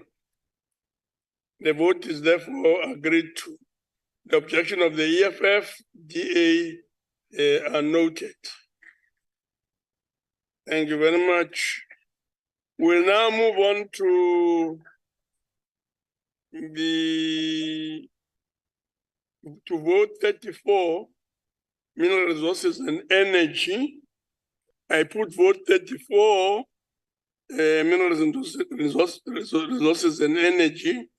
And I've been informed that the following parties would like to make declaration of votes in terms of Rule 78, EFF and the ANC.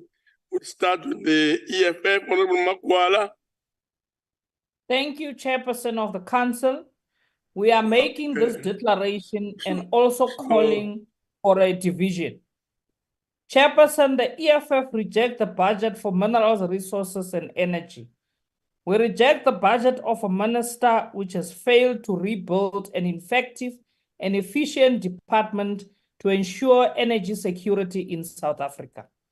The ANC government has failed dismally to provide necessary solutions and interventions to get ESCOM back on its feet.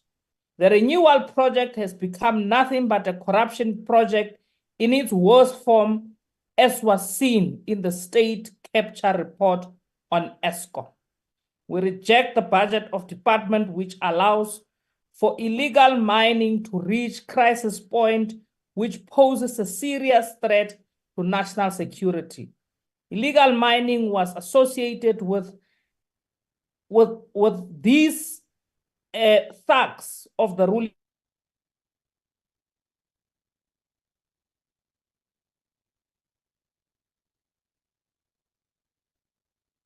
Mukause, please proceed.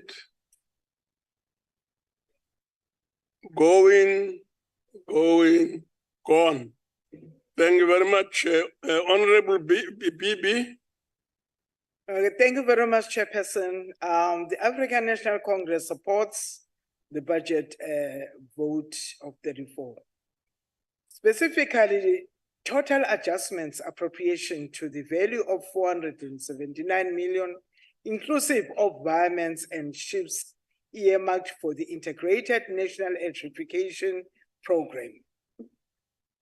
First and foremost, that the DMRE is unlikely to roll out additional grid and non-grid connections aimed at ensuring universal access to electricity for poor and indigent households in sparsely dense rural areas in the Eastern Cape, Limpopo, KwaZulu-Natal, and Northwest provinces. Chairperson, in addition, total adjustments appropriation to the value of 10 million earmarked for mine health and safety region suggests that attempts to improve health and safety performance in the mining industry will be severely affected. While these total adjustments appropriation raise issues of concern, the African National Congress does not miss important facts as opposition parties often do. For instance, the Mine Health and Safety Council is currently implementing the revenue generation strategy, which seeks to diversity MHSC's revenue streams to better funds into operational activities to achieve the lofty goal of zero harm in the mining industries. Chairperson, significantly, measures to improve health and safety performance in the mining industry will not fundamentally be affected as state-owned entities under the MRE, including the MHSC, have passed the cash ratio liquidity tests and are able to cover all their short-term obligations from their available cash resources. Furthermore, Chairperson, a total of 55,463 grid and 6,585 non-grid connections as part of the INEP were made in the first half of the 2023 to 2024 financial year, implying that total adjustments appropriation earmarked for the INEP will not halt the rollout of grid and non-grid connections and assumed. Chairperson, overall, the African National Congress supports adjustments appropriation of this vote as it is geared towards bringing development and social cohesion in the economy and communities of the DMRE's programs and the stakeholders in partners with just to illustrate adjustment appropriation support. We support the vote 34 budget. Thank you very much. Honorable Mukause had said that it's calling for a division. Can we check if the minimum number of people calling for required for calling a division is in place. The table, please check if we have 4 people supporting this idea. Therefore, okay, thank you very much. Yeah, can we now have all those who are voting in favor raising their hands? Those who are voting in favor.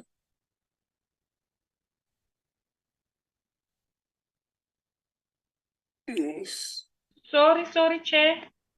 Can you put my vote in favor because I'm struggling now with my gadget? It's Koloy from the Northern Cape. Thank you. Noted. Yeah. Thank you very much. We're done with counting. Thank you very much. Can those who wish to vote against please raise their hands? And please keep those hands up there.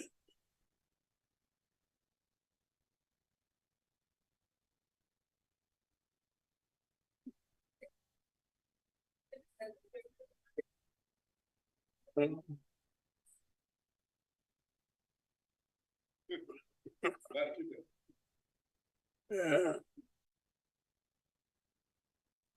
Are we done?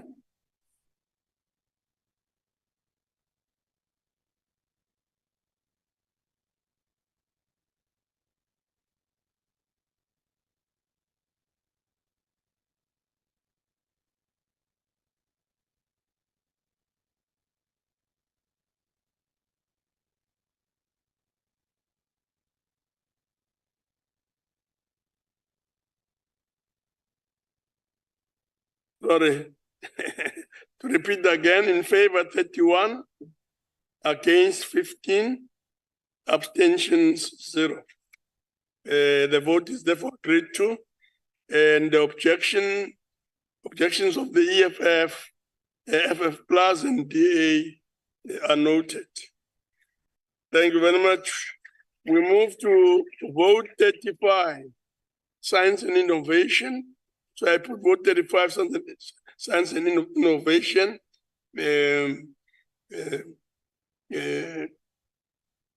I've been informed that the following parties would like to make declaration of votes in terms of Rule 78. EFF and ANC. We'll start with Honorable Mletsane. Honorable Mletsane. Thank you, Chairperson. The EFF reject the budget for science and innovation. There exists a continued underfunding of the Department of Science and Innovation, which currently stands at the center of this country's dwindling developmental agenda. As the entire world shifts towards increased technological presence in the lives of ordinary people, South Africa still grapples with challenges of spectrum allocation, access to the internet, lack of access to water and pit toilets, because the department that should lead innovation to eradicate exclusion and poverty is stagnant. We reject the budget of a department which lacks transformation in the sector and unemployment. The department can't claim to be able to meet any of the targets it has set with the budget constraints imposed to it. We therefore cannot, in good conscience, support this vote. Chairperson, we reject this budget vote. Thank you.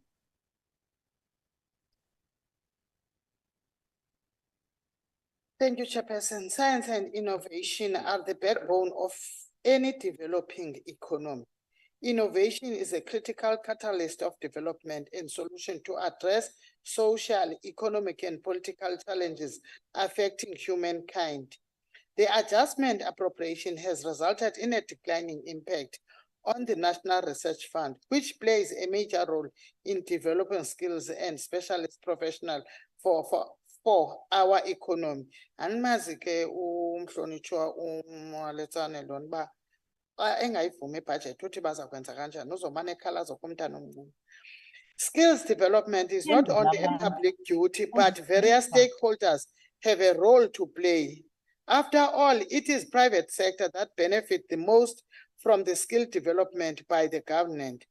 Our objectives of increasing research and development as a percentage of GDP is also a duty of the public sector and the private sector. As a government, we have introduced tax incentives to promote research and development investment. We do so with the recognition that the nation to address its domestic challenges and contribute to address the challenges of the continent and world. We need to harness research and development. We implore the department to develop innovative measures to increase private investment in skills development and to ensure that we support innovation by the youth and working people. As a nation, we have a wealth of human capability and natural resources, which requires us to innovate to explore the existing resources best. We support the adjustment appropriation to meet our fiscal demand as a nation. The ANC support the budget.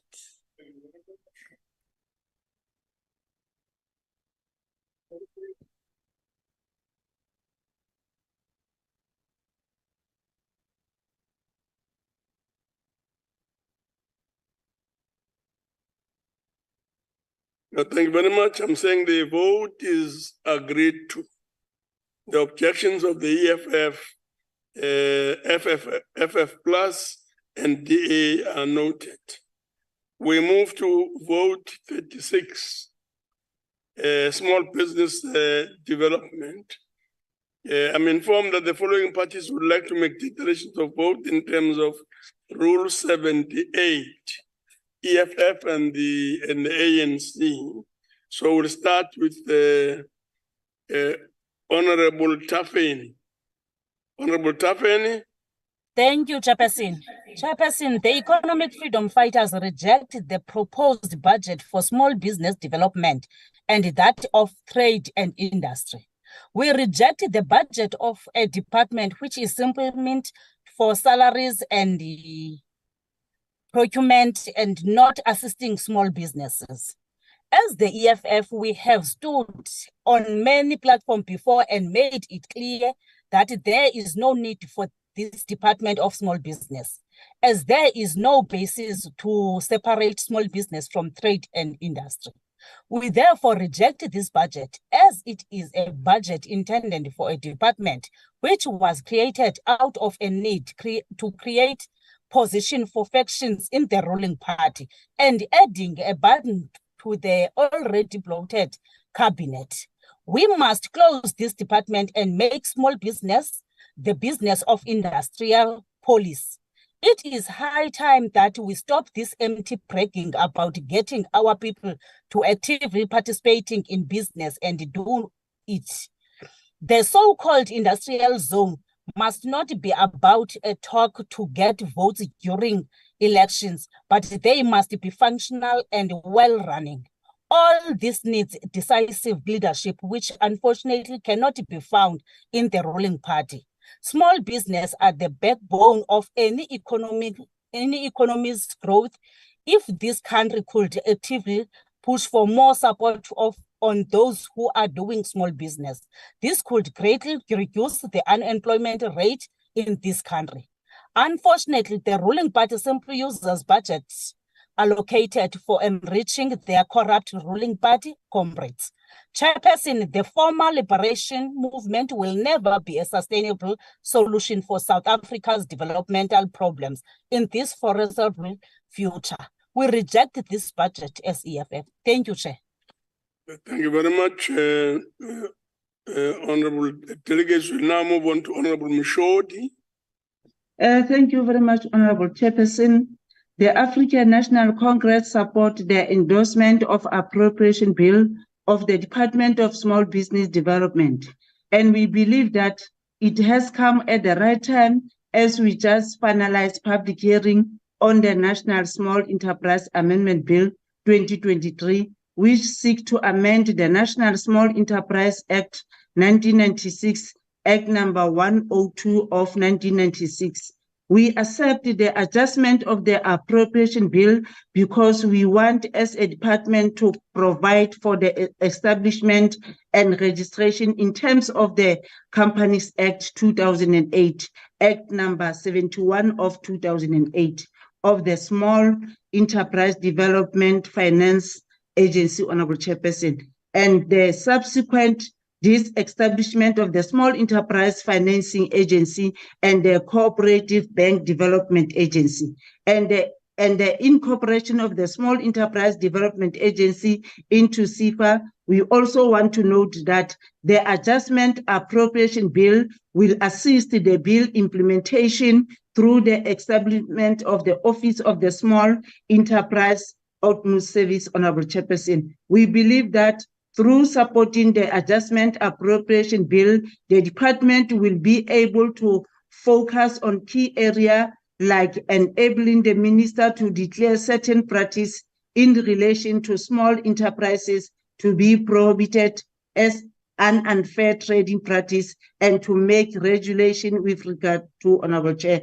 The National Development Plan has made projection that by the year 2030, there would be an estimate additional 2 million jobs that can be created by the informal sector in South Africa, which will greatly assist in achieving long-distance goals of the NDP, which are reducing poverty, unemployment, and inequality. That is why, as a department, we support the strategic adjustment to appropriation bill, which government intervention has been evident in South Africa. When it comes to microfinance, through the focus of small, medium enterprises, especially which those involved in farming, which is an important aspect of our economy. We hope that funding for small business will increase going forward as the sector is critical for inclusive economic development. As the ANC, Honorable Chairperson, we vote, as the ANC, we vote for vote number 36, the small business, Honorable Chairperson. Thank you. Thank you very much. Honorable delegates, the vote is agreed to. The objections of the EFF, FF Plus, and the DA are noted. We now move to vote 37, Sports, Arts and Culture. I'm informed that the following party would like to make declarations of vote in terms of Rule 78. We'll start with the EFF and the ANC will follow. Honorable Mletsane. Thank you, Chairperson. Chairperson, sorry, Chair. Chairperson, the economic freedom fighters reject this budget vote when we participated in the debate. This is one of the most failed departments, and the leadership has no idea what needs to happen. It completely ignores the arts in this country, so much so that many of our legendary artists are dying and getting buried poor. We reject the department which fails to develop sporting codes in our rural schools. We reject the budget of a department which till today has artists who have not benefited from the 811 million. Please conclude, Honorable Mletsane. Every time we meet the department, the racism in sports, art and culture in the Western Cape is always on the report, but the department has no idea on how to put it to an end. The EFF rejected this budget vote. Thank you. Thank you very much, Honorable Njadu. Thank you very much, Honorable Chairperson. When you are not in government, you don't know what is happening. Let me say, Honorable Chairperson, the African National Congress fully support the adjustment application. Honorable Masondu. The African National Congress fully supports the adjustment. Just a sec. Who's speaking? It's Honorable Lund. I just want to check something, if you would allow me. On what point are you rising, Honorable Member? No, Honorable Njadu is in the opposition in the Western Cape, and he just said if you're in the opposition, you don't know what you're talking about. So is this what he's bringing to the table? No, that's not the point of order. Please proceed, Honorable Njadu. Chairperson, thank you very much. I don't have to respond to that because here I'm speaking on the national government. Chairperson, the African National Congress fully supports the adjustment appropriation to ensure the department continues to build a better future for our country through sports, arts and culture activities and programs. Chairperson, the ANC government is a government at work.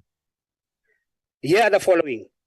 The African National Congress, we applaud the Department of Sport, Arts and Culture for the implementing infrastructure upgrades, renovations and repairs to the only library for the blind in our country and on the African continent.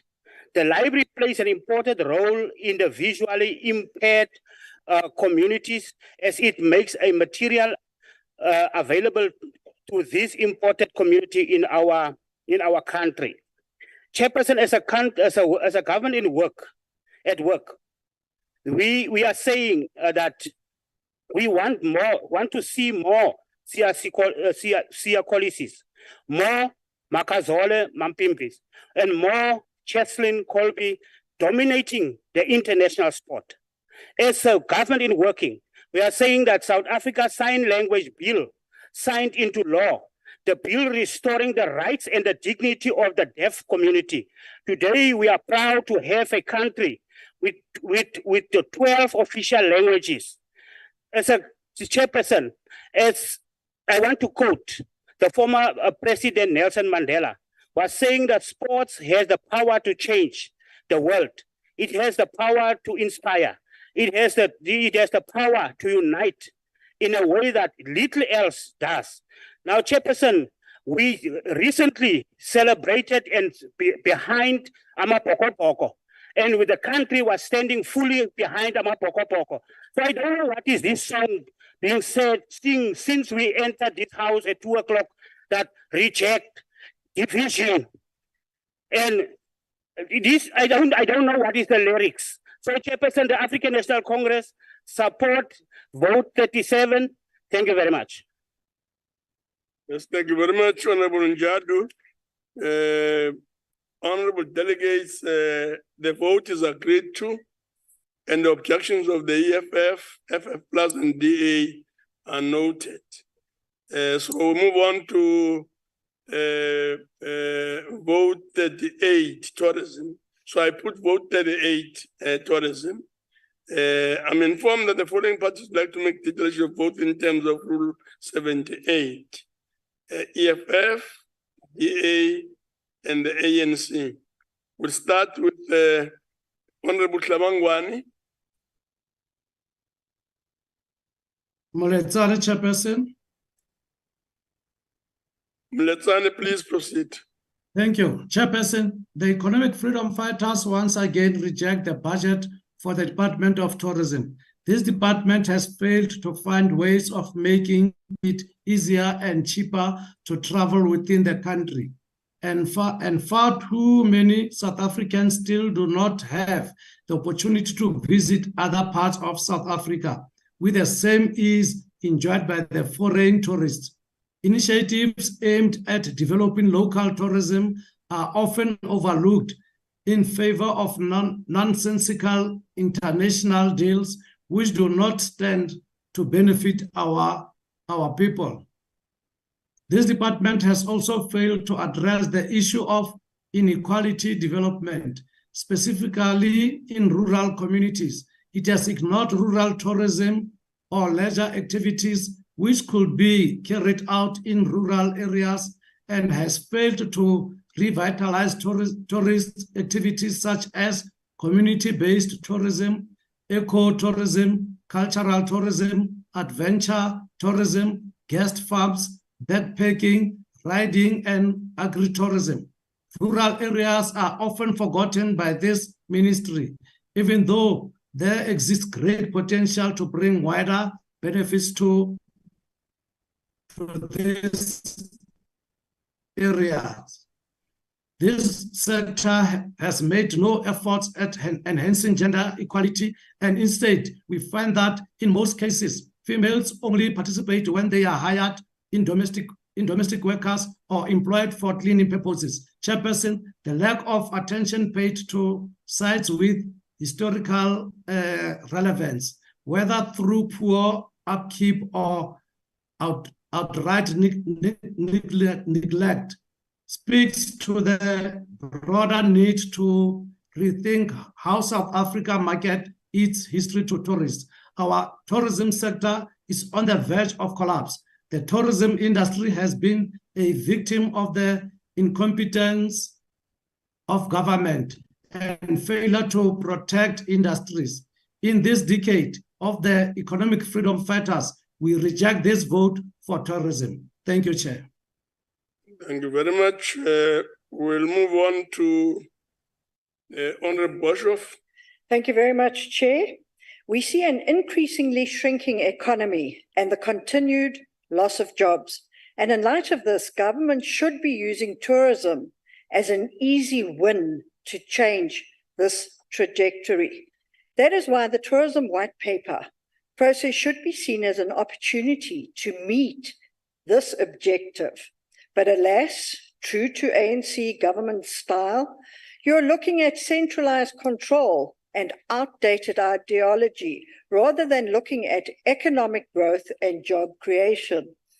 Minister, whether you want to hear it or not, the white paper will most definitely threaten opportunities for small-scale tourism entrepreneurs by attempting to regulate those who wish to earn extra income by renting out rooms, cottages, or any space that can be made available to tourists.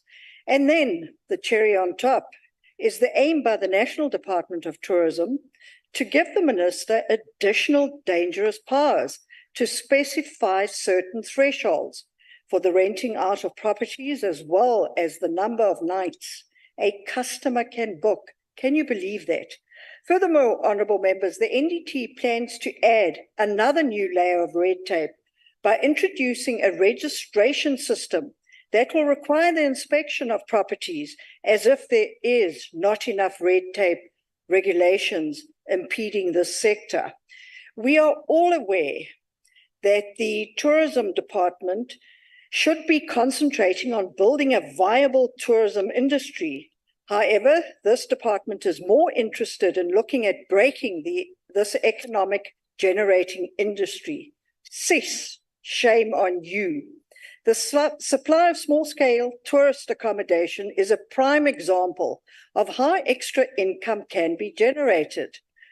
To counter the continued and growing cost of living while simultaneously growing the economy, such small-scale accommodation suppliers provide tourists and travelers accommodation who would not be able to afford to stay in a hotel or resort.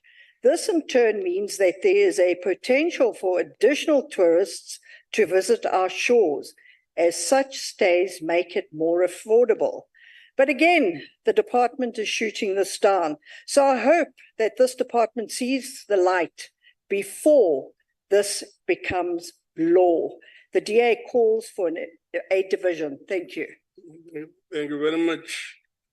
Honorable Mhai. Thank you, Chairperson of the Council. The recovery of tourism sector remains key to our economic revival and recovery. It is imperative that the sector goes back to pre-recovery and grow even beyond, pre-COVID recovery and even grow beyond. The African National Congress implores the department to fast-track the disbursement of the Tourism Equity Fund to support tourism products and fast-track our transformative agenda within the sector. We are concerned that Program 4 saw a decrease of 11.7% in real terms from 386.6 million in 2021-22 financial year to 356.6 million in 2022 and 23 financial years. This program is critical as it deals with tourism incentive program, which include tourism market access, tourism grading support, tourism destination development, and energy efficient projects. Another component deals with enterprise development and transformation, of all of which are programs that the ANC government is passionate about as we continue the fight to redress the injustices of the past and rid our people from the shackles of poverty, unemployment, and inequalities. We commend the department for obtaining an unqualified audit opinion for the 2022-23 financial year without findings, as was the case in the previous financial year. However, it is disappointing that there are numerous issues that were unsettling in the entity, South African tourism, particularly as it relates to the board. And as a result, disproportionate amount of time this year was spent focusing on recuperating the entity from its state of maladministration and incompetence. At the end of the financial year, the entity had achieved 61% of its targets and 39% were not achieved. While the entity overspent by 10% from an allocated amount of 1.4 billion, they spent 1.5 billion. We implore the entity to ensure that financial statements submitted for auditing are fully prepared in accordance with the prescribed PFMA reporting framework as required by the Auditor General, and effective steps are undertaken to prevent irregular expenditure. The ANC support the budget vote 38 on tourism. Thank you, Chairperson. Thank you very much. The DA has called for a division. Can we find out if there are 4 delegates in support of this? Thank you very much.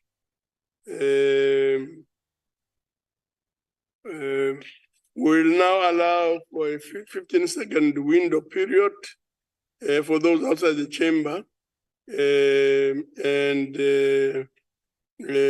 on the virtual platform to join the House.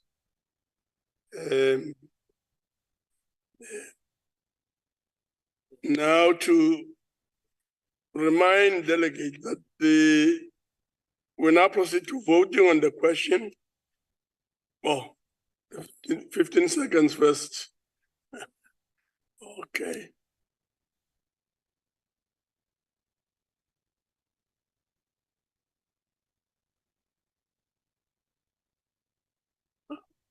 Seconds over. Thank you very much. We now proceed to voting on the question, and the question is that the vote be agreed to. We'll start with those who wish to vote in favor.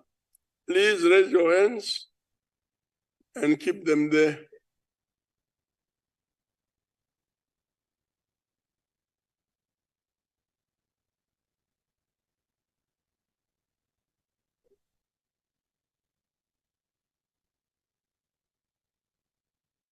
Done. Thank you very much. Let's move on to those who are voting, wish to vote against. Please raise your hands. Keep them there.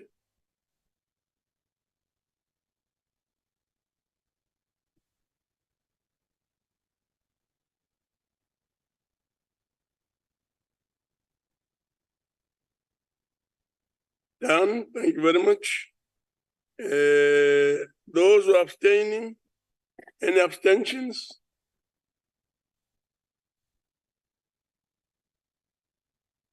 No. Done. Thank you very much. The results are as follows. In favor, 34. Against, 18. 1-8. Abstentions, 0. The vote is therefore agreed to, and the objection of the EFF, FF Plus, and BA are noted. We now move on to vote 39, trade, industry, and competition. I put vote 39, trade and industry and competition. I've been informed that the following parties would like to make the declaration of vote in terms of Rule 78, EFF, and ANC. We'll start with Honorable Tlhabangwane. Muletsani, Chair. Yes, please proceed. Thank you, Chairperson. The Economic Freedom Fighters reject budget vote of trade and industry and competition. This department has failed to introduce strategies that will reduce the high employment rate in our country, especially amongst the youth, and has failed to create capacity for South Africa to produce goods and services that will be able consumed in the African continent. There is no doubt that there is a concerted efforts to collapse state-owned enterprises, and SABS is one of them. This department has failed to develop corridors that will link with the continent in trade and industrialization, and failed to embark on massive projects to facilitate rapid industrialization and developing the road networks in rural areas, especially in industrial zones and metropolitan areas. The lack of access to land by the government has been one of the major contributors of the slow development.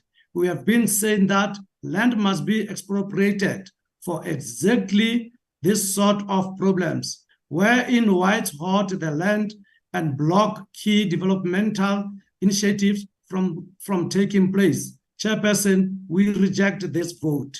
Thank you, Chair. Thank you very much. Honorable Dango. Thank you very much, Chair. I stand on behalf of the African National Congress to support the Adjusted Appropriation Bill on Trade and Industry and Competition, Vote 39.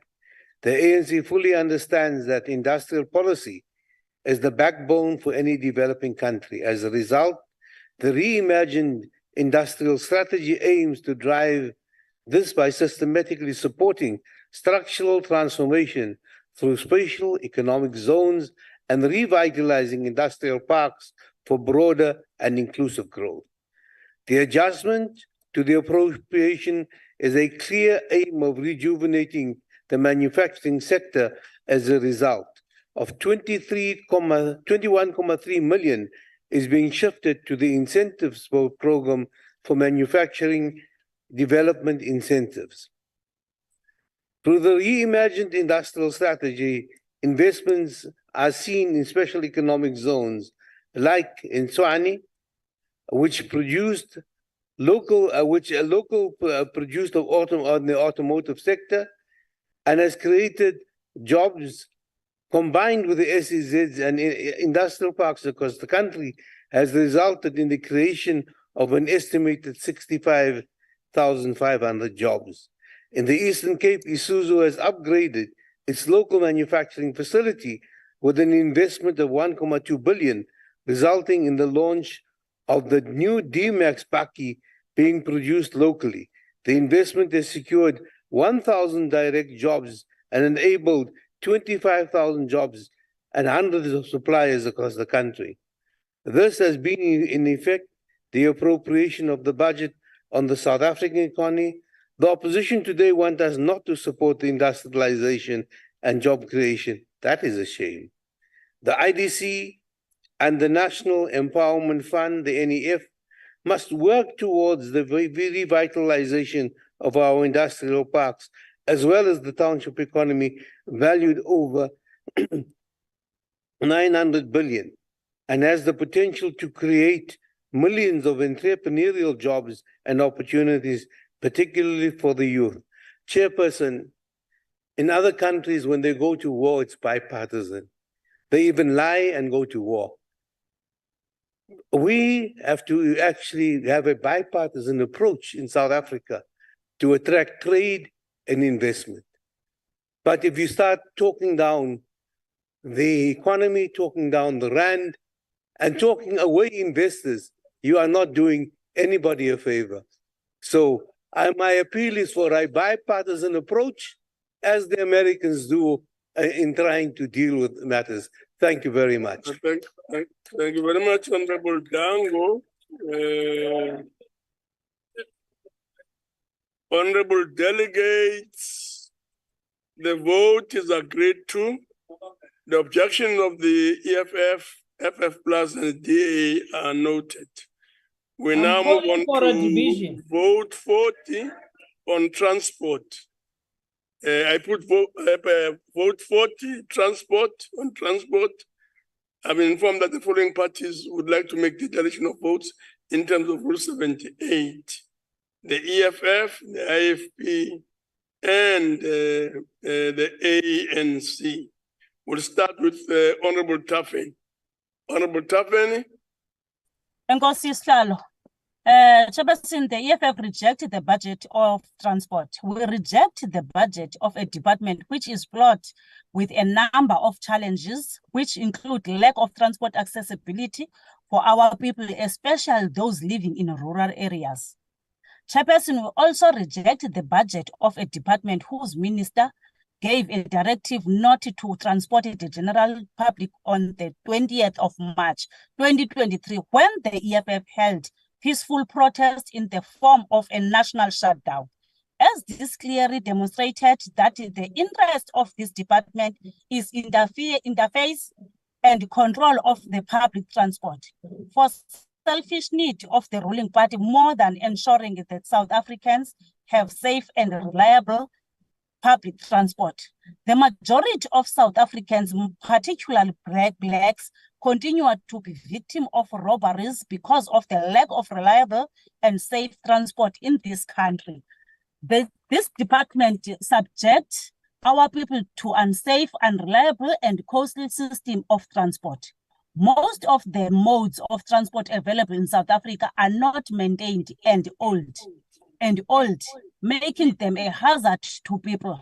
The ANC government boasts about having introduced scholar transport, but thousands of school children in the rural areas of KwaZulu-Natal and the Eastern Cape are still walking long distance to school, and the taxi owners who had to fare their learners are often not paid in time by this same department.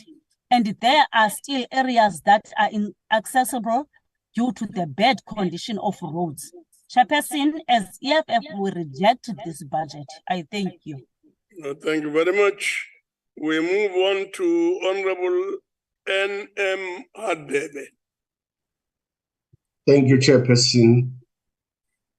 The budget cut to this department has been quite substantial, and yet this department holds the potential to unlock a lot of our country's economic growth. Budget cuts would have obvious impact on the work of the department, such as road maintenance and alternative infrastructure. This calls for government to provide a sketch of the plans the department has to mitigate the budget cuts and provide a progress report on fixing roads and to resurrect the crumbling railway networks. Nevertheless, Honorable Chairperson, the IFP supports the budget. Thank you. Thank you very much, Honorable Hadebe. We then move on to Honorable Muima. Honorable Muima, yes, Butler. Thank you. Thank you, Chairperson. Aye. Thank you, Chairperson. Allow me to also rise on behalf of the African National Congress. Okay. To to express our support for the appropriation bill for transport. The support for the budget and appropriation is not uncritical by virtue of the fact that there is also an observation and recognition of the positive developments in civil aviation, road, rail transport, while at the same time addressing challenges to find a long-lasting solution to ensure that the country develops an integrated, efficient transport system. Transport is one of the key drivers of inclusive economic development and growth. And during the course of the last 2 financial years, much progress has been made in relation to rail transport. This could be seen in the work that PRASA has done, particularly around the rail infrastructure development, thereby ensuring that 31 out of 40 rail corridors are reopened. This is tremendous progress that has to be noted. Indeed, PRASA has also been engaged in restoration of rail stations, while at the same time building new rail stations. The restoration of commuter rail services have commenced in earnest, and this will be working in the interest of the working class and the poor, as rail is the cheapest. And therefore, this will also ensure that the cost of living for our communities to a larger degree is improved, precisely by virtue of the fact that the transport as a sector is an enabler for job creation. However, it is unfortunate, Chair, that the budget for capital expenditure, particularly around signaling for rail, was reduced. It is, however, critical that PRASA continue to ensure that automated signaling is restored. We also note progress, Chair, in relation to the work of conclude, Honorable Mwima, but also the work that this House has reached out in terms of the economic regulation of transport bill. Therefore, much more work needs to be done in transport sector on a smaller budget, such that there is also your time is engaged in palliative spending. The ANC support vote 40 for transport. Thank you, Chair. Thank you very much. Honorable delegates, the vote is agreed to. Objections of the EFF, FF Plus, and DA are noted. Thank you very much. We now move to vote 41, water and sanitation. So I put vote 41, water and sanitation. I've been informed that the following parties would like to make declarations of votes in terms of Rule 78. The EFF, FF Plus, IFP, the DA, and the ANC. We'll start with the Honorable Dlamini. Honorable Dlamini. Thank you, Chair. Chairperson, the EFF rejects the budget vote for water and sanitation, a department that has committed violations to the right to access water and sanitation are unacceptably high in this country, with the most violations taking place in rural and informal communities. In Springbok, in the Northern Cape, the sewage infrastructure in that remote town is failing at a dramatic rate due to negligence over the past 30 years. So much so that its sewage works are now scoring a merged 30% or less in the green drop assessment.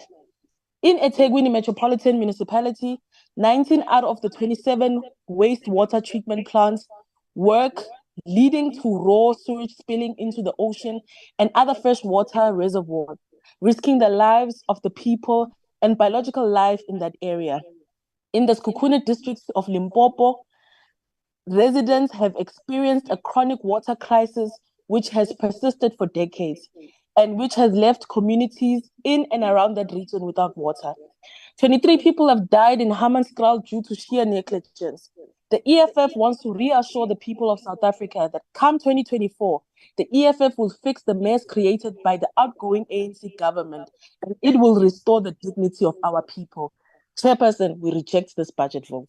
Thank you. Thank you very much. Honorable De Bruin. Thank you, Chairperson. Honorable Chair, last week in this House, we debated the chaos that is water and sanitation service delivery. And everyone in this House, even the members of the ANC, agreed that this department is faced with numerous challenges and that services in terms of water and sanitation simply aren't being delivered. Yet 21 million rand is being taken away from machinery and equipment needed for service delivery. The three provinces with the lowest scores in the blue and green drop reports are the ones with the highest budget cuts. In the Free State, the budget is being cut with 40 million rand. In the Northwest with 20 million and in the Northern Cape with 22 million. Now, Chairperson, while the budgets are being cut for service delivery, the budgets for employee compensation is increased with 84 million rand.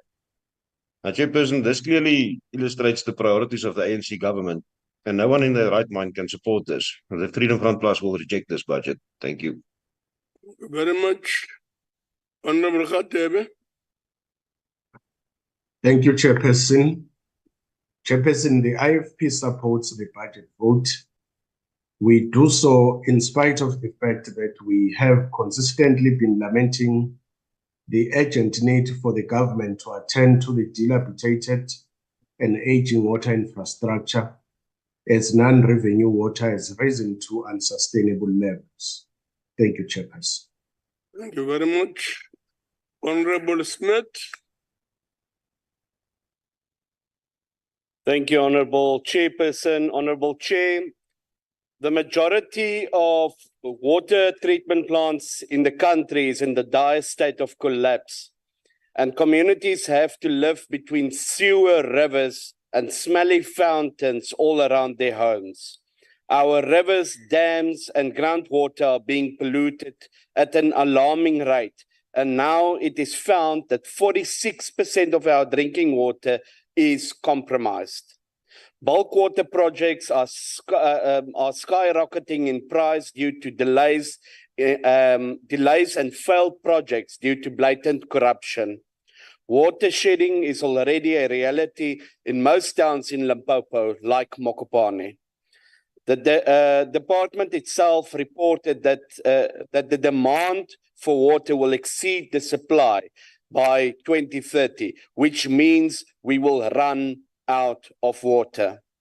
The ANC has no clear implementation plan to avoid this looming crisis above the already crippling load shedding crisis. Honorable Chair, there was recently a article in the newspaper that said the ANC, die ANC is soos 'n drol en die drink water, maar nou is die water ook klaar. We will not support this dry and polluted, uncaring budget. Thank you, Chair.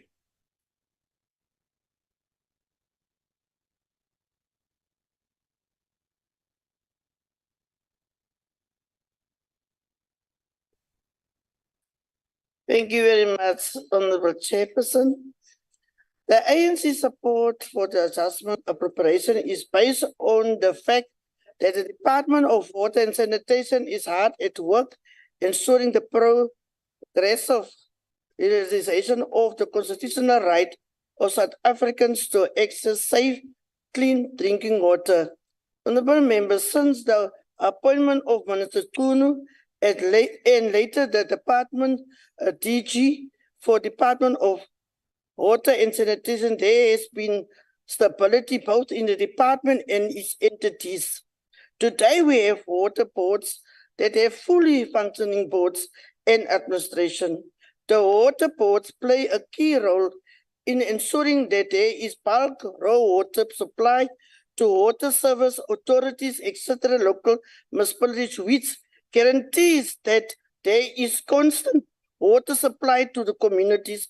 In short, the efforts of the department are towards progressive realization of access to safe, clean drinking water for communities. Minister Tune has not shy away from taking decisive action in areas where there is need for national government interventions to ensure our people receive adequate sanitation infrastructure and services.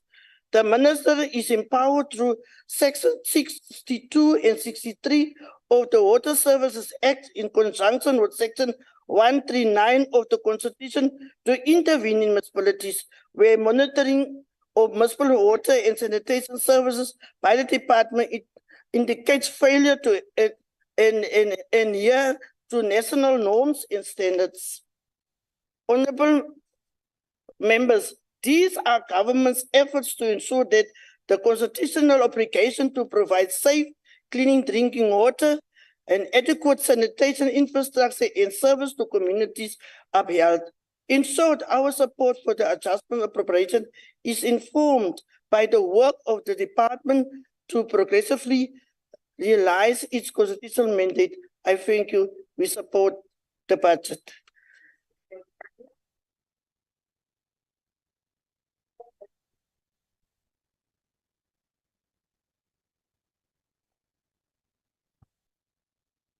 Point of order, Chair.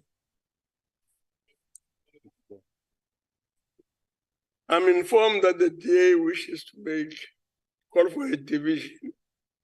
The question is the DA having the minimum number of delegates? So it's clear that this is the case. Thank you very much. Now I'll allow for 15 seconds window time to allow delegates who are outside the chamber and on the virtual platform to join the House. 15 seconds starts now.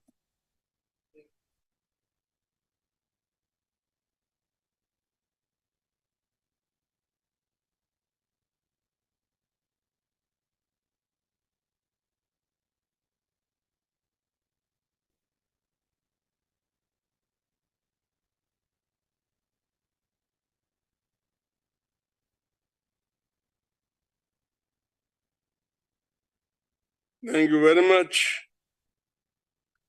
We will now proceed to voting on the question. And the question is that the vote be agreed to. I now call upon those who wish to vote in favor to raise their hands. And keep the hands up there. Those voting in favor.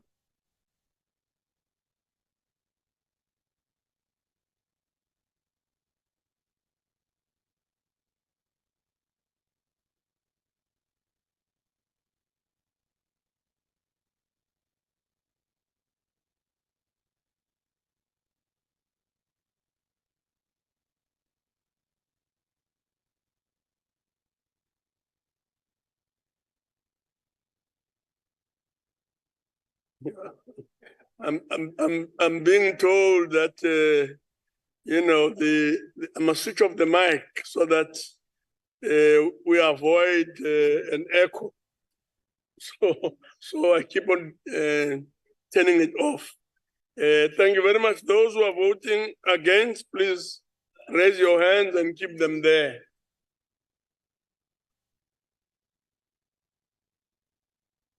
Are we done? Thank you very much. We'll then move on to those who are abstaining. Any abstentions? Abstentions done. Thank you very much. The count is now completed. Voting closed and the results have come back from the table. And the results are as follows. In favor, 32, 32. Against, 19, 19. abstentions 0. The vote is therefore agreed to. And the objection of the EFF, FF Plus, and the DA are noted. Honorable members, we'll now move on to the schedule. I now put the schedule. Are there any objections? None? Yeah. Yes, Mukause. So objection of the EFF is noted. Yes. Yeah. EFF objection noted. Chair, the Democratic Alliance objects to the schedule. DA objection noted. Chair, the Freedom Front Plus objects to the schedule. FFF Plus objection is also noted. Any other objection? None. Honorable delegates, the schedule is therefore agreed to. Thank you very much. We will now move on to, before I hand over to Honorable Khai, we will now move on to the third order. Consideration of the Adjustment Appropriation Bill and report of Select Committee on Appropriation and thereon. I call on Honorable Mohai, Member of Select Committee on Appropriation, to present the committee report. Honorable Mohai.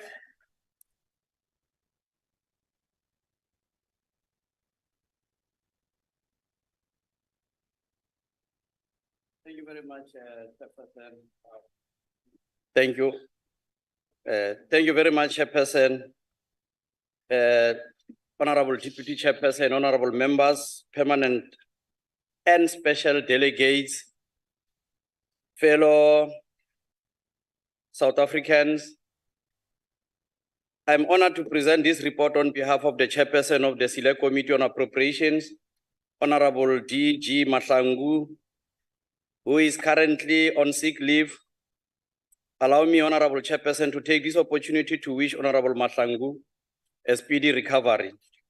Equally so, we are extending our well wishes to the Deputy Chairperson of the Council, Honorable Sylvia Lucas, whose physical presence among us is dearly missed. I think the House will be aware that Honorable Lucas is recovering from a procedure. That's why he's not coming to the House. Also, I must indicate that the Chairperson of Finance Committee, Honorable Eunice Karim, who is recovering from a flu bug, a speedy recovery. Honorable Chairperson, having been briefed by the National Treasury together with provincial portfolio committees on finance on the bill, the Select Committee on Appropriations facilitated public participation on the Adjustment Appropriation Bill 34 of 2023 in line with Section 72, subsection 1, 2 of the Constitution and 9, 5B of the Money Bills and related matters. To this end, advertisements calling for public submissions were published on various platforms in all official languages. The committee received inputs from COSATU, Ilifa Labantwana, Equal Education, Budget Justice Coalition. Honorable Chairperson, the committee further consulted with the Financial Fiscal Commission and Parliamentary Budget Office as required by Section 214 of the Constitution and Section 10 of the Intergovernmental Relations Act 97 of 1997. Having deliberated on several issues, the committee made following recommendation on Adjustment Appropriation Bill. The Minister of Finance should, within 60 days of the adoption of the report by this August House, approve a rollover amount of 338.4 million of the Department of Home Affairs, which is earmarked for the represented political parties fund to assist political parties to prepare for 2024 national and provincial elections, and also for records digitization. This should be done in line with Section 6.4 of Treasury Regulations. The Minister of Finance should, within 60 days of the adoption of the report by this August House approve a rollover amount of 235.9 million for the Department of Basic Education for payments for capital assets in respect of accelerated school infrastructure delivery initiative and sanitation appropriate for education initiative within school infrastructure backlogs grant, workbooks and management fee paid to implementing agent. This should be done in line with section 6.4 of the Treasury regulations. Also, the Minister of Finance should, within 60 days of the adoption of the report by this House, approve a rollover amount of 3.9 million with the Department of Employment and Labor for the refurbishment of its existing buildings. This should be done in line with section 6.4 of Treasury regulations. The Minister of Finance should, within 60 days of the adoption of the report by this House, approve all virements and shifts as envisaged in section 5 of the Appropriation Act of 2023, while Parliament approves all virements that exceed 8% as per requirement of section 43 of the Public Finance Management Act. This includes funds that are appropriated for compensation of employees and payment for capital assets. The Department of Basic Education and Provincial Education departments should, within 90 days after the adoption of the report by the House, consult with early childhood development sector stakeholders on the optimum modalities for organizing and spending infrastructure component of the ECD grant to ensure coherency and consistency in the sector.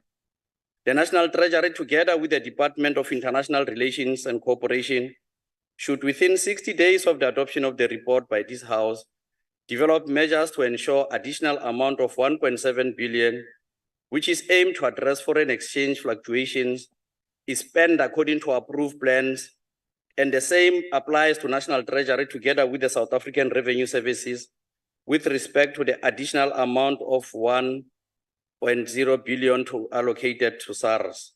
National Treasury, together with Department of Cooperative Governance and SALGA, should, within the mentioned days, 90 of the adoption of the report by the House, develop clear mechanism to ensure that additional 1.5 billion allocated for unforeseeable, unavoidable expenditure for the municipal disaster recovery grant to reconstruct and rehabilitate municipal infrastructure damaged by floods in the Eastern Cape, KZN, Mpumalanga, Limpopo, of the mentioned figure, to replenish the municipal disaster response grant is utilized strictly for its intended purpose, and Parliament will do what is necessary to monitor.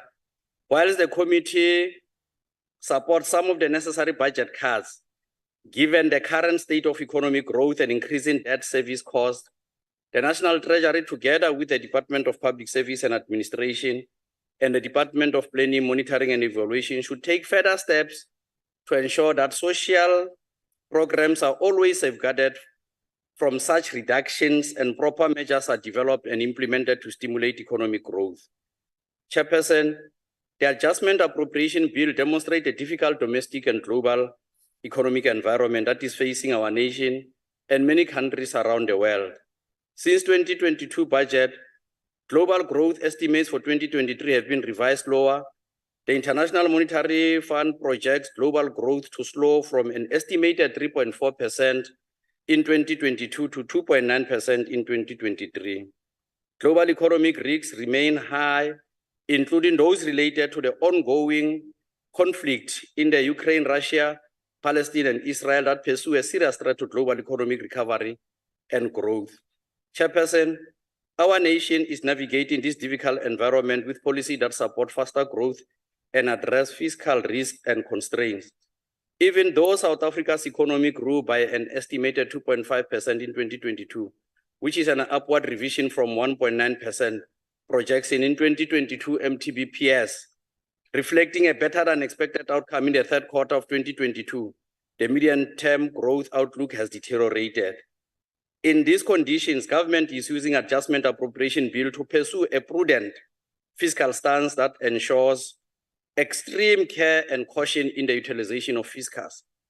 This fiscal consolidation strategy, which we adopted several years ago, has one, restrained growth mainly in consumption expenditure, and two, allow us to use part of higher than expected revenues to reduce the deficit. Notwithstanding these challenges, our nation remains resilient in the face of highly strained economic environment. We continue to carry on the difficult task of delivering basic services to our people and prioritize the fight against crime and those who continue to ruthlessly and callously threaten the safety of our nation. The Adjustment Appropriation Bill demonstrates that we're working tirelessly to weather the long, difficult storms, unbearable losses of the COVID-19 pandemic, and we should recommit ourselves, particularly as Parliament, to play vigorous oversight role in an unflinching manner. Thank you. I thank you, Chairperson. Thank you very much. Thank you very much, honorable delegates. I now put the question. The question is that the bill be agreed to. Honorable delegates, before we proceed to voting, I should allow political parties an opportunity to make their declarations of vote in terms of Rule 78, if they so wish. Any political party? Honorable Ryder, followed by Honorable Dutoit.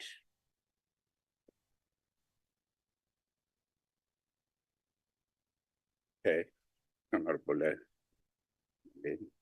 Thank you very much, Chair. The adjustment budget is dominated by three themes. Firstly, the undercorrection of revenue, which means about a 56 billion rand shortfall for the year.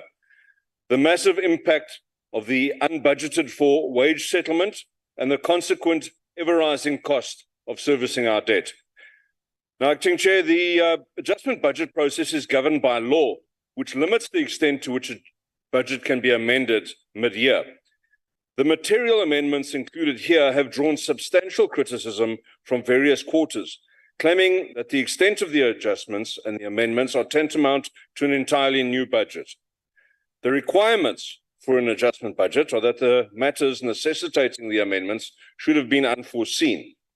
Members can cast their minds back to the budget process in February, where the Democratic Alliance members of this House repeatedly warned about the potential impact of the then as yet unresolved wage discussions.